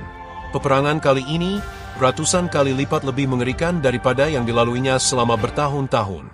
Karel dengan jelas tahu kalau ada yang berbeda dengan perang kali ini. Tidak hanya jumlah monster yang banyak. Entah kenapa, monster juga sangat cerdas dan kuat. Pangeran tidak kalah hebat, dan skala perang benar-benar seperti peperangan yang mempertaruhkan nasib umat manusia ke depannya. Karel menatap dengan wajah pedih dan berkeringat dingin. Membayangkan Es yang melewati peperangan seperti ini di usianya yang terbilang masih muda. Kini dia jadi tahu kenapa Es sangat putus asa. Jika saja para temannya tidak memberikan bantuan, sudah dapat dipastikan kalau kota benteng akan jatuh dan hancur. Dalam benaknya, Karel berpikir apakah dirinya harus membantu atau tidak. Namun dirinya sudah pensiun dan berjanji pada mendiang istrinya jika dirinya akan meninggal di kebun milik mereka. Namun, benturan dahsyat menyadarkan Karel. Terlihat kota benteng berhasil dijebol. Hal yang belum pernah terjadi selama puluhan atau bahkan ratusan tahun yang lalu. Di sisi lain, Es memerintahkan agar semua warga dievakuasi. Jika tidak, korban yang berjatuhan tidak akan terbendung jumlahnya. Sementara itu, ratusan tikus yang lain juga sudah bermunculan. Es memerintahkan Lukas untuk memimpin pasukan menuju area bawah tembok, mengalahkan tikus dari jarak dekat. Sementara Jupiter tetap memakai sihir area besar. Dan Lily diperintahkan untuk mengaktifkan artefak haste, yang harus diarahkan kepada Lukas dan para prajurit di garis depan. Terakhir Demian, karena Demian masih saja murung. Tess menyentil dahi Demian, dan memerintahkan Demian untuk tidak terlalu menyalahkan dirinya. Kini musuh sudah di depan mata, dan jika mereka kalah, maka ribuan warga akan menjadi korban. Sebagai gantinya, Demian Haris menyerang tikus yang berhasil melewati Lukas dan prajurit. Demian paham dan berjanji akan memenuhi ekspektasi sang pangeran. Di sisi lain, tikus yang amat banyak itu mulai terfokus ke satu titik, yaitu tembok yang berhasil ditembus. Di tempatnya, Lukas dan para prajurit mendirikan barikade yang juga siap mengalahkan tikus yang masuk. Tikus diserang oleh Lukas dan dengan serangan itu mengalahkannya. Lukas memakai senjata baru yang diberikan oleh S. von Hayter dan berkata pada prajurit bahwa mereka harus tenang, membasmi tikus yang melewati tembok. Prajurit berkata siap dan mengangkat pedang mereka. Suara dentuman pedang dan gigi tikus mulai berkecambuk. Namun, tikus juga terus saja memperlebar jalan, yang membuat S. von Hayter memaki para tikus, karena tikus macam apa yang dapat berbuat hal semacam itu. Di sisi lain, alat sihir tombak api sudah bisa dinyalakan. Namun, S mendengar teriakan para penyihir, yang rupanya, para tikus menyerang, bahkan memutuskan salah satu kaki penyihir. Sangat malang kini para penyihir lumpuh seperti lili. Pangeran tidak tinggal diam dan memberikan serangan pukulan pangeran.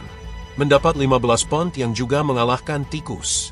Terlihat, selain masuk ke tembok, tikus juga memanjat tembok. Lily menangis dan berkata akan membakar tikus. Sementara S merasa pusing karena artefak sudah tidak dapat digunakan. Di sisi lain, pasukan yang di bawah juga mulai kalah. Bahkan ada yang tangannya digigit tikus hingga terputus. Tikus-tikus terus menyerang, dan nampak jelas ukuran mereka yang sebesar kambing. Amat mengintimidasi prajurit yang ada. Sementara pangeran juga meninju setiap tikus yang mendekati Lily. Di sini pangeran juga merasa putus asa. Mereka berada di ambang kekalahan. Kerusakan semakin parah setiap detiknya. Tiba-tiba sang pemimpin veteran berteriak pada pangeran. Jika Karel berada di tengah medan pertempuran, Ash menatapnya dan benar. Karel berlari dengan kudanya, mengangkat tombak tinggi dan mencengkeram erat perisai miliknya. Dia memakai skill provokasi area besar yang bahkan memiliki radius 1 km, membuat semua tikus memperhatikan dirinya. Ash melihat tikus berbalik arah ke arah sang bangsawan. Ash berteriak pada Karel bahwa dirinya melakukan hal gila. Hal ini akan membuat dirinya dikalahkan oleh tikus-tikus. Namun, Karel tidak bergeming. Dirinya berdiri di sana karena sudah tahu akan berakhir seperti apa. Karel Cross selalu hidup dalam lingkungan yang berdarah. Kota dia lahir adalah Crossroad, kota kutukan yang tidak pernah henti-hentinya diserang oleh monster. Ayahnya meninggal ketika Karel masih berusia remaja, dan memaksa Karel untuk menjadi seorang pemilik kota di usianya yang masih sangat muda. Dan dia terus membunuh monster setiap harinya. Monster datang tanpa henti setiap hari, tidak peduli hari apa, tidak peduli jam berapa, dan tidak peduli pada situasi apa yang sedang dilakukan oleh Karel.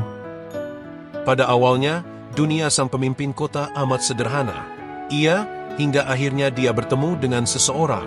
Gadis itu memanggilnya Tuan dan memeluk banyak bunga. Karel bertanya mengenai barang yang dimiliki sang gadis. Dan gadis itu memberikan bunga, seraya berkata kalau ini adalah bunga. Gadis itu meminta izin agar diperbolehkan merawat bunga. Namun, Karel berkata kalau ini adalah garis depan yang melawan monster. Mereka jauh lebih membutuhkan pedang, tombak dan panah ketimbang bunga. Namun, gadis itu membingungkan sang pemimpin. Dirinya mengatakan kalau justru karena bunga tidak berguna, maka bunga dibutuhkan di tempat ini.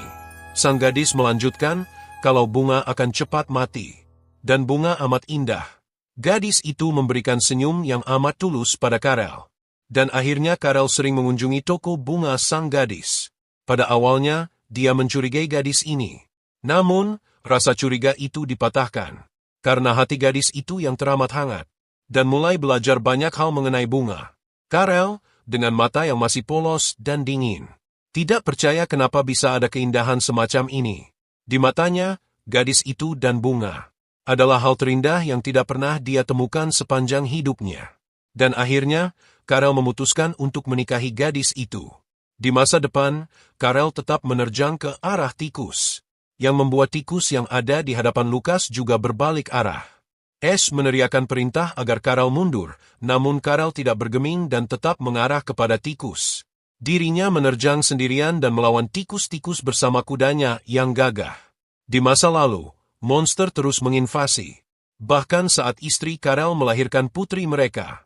Istri Karel menangis bahagia dan berkata kalau ini adalah anaknya. Karel yang masih penuh luka dan darah menimang anaknya. Dan istrinya memberikan nama Evangeline. Putrinya memegang jari Karel dengan tangan mungilnya, dan tersenyum kepada ayahnya. Karel tidak mengerti mengapa makhluk sekecil dan selemah ini bisa memiliki kehangatan yang tidak dapat dibandingkan dengan apapun. Untuk pertama kalinya Karel merasa tersentuh.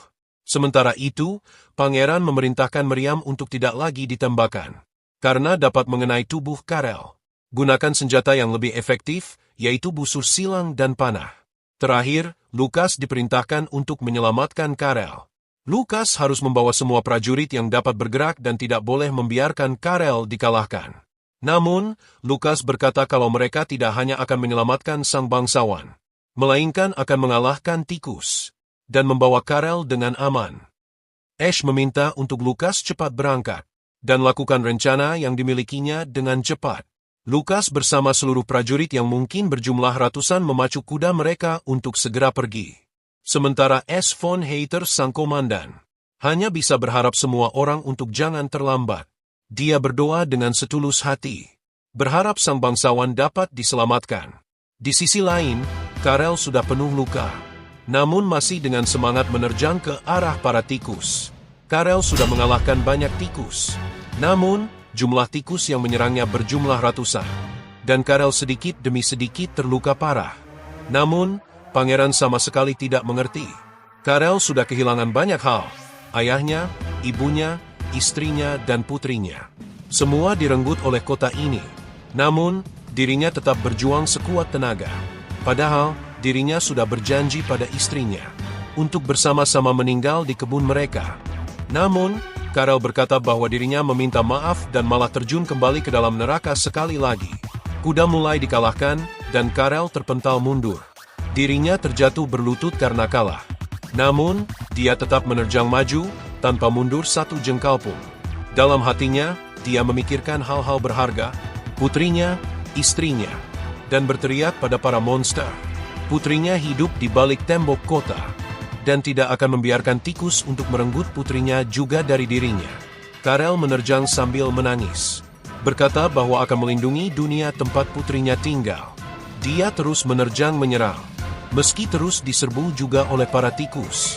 Namun, dirinya sendiri tidak akan mampu untuk melawan semua monster. Kulitnya sedikit demi sedikit terkulai. Namun, dirinya tetap tidak menyerah, menerjangkan tombaknya ke arah lawan di hadapannya. Karel menatap kota benteng, dan semuanya mendadak hening. Penglihatannya sudah tidak berfungsi, dan dia bertanya-tanya mengapa monster tidak menyerang lagi. Karel bertanya apa dirinya sudah mati? Namun, secercah cahaya muncul.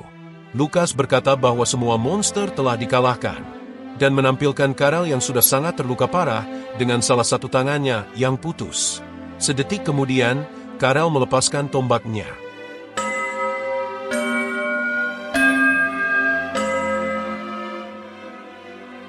Beberapa saat setelahnya, Ash datang dengan menunggang kuda.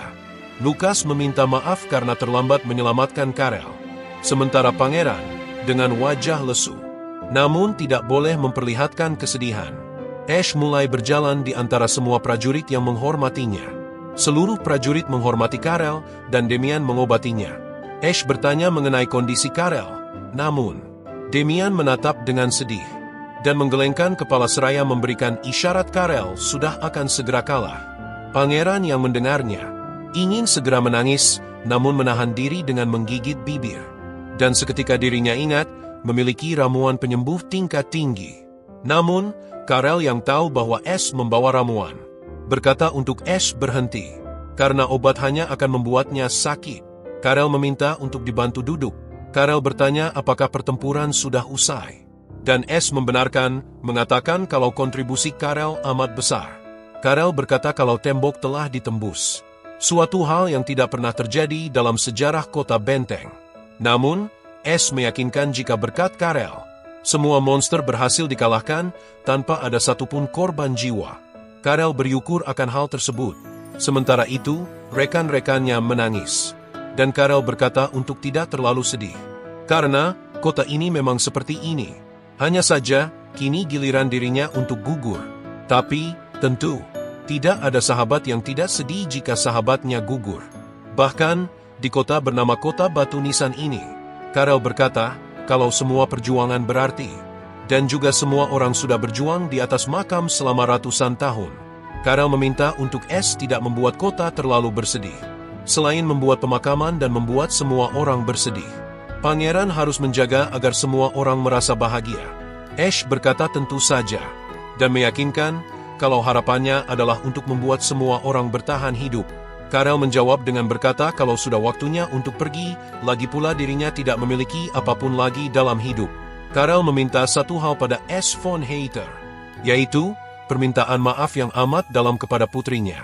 Dan Evangeline bebas melakukan hal apapun yang diinginkan olehnya. Ash menjawab dengan afirmatif. Dan untuk terakhir kali, dia meminta maaf kepada istrinya.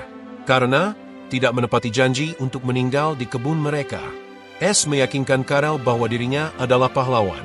Karel sudah menyelamatkan dunia ratusan kali dan tidak akan dapat dibandingkan dengan Ash yang hanya seorang anak kecil.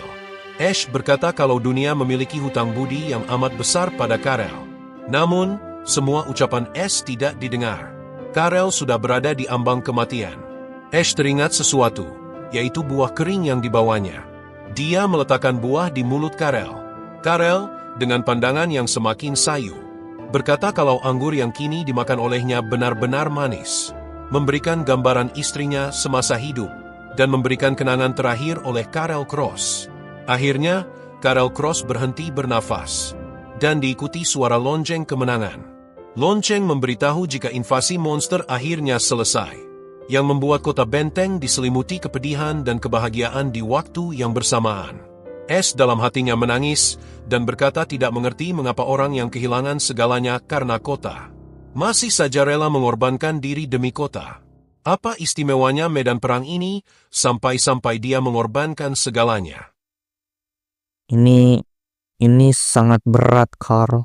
Posisi pemimpin kota ini terlalu berat. Akhirnya, peperangan berakhir pada sore hari, dengan tikus yang bergelimpangan, dan pangeran yang dikelilingi pasukannya. Jendela sistem memberitahu jika stage 2 sudah selesai. MVP dari perang ini adalah Lukas, dan karakter yang gugur adalah Karel Cross.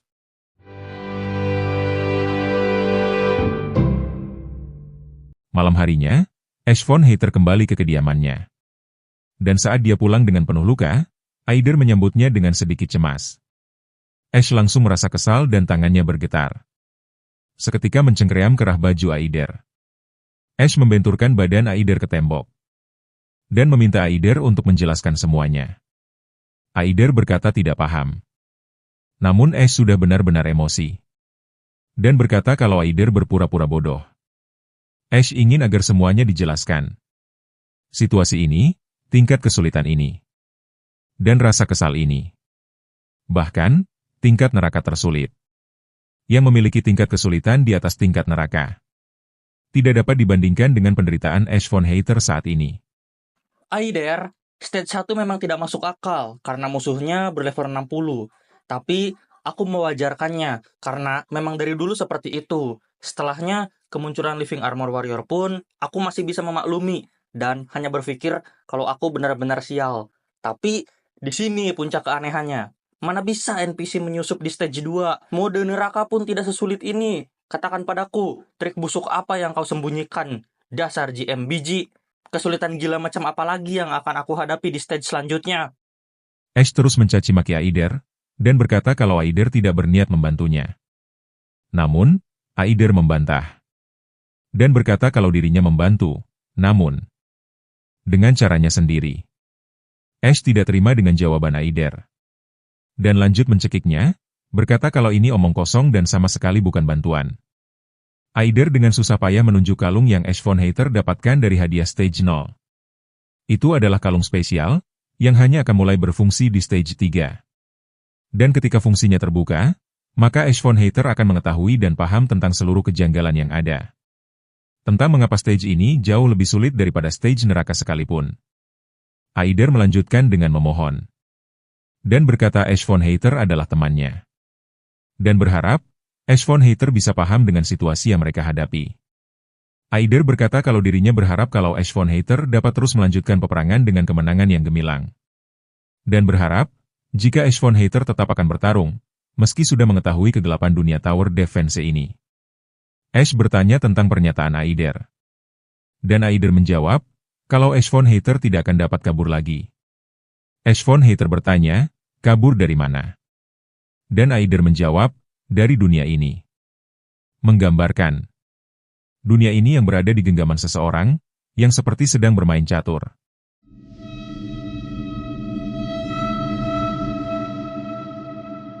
Tiga hari setelah stage 2 berakhir. Suasana kota masih berat.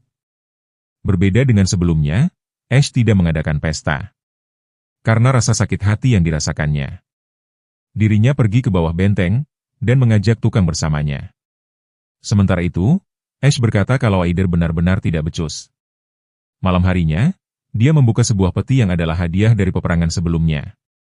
Terlihat, sebuah mana gun adalah hadiah yang Ash dapatkan dari perang kali ini.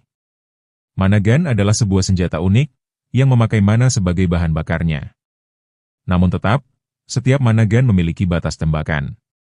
Malam harinya, Ash bersama Lucas dalam perjalanan pulang menuju kediaman Ash. Dan Ash memperhatikan stage 3 memiliki waktu 12 hari dan 9 jam lagi. Ini berarti, setelah stage 2 kemarin. Mereka diberikan waktu 15 hari untuk bersiap dalam pertempuran. Di sisi lain, siluet seorang gadis yang membawa Lancer berdiri di depan kediaman. Gadis itu menatap Ash von Hater seperti melihat mangsa. Dan dengan cepat, melesat untuk menusuk Ash von Hater. Seketika kereta kuda pangeran jebol oleh gadis itu. Yang membuat kuda sangat terkejut. Untungnya, Ash von Hater sudah naik beberapa level. Dan berhasil menghindari serangan Lancer dari gadis itu. Namun, gadis itu juga terlihat terkejut. Dan berkata, berniat menghancurkan roda saja. Namun malah bablas menghancurkan kereta kuda. Setelahnya, Lucas bertanya mengenai kondisi pangeran. Apakah pangeran baik-baik saja? Dan berbalik pada gadis itu. Bertanya kenapa gadis itu berani menyerang sang pangeran. Dan bertanya mengenai identitas sang gadis. Namun, gadis itu masih berdecak pinggang dan menatap Ash dan Lucas dengan sangat sombong. Ash berkata kalau dia loli. Namun, Lucas berkata kalau tidak boleh meremehkan seseorang. Bisa saja kalau gadis ini adalah prajurit yang terlatih. Lucas meminta Ash untuk memperhatikan baju dari gadis itu, dan Ash berkata kalau itu memang seragam dari Akademi Kekaisaran. Lucas bertanya kenapa gadis dari Akademi ada di tempat ini. Garis depan yang amat berbahaya. Namun, gadis itu balik bertanya. Mengapa Om-Om Mesum malah menginterogasi dirinya? Mendengarnya, Lucas dan Ash menggeram. Dan berkata kalau mereka bukanlah Om-Om Mesum. Gadis itu menunjuk ke arah kediaman.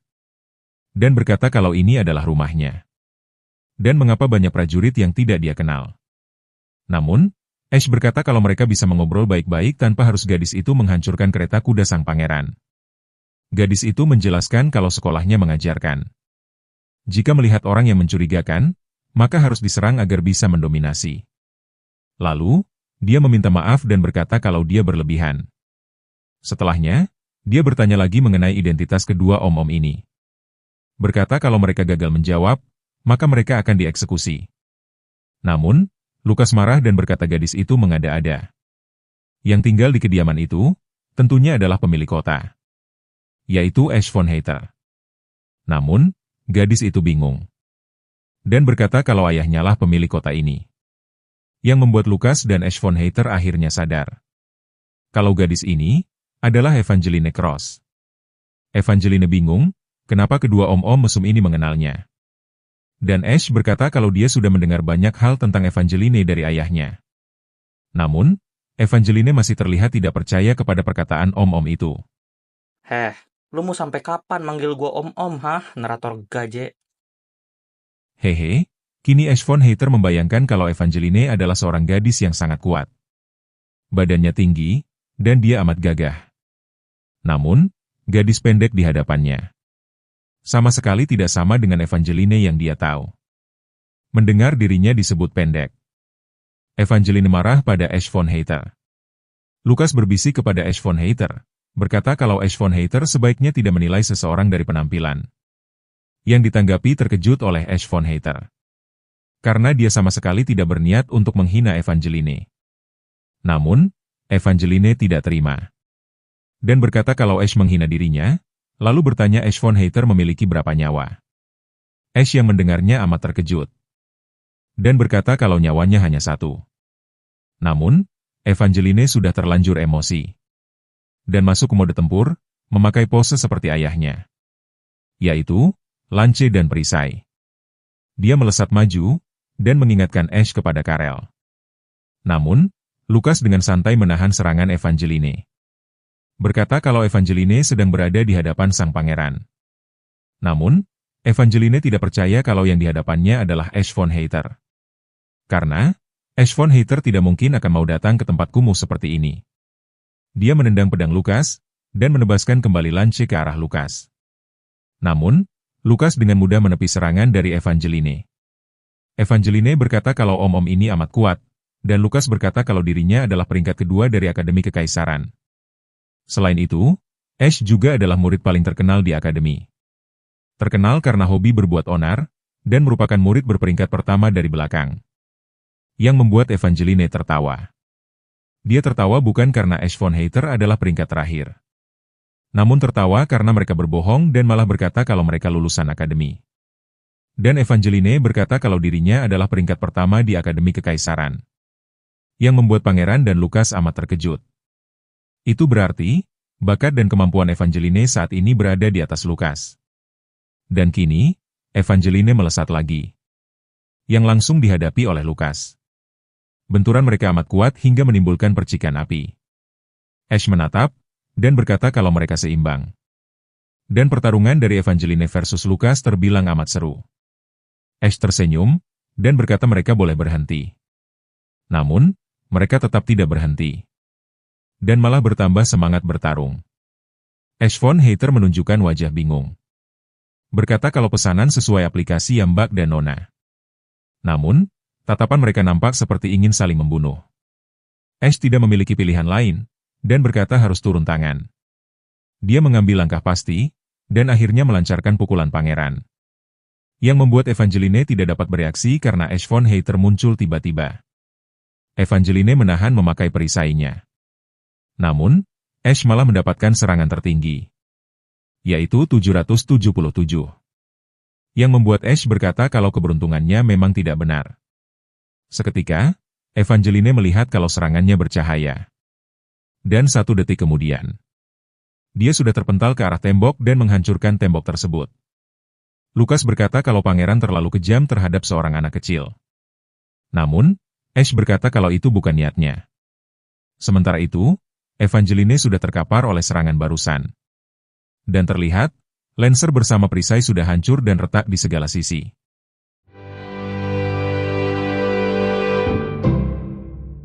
Di sisi lain, Ash von Heiter berharap kalau Evangeline tidak mati. Karena, damage dari pukulan yang mendapat angka 12 saja sudah cukup untuk membunuh monster. sementara serangannya kali ini 70 kali lipat lebih kuat daripada itu. Evangeline bermimpi. Mimpi ini adalah ingatan masa lalunya, di mana monster selalu menginvasi setiap hari, saat Evangeline masih sangat kecil. Jika monster menyerang, maka ibunya datang untuk menenangkan puterinya. Sang ibu tersenyum dan mengatakan akan membuat anaknya tenang dan tidak takut pada monster. Namun, bahkan Evangeline muda tahu, jika yang takut pada monster bukan dirinya, melainkan sang ibu itu sendiri. Evangeline muda berkata pada ibunya, jika ayahnya akan mengalahkan monster, dan berharap ibunya tidak takut. Sang ibu tersenyum dan berkata kalau putrinya benar. Lalu, beberapa tahun setelahnya, Evangeline akhirnya sadar, jika ibunya bukan takut pada monster, namun takut kehilangan suaminya akibat monster, dan takut pada takdir, di mana Evangeline suatu hari akan pergi memerangi para monster. Evangeline akhirnya terbangun dan berkata kalau bau ini sangat khas. Dirinya sudah berada di kamarnya. 1 detik kemudian, seseorang masuk. Mengetahuinya, Evangeline langsung mengubur diri dengan selimut. Ash duduk dan memandangi Evangeline yang nampak ketakutan. Evangeline berkata kalau ini sudah 3 tahun. Dan bertanya kabar Karel. Namun, Ash hanya diam. Evangeline melanjutkan, kalau dirinya sudah mengetahui.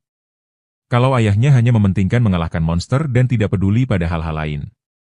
Seketika, mata Evangeline berkaca-kaca. Dalam hati kecilnya, Evangeline berkata kalau dirinya tidak ingin berkata demikian.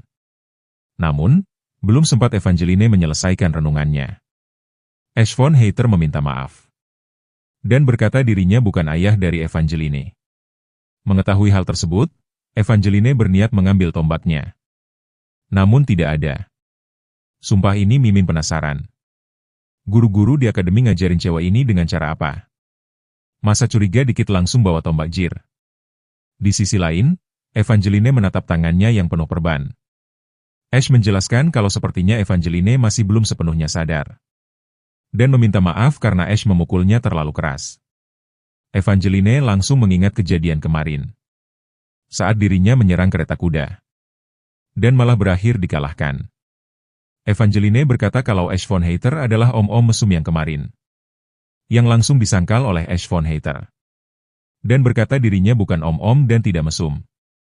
Sementara Evangeline berkata kalau Ash von Heiter terlihat lemah namun tenaganya mantap.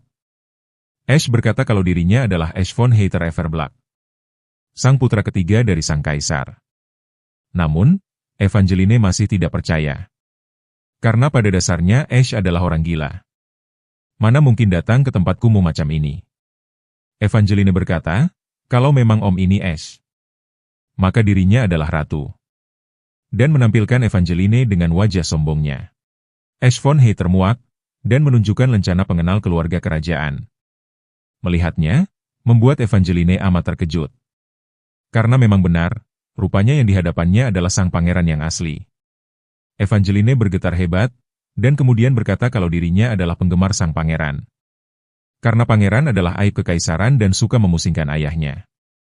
Oleh sebab itu, dirinya belajar banyak hal agar dapat membuat Karel pusing di masa depan. Di saat yang bersamaan, dirinya meminta tanda tangan dari Ash von Heiter. Dan Ash setuju memberikan tanda tangan. Evangeline berkata kalau ilmunya sudah banyak. Dan belajar banyak hal dari Ash von Heiter. Pada awalnya dirinya kabur dari rumah dan masuk ke akademi yang amat dibenci ayahnya. Namun, akademi adalah tempat yang aneh. Entah kenapa mereka adalah penggemar Leonidas dan membuat Evangeline menjadi kesal. Namun, Evangeline adalah gadis super jenius yang bisa lulus dalam waktu 3 tahun. Padahal, normalnya seseorang baru dapat lulus setelah 6 tahun. Evangeline menjelaskan kalau dalam 3 tahun ini dirinya sudah memberontak dari sang ayah. Yang ditanggapi heran oleh Ash, dan berkata kalau Evangeline amat menggemaskan. Mata Evangeline berbinar. Dan seketika dirinya bertanya mengenai posisi ayahnya saat ini. Mendengarnya, Ash menjadi sedih. Sementara Evangeline terus berkata akan menunjukkan semua hal yang sudah dia pelajari dari Ash. Ash dengan nada sedih, bertanya apakah benar kalau Evangeline tidak mendapat berita apapun selama di akademi. Dan Evangeline berkata benar, karena di akademi ia amat fokus belajar. Dan bertanya mengenai kabar yang dikatakan oleh sang pangeran. Ash menunduk. Tangannya bergetar. Sementara Evangeline mulai berkeringat dingin. Bertanya mengenai ada kejadian besar apa yang telah terjadi. Ash von Hayter meminta maaf kepada Evangeline. Dengan amat berat, ia menyampaikan kalau ayahnya, Karel Cross, telah gugur dalam peperangan 4 hari yang lalu.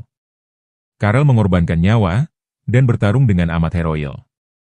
Bahkan, berkat sang bangsawan, tidak ada satupun korban jiwa dari peperangan tersebut.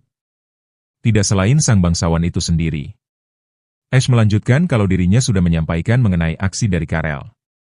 Dan berkata kalau Karel akan mendapat penghormatan tertinggi dari kekaisaran berkat jasanya. Evangeline terdiam mendengar penjelasan pangeran. Dan Ash melanjutkan kalau pemakaman dari Karel akan dilaksanakan 3 hari lagi. Evangeline berkata kalau ayahnya curang. Malah melarikan diri dari dirinya. Ayahnya berkata kalau mungkin akan kalah saat bertarung melawan monster. Dan Evangeline berkata kalau akhirnya perkataan ayahnya itu terwujud. Evangeline dengan sedih berkata kalau belum melampiaskan seluruh amarah pada ayahnya. Namun, Ash membalas dengan permintaan maaf. Dan berkata kalau ini semua adalah salahnya. Dirinya adalah komandan tempat ini. Dan kematian dari Karel Cross adalah kesalahannya. Kesalahan yang amat besar. Jadi, dia meminta agar Evangeline mengarahkan seluruh amarah pada dirinya. Evangeline bertanya apakah yang di hadapannya benar-benar Ash von Hayter? Karena tidak mungkin Ash von Hayter sebaik ini. Ash von Hayter adalah orang yang seenaknya dan gila. Yang ditanggapi heran oleh Ash, karena terus dikatai gila. Dan berkata kalau Evangeline hanya menilai dirinya dari masa lalu. Ash pamit. Dan berkata kalau ada pembantu di depan pintu yang dapat diperintahkan jika saja Evangeline membutuhkan sesuatu. Sebelum pergi, Evangeline meminta maaf karena tindakannya tadi malam. Ash berkata kalau dirinya menerima permintaan maaf Evangeline. Dan meminta Evangeline untuk beristirahat. Setelahnya, Ash menutup pintu dan akhirnya pergi. Aider menjelaskan kalau umur dari Evangeline saat ini adalah 16 tahun. Dan Ash von Hayter berkata bahkan itu 2 tahun lebih muda daripada Demian. Aider melanjutkan kalau sebenarnya, Evangeline baru akan muncul 2,5 tahun lagi.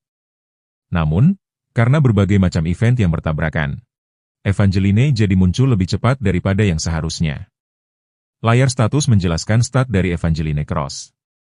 Yang terlihat jelas, jika Evangeline memang se-overpower itu. Dan Evangeline memiliki berbagai skill ceat. Mulai dari kebal serangan fisik, speed yang tinggi, hingga damage dari serangannya yang sangat brutal. Namun, di sisi lain, karena Evangeline masih belia, dirinya agak ceroboh, dan bahkan memiliki skill pasif merugikan. Yang mirip seperti Jupiter. Namun bedanya, pasif Jupiter tidak dapat hilang. Sementara pasif Evangeline dapat hilang seiring waktu. Skill ini bernama Little Miss Clumsy. Efek dari Evangeline yang masih muda. Ash menepuk kepalanya, karena Evangeline memiliki pasif yang merugikan begini. Namun, di satu sisi dia mewajarkan. Karena pada dasarnya, Evangeline memang belum memiliki pengalaman nyata dalam pertempuran.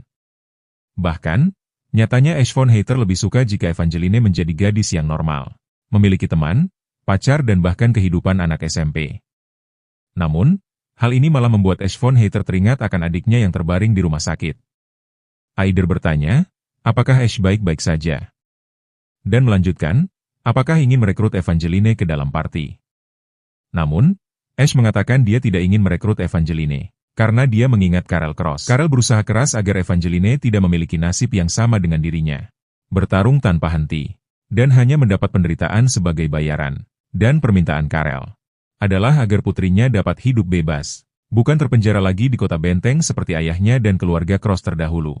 Namun, Aider berkata kalau wajah Ash sangat menunjukkan kalau dia tidak ingin melepaskan Evangeline. Namun Ash berkata kalau wajahnya ini sangat tulus dan sangat rela Evangeline pergi.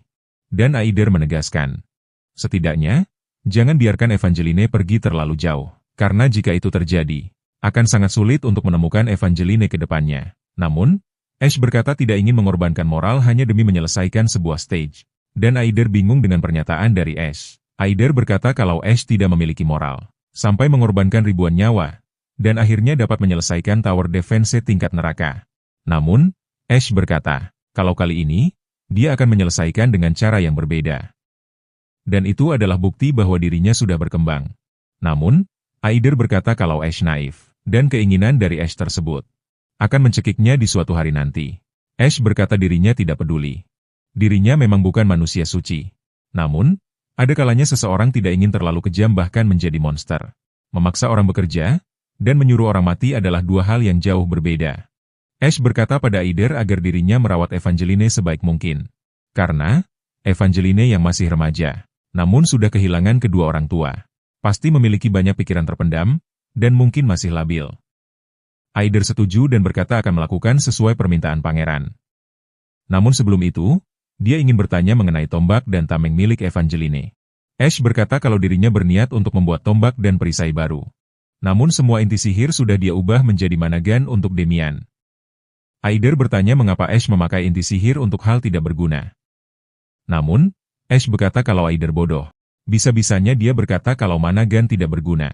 Selain itu, mengumpulkan inti sihir memang tidak mudah. Namun mereka bisa mendapatkan beberapa di dungeon. Ash menyuruh Aider untuk memanggil parti miliknya. Lily, Demian, Lucas dan Jupiter. Mereka akan lanjut menjelajah dungeon area kedua. Terlihat, rombongan pangeran sudah berdiri kembali di depan gerbang teleportasi. Dan Ash menyapa para bawahannya. Bertanya apakah mereka sudah beristirahat dengan baik selama 4 hari ini. Yang ditanggapi berbeda oleh masing-masing orang. Tentu, Lily menangis. Karena pangeran begitu kejam. Memaksa gadis lumpuh untuk terus masuk ke dasar neraka. Lily menarik jubah pangeran. Dan bertanya mengapa tidak memakai bawahan yang lain. Pangeran sudah merekrut banyak orang. Namun mengapa malah Lily lagi yang disuruh untuk masuk ke dungeon? Namun, Ash berkata kalau orang-orang itu tidak berbakat. Dan tidak dapat dibandingkan dengan Lily. Lily bingung apakah ini pujian atau paksaan. Namun yang ingin dia lakukan sekarang adalah mengacak-acak baju pangeran dan menangis. Sementara keributan terjadi. Terdengar suara langkah kaki yang asing. Ash menoleh, dan rupanya itu adalah Evangeline. Evangeline bertanya mereka mau kemana malam-malam begini. Dan Lily heran, siapa gadis muda tersebut? Ash langsung memperkenalkan kalau gadis ini adalah Evangeline Cross. Putri satu-satunya dari Karel Cross. Lily dan Demian langsung menunduk. Dan tidak dapat menyembunyikan kesedihan. Sementara Jupiter berkata dirinya berduka cita atas kepergian ayahanda dari Evangeline. Evangeline membalas dengan Shinjo Sasageo. Dan berkata kalau dirinya sudah baik-baik saja. Lalu, ia bertanya pada Ash von Hater tentang tujuan kita. Ash bingung dengan kata kita, seakan anak ini akan ikut. Namun, Ash tetap berkata kalau dirinya akan ke dungeon. Yang ditanggapi dengan terkejut oleh Evangeline. Karena, mereka akan pergi ke dungeon. Dan dungeon yang ada di kota benteng hanya satu. Yaitu dungeon legendaris, dungeon bawah danau. Ash berkata kalau Evangeline jenius. Sampai mengetahui sejarah dungeon bawah danau. Namun, Evangeline berkata kalau dungeon itu adalah dunia fiksi. Dan jika mereka ke sana, mereka tidak dapat kembali hidup-hidup. Sudah banyak korban yang hilang karena memaksakan diri masuk ke dungeon. Namun, Ash dengan percaya diri berkata kalau itu omong kosong. Buktinya mereka bisa kembali, dan kini berdiri di hadapan Evangeline. Evangeline menatap dengan malas. Dan berkata kalau tidak ada cara aman untuk masuk ke dungeon. Bahkan keluarga Cross tidak tahu caranya. Namun, Ash meledek Evangeline.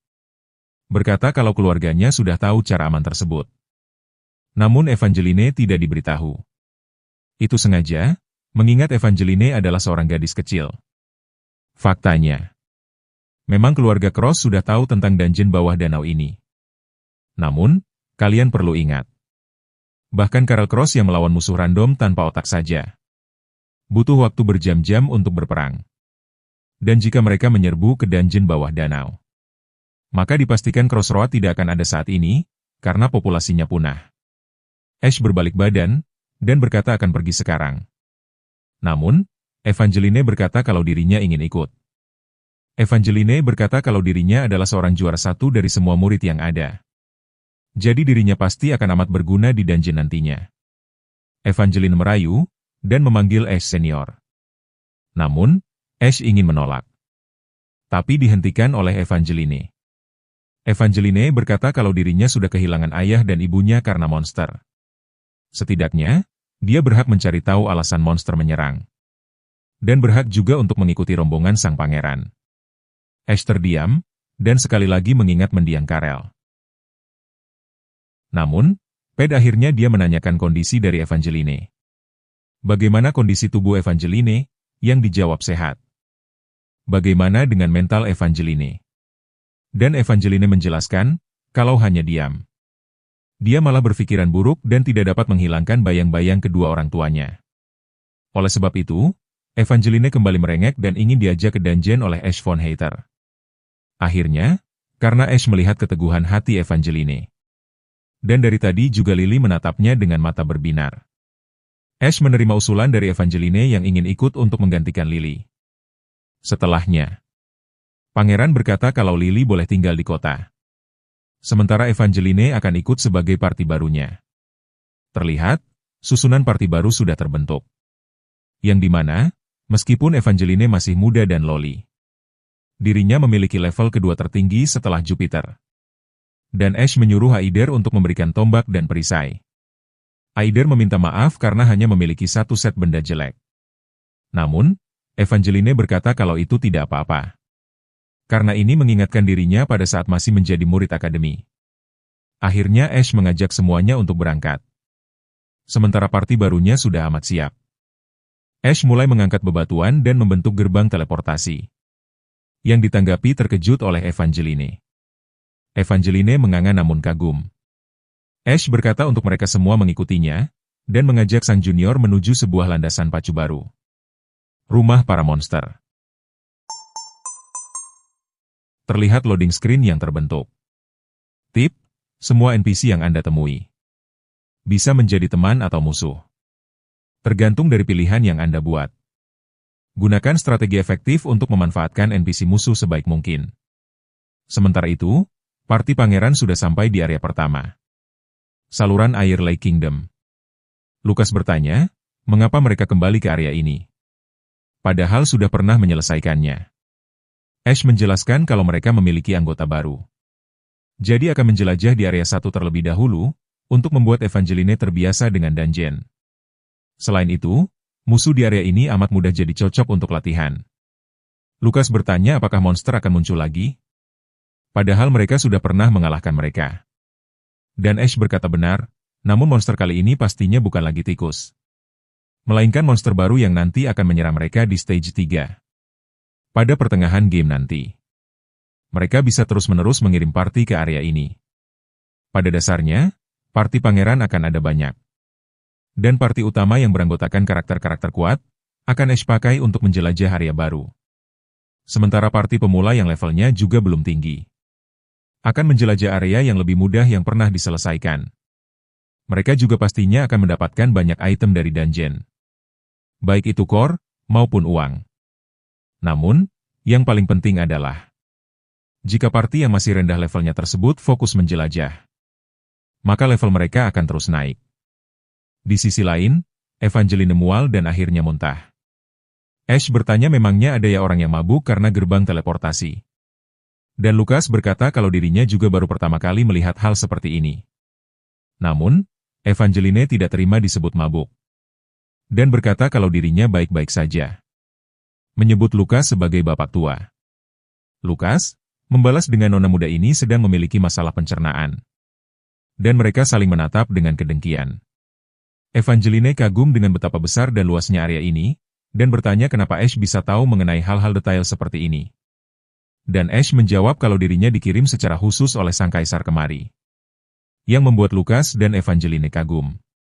Mereka pun mulai berjalan menyusuri lorong. Dan Evangeline menjerit. Berkata kalau kegelapan ini aneh dan menyeramkan. Ash menyuruh Evangeline untuk terbiasa. Karena pada dasarnya mereka akan sering menjumpai kegelapan semacam ini. Lagi pula, dungeon ini ditutupi oleh banyak kegelapan. Terlihat, area saluran air. Yang dimana memiliki 4 ruangan normal. Sepertinya, bos tidak akan ada di area yang sudah pernah mereka taklukkan. Dan rombongan masih terus melangkah. Dengan formasi, Lukas yang memimpin. Dan Evangeline menjadi ujung tombak. Sementara itu, golem setinggi 5 meter sudah berdiri di hadapan mereka. Evangeline kagum dan ini adalah pertama kalinya ia melihat monster dari jarak sedekat ini. Ash menatap Evangeline yang nampaknya gugup.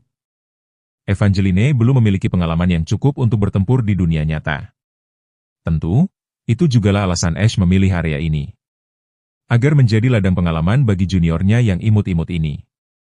Ash mulai menyuruh semua orang bersiap. Dan Evangeline jadi yang pertama menerjang. Diserang oleh sang golem. Namun, Evangeline menahan serangan dan terjadi benturan hebat. Evangeline mengeluh. Dan berkata kalau serangannya berat. Namun, Evangeline mengambil step mundur. Dan menyerang kepala dari golem tersebut. Yang langsung mengalahkannya. Tidak puas hanya mengalahkan satu musuh, dia melesat lagi ke arah 3 monster yang tersisa. Namun, karena dia memiliki skill pasif sang ceroboh. Akhirnya ia terpeleset yang membuat Ash von Heiter panik. Saking paniknya, ia hanya bisa berkata itu pada semuanya. Yang memperlihatkan Evangeline yang dikepung golem. Dengan cepat, mana gun ditembakkan, petir disambarkan. Dan pedang ditebaskan. Mengalahkan semua monster yang tadi berjalan ke dekat Evangeline. Evangeline yang kini mimisan, berkata akan mengalahkan golem. Namun, Ash tertawa dan berkata kalau musuhnya sudah habis. Sebetulnya, Evangeline tidak terima karena merasa tindakannya tadi salah. Namun, mereka tetap melanjutkan dan akhirnya tiba di area kedua. Ash menyuruh semua orang bersiap. Karena disinilah tantangan yang sesungguhnya baru akan dimulai. Mereka akan mengumpulkan core dari monster. Namun, tentu mereka perlu beristirahat. Karena tadi sudah berjalan cukup jauh. Dan bertarung beberapa kali. Mereka mulai duduk dan makan perbekalan. Evangeline dan Lukas sangat kompetitif dan ingin cepat-cepat menghabiskan makanan masing-masing. Ash bertanya mengenai kondisi Demian. Dan Demian menjawab dirinya baik-baik saja. Juga belum merasa lelah sama sekali. Ash menyerahkan mana gun kepada Demian. Ini adalah mana gun yang dia dapatkan dari hadiah penyelesaian stage 2 kemarin. Dan masih akan menunggu beberapa mana gun lain dari bengkel tukang. Demian berkata kalau mana gun ini berat. Dan Ash berkata kalau ke depannya, Demian akan membawa beberapa mana gun sekaligus. Jadi perlu berlatih fisik sesekali. Setelah beberapa menit beristirahat, Ash mengajak semua orang untuk segera berangkat, agar tidak terlalu lama di dungeon. Terlihat, Lukas dan Evangeline yang masih seperti tupai. Berebut makanan dan belum cukup siap untuk pergi. Layar status menunjukkan, kalau area biasa yang harus mereka taklukkan berjumlah 4. Dan ruangan bos ada 1. Ash tersenyum. Dan berkata mereka akhirnya mulai menjelajahi kota terkutuk ini. Kelompok S terus melangkah menjelajahi dungeon. Dan beberapa langkah setelahnya, mereka tiba di area room. Sebuah golem baja mendobrak masuk dan menjebol bangunan. Melihatnya, Ash dan Evangeline terkejut. Ash mengeluh karena di dalam kota, sulit membedakan yang mana ruangan dan yang mana jalan biasa. Golem menatap mereka, dan terlihat jelas level golem adalah 15 juga dirinya tipe monster elite. Monster menerjang, dan langsung ditahan oleh Lukas.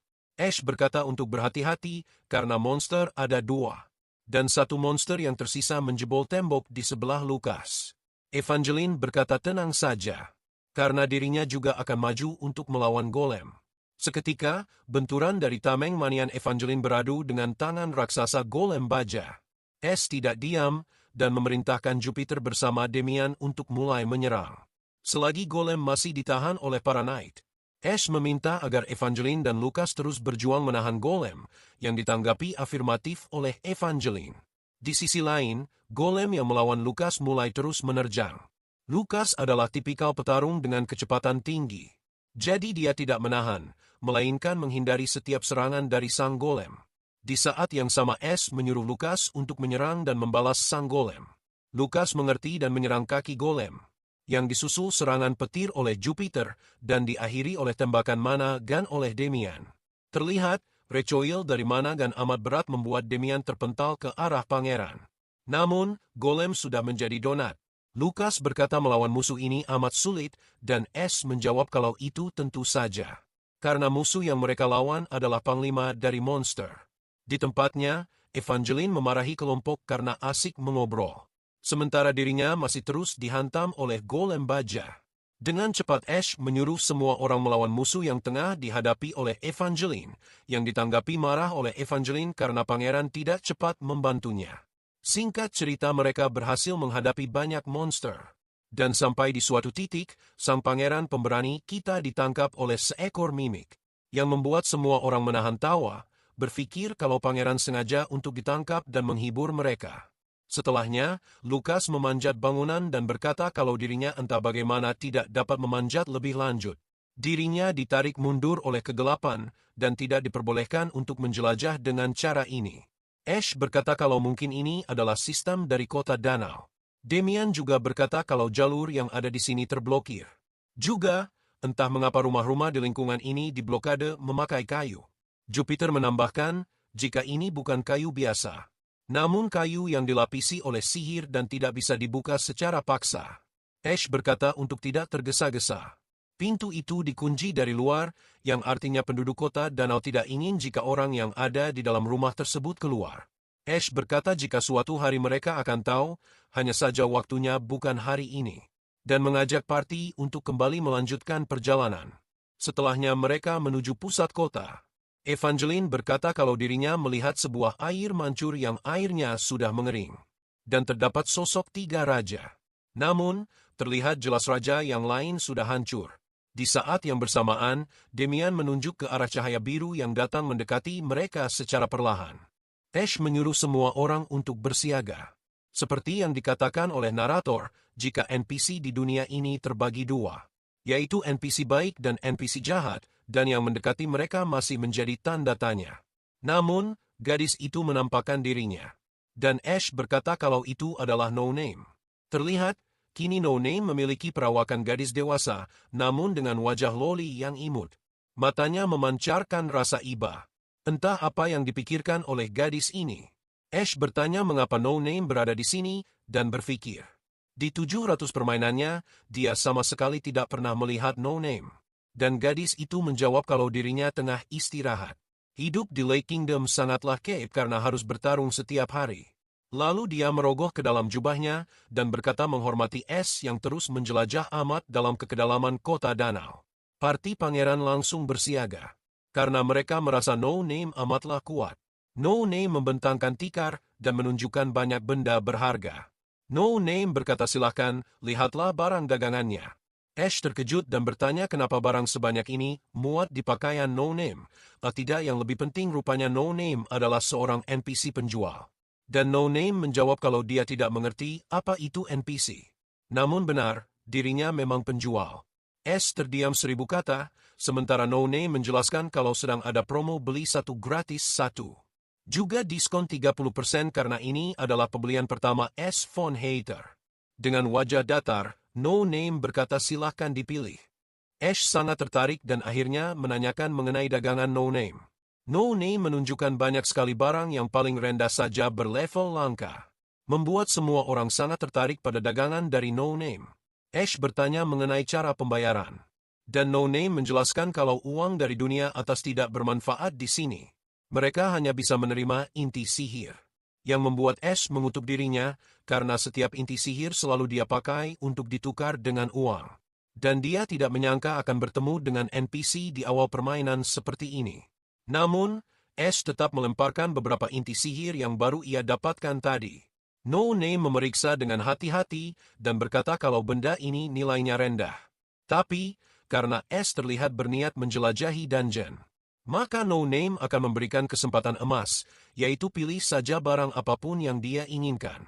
Ash berkata kalau No Name tidak boleh berubah pikiran. Dan No Name berkata tentu saja dia tidak akan berubah pikiran. Ash mulai menimang-nimang barang apa yang bagus, sementara Jupiter mengambil ginseng langka berumur 100 tahun. Ash berkata kalau Jupiter sialan, memaksanya membeli dengan uangnya sendiri. Lukas menawarkan sepatu penambah kecepatan, namun ditolak oleh Ash. Damian juga menawarkan sebuah alat sihir penghasil ramuan penyembuh, namun juga ditolak oleh Ash. Terakhir, Evangeline hanya diam.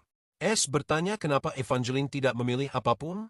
Namun Evangeline berkata kalau dirinya hanya anggota sementara jadi tidak butuh apapun. Yang membuat Ash dan Pangeran menyadari niat utama mereka ke dungeon adalah untuk mengganti peralatan tempur milik Evangeline. Dengan cepat Ash meminta tombak dan perisai pada No Name. Dan kebetulan No Name memiliki satu set hal tersebut. Ash yang melihatnya sangat tertarik karena kedua peralatan ini memiliki level super-super langka. Juga memiliki pasif yang bagus. Namun, mereka harus memiliki keduanya agar pasif itu dapat menyala. Ash bimbang dan tidak dapat memilih, yang ditanggapi bingung oleh No Name. No Name menjelaskan kalau dirinya sudah mengatakan akan memberikan bonus barang jika Ash membeli. Maka tidak perlu memilih dan ambil saja keduanya. Ash berterima kasih dan mengambil kedua peralatan tersebut. Ash mengatakan kalau No Name cocok untuk disebut gadis suci. Lalu, dirinya memanggil Junior untuk mendekat. Yang ditanggapi bingung oleh Evangeline. Ash berkata kalau kedua peralatannya rusak akibat pertempuran kemarin. Dan Evangeline mengerti, namun juga mengatakan kalau itu adalah salahnya sendiri karena menyerang tanpa berkomunikasi terlebih dahulu. Ash tidak banyak bicara dan langsung memasangkan tombak dan perisai di kedua tangan Evangeline. Ash berkata kalau ini adalah hadiah yang bagus untuk juniornya. Dan berkata kalau ini adalah hadiah dari sang pangeran jadi Evangeline tidak boleh menolak. Akhirnya Evangeline menunduk dan menerima. Juga berkata akan memakainya dengan baik. Di sisi lain, Jupiter merajuk dan berkata ingin ginseng, Lucas juga ingin sepatu. Sementara Demian berkata tidak meminta apa-apa. Ash berkata kalau Jupiter sudah mendapat banyak uang, sementara Lucas sudah diberi zirah yang bagus. Dan untuk Demian baru mendapat mana gun yang amat mahal. Namun, tiba-tiba saja Jupiter mengeluarkan inti sihir yang terlihat sangat kuat. Yang membuat pangeran berpikir kalau itu pasti sangat mahal. Akhirnya nenek tamak itu mendapatkan ginseng yang dia inginkan.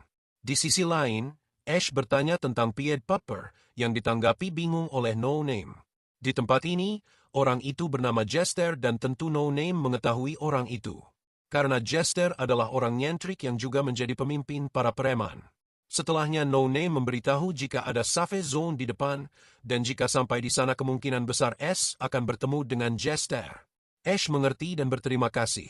Di game memang ada safe zone dan Ash juga sudah siap untuk mendatangi tempat tersebut. No Name tersenyum dan wajahnya berubah menjadi dewasa. Dirinya mendoakan keberhasilan pangeran, juga percaya kalau mereka pasti bisa. Setelahnya, No Name kembali berjalan menyusuri kegelapan seorang diri. Demian memuji tentang No Name yang sangat baik karena sudah membantu mereka sebanyak 2 kali. Namun Lucas tidak berpikir demikian, dia merasa kalau No Name amat berbahaya. Karena tinggal di tempat yang dipenuhi monster berbahaya seorang diri. Ash berkata untuk tidak perlu terlalu dipikirkan, karena suatu saat Lucas juga akan dapat menandingi No Name. Dan mengajak kelompoknya untuk kembali melaju. Dan setelah beberapa menit berjalan akhirnya mereka masuk ke dalam sebuah rumah yang dijebol. Ini juga menjadi petunjuk, mungkin rumah-rumah yang lain juga berisi bos atau minimal monster kuat. Dan benar saja, di dalam rumah tersebut sang bos monster sudah berdiri tegap. Dirinya berkata akan membersihkan Lake Kingdom dari orang-orang berdosa seperti S. Von Hater. Dia menembakkan laser dari kedua tangan, yang langsung ditahan oleh Lucas dan Evangeline. Jupiter bertanya tentang cara mengalahkan bos ini. Dan S menjelaskan kalau caranya adalah dengan menghancurkan 10 inti sihir yang terbagi di 10 tempat. Lucas mengeluh karena itu terlalu banyak, namun S menjelaskan kalau tidak perlu khawatir, karena bagian tubuh yang sudah tidak memiliki inti sihir tidak akan dapat digunakan lagi. Setelahnya, mereka mulai menghancurkan dengan cepat. Dimulai dari tangan monster, selanjutnya kaki dan setelahnya monster dapat dikalahkan dengan mudah hingga hanya disisakan kepala saja. Namun, meski hanya kepala bos ini sangat berbahaya karena memiliki satu serangan terakhir yaitu ledakan diri. Ash dengan cepat meninju inti sihir terakhir karena Jupiter dan Demian sudah kehabisan tenaga. Setelahnya, bos monster meminta maaf pada dirinya sendiri. Pada penduduk kota danau karena gagal membersihkan kejahatan. Ash diberikan pedang oleh Lucas dan akan menjadi orang yang mengakhiri riwayat dari sang bos. Bos monster berkata kalau rupanya hari ini hujan hitam yang amat deras. Ash berkata untuk cukup bicaranya. Dan mengalahkan monster. Terlihat jelas, monster ini sepertinya berukuran 30 meter atau lebih. Namun berkat kombinasi serangan mereka yang kuat, mereka berhasil menang dengan mudah. Ash menemukan peti harta, dan dengan cepat Lucas menahan Jupiter agar tidak terbawa suasana. Namun, yang ada di dalam kotak harta adalah item mage, yang membuat Ash kesal, sementara Jupiter berkata ulala. Akhirnya, mau tidak mau dia memberikan item tersebut kepada Jupiter. Singkat cerita, setelah mereka selesai mengalahkan monster dan berkomedi kecil, akhirnya mereka memanjat tangga yang memiliki ketinggian ratusan meter, membuat kaki Jupiter dan pangeran hampir copot. Setelah tiba di puncak menara, Jupiter tidak sabar karena gerbang teleportasi ada di hadapan mereka. Namun, di ujung jalan Jupiter terdiam. Mereka menyaksikan kemegahan kota danau. Sangat tidak masuk akal kota semegah ini tenggelam ke dalam danau. Namun mereka tidak dapat terlalu banyak berpikir, dan akhirnya Ash mengajak semua orang untuk pulang. Ash diberikan 2 bak kotak harta tambahan, juga level mereka semua naik. Ash meminta agar semua orang beristirahat sebaik mungkin. Penjelajahan kemarin menghabiskan waktu 36 jam. Dan Ash menguap, berkata dirinya amat lelah. Dirinya ingin tidur sebentar, namun seperti halnya orang yang kelelahan. Bukannya tidur sebentar, dia malah tidur selama 9 jam. Ash menatap hadiah dari penjelajahan barusan dan mendapatkan obor abadi. Obor ini tidak dapat dipadamkan dan apinya juga lumayan panas. Hadiah kedua adalah sebuah gulungan pemanggilan. Gulungan ini dapat memanggil bos yang memiliki 10 inti sihir barusan, dan dapat digunakan jika waktunya tiba. Ash bersyukur dengan pendapatannya ini, namun dirinya mengeluh karena sangat lapar. Akhirnya, sambil menguap Ash berjalan menyusuri lorong, dan tiba di dapur. Di sana, Lucas dan Evangeline tengah merogoh persediaan. Berkata kalau mereka lapar, namun para pelayan sudah tidur dan tidak ada makanan sisa di malam hari begini. Ash tertawa dengan tingkah dari Evangeline dan Lucas yang lucu. Namun, memang benar penjelajahan mereka kemarin sangat melelahkan. Ash menyuruh Lucas dan Evangeline untuk duduk di meja makan karena dirinya akan memasak untuk mereka bertiga. Evangeline bertanya kenapa seorang pangeran bisa memasak. Namun, Ash berkata kalau setiap manusia memang harusnya bisa memasak. Setidaknya makanan sederhana. Dan setelahnya, Ash membuatkan roti lapis daging yang terlihat sangat enak. Di sini Mimin kagum pada autornya karena menggambarkan roti lapis daging yang amat indah seperti ini. Lucas terharu karena rasanya sangat enak, mengalahkan hasil buatan koki kerajaan. Ash membantah hal itu dan berkata kalau Lucas lebay.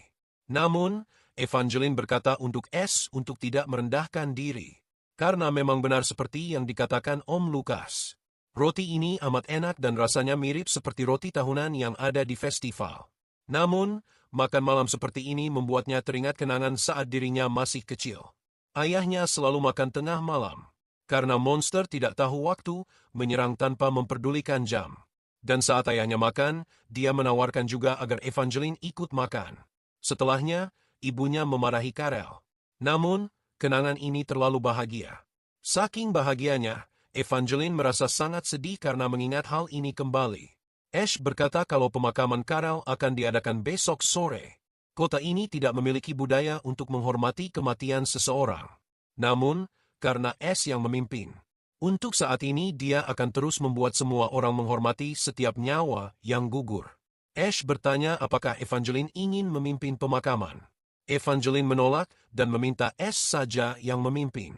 Evangeline berkata kalau dirinya sulit untuk memaafkan ayahnya. Karel memang seorang pria yang hebat, namun di saat yang bersamaan, dia membuat ibunya terbunuh, juga tidak menghadiri pemakaman ibunya. Namun, dia juga tidak dapat marah karena memang di saat pemakaman monster menyerang. Evangeline pamit dan berterima kasih kepada Ash, dan saat tersisa berdua dengan Lucas. Ash berkata kalau keluarga Evangeline amat rumit. Lucas dan Ash meninggalkan dapur, namun saat berjalan Lucas bertanya apakah Ash melihat cerminan dirinya dalam diri Evangeline. Karena Ash juga memiliki keluarga yang rumit.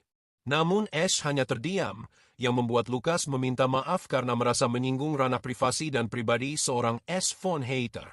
Ash menenangkan Lucas dan berkata dirinya hanya terkejut oleh pernyataan tiba-tiba dari Lucas. Lucas tersenyum dan berkata kalau masalah keluarga Evangeline akan segera selesai. Dan Ash berharap demikian. Akhirnya, mereka berpisah dan masuk ke kamar mereka masing-masing.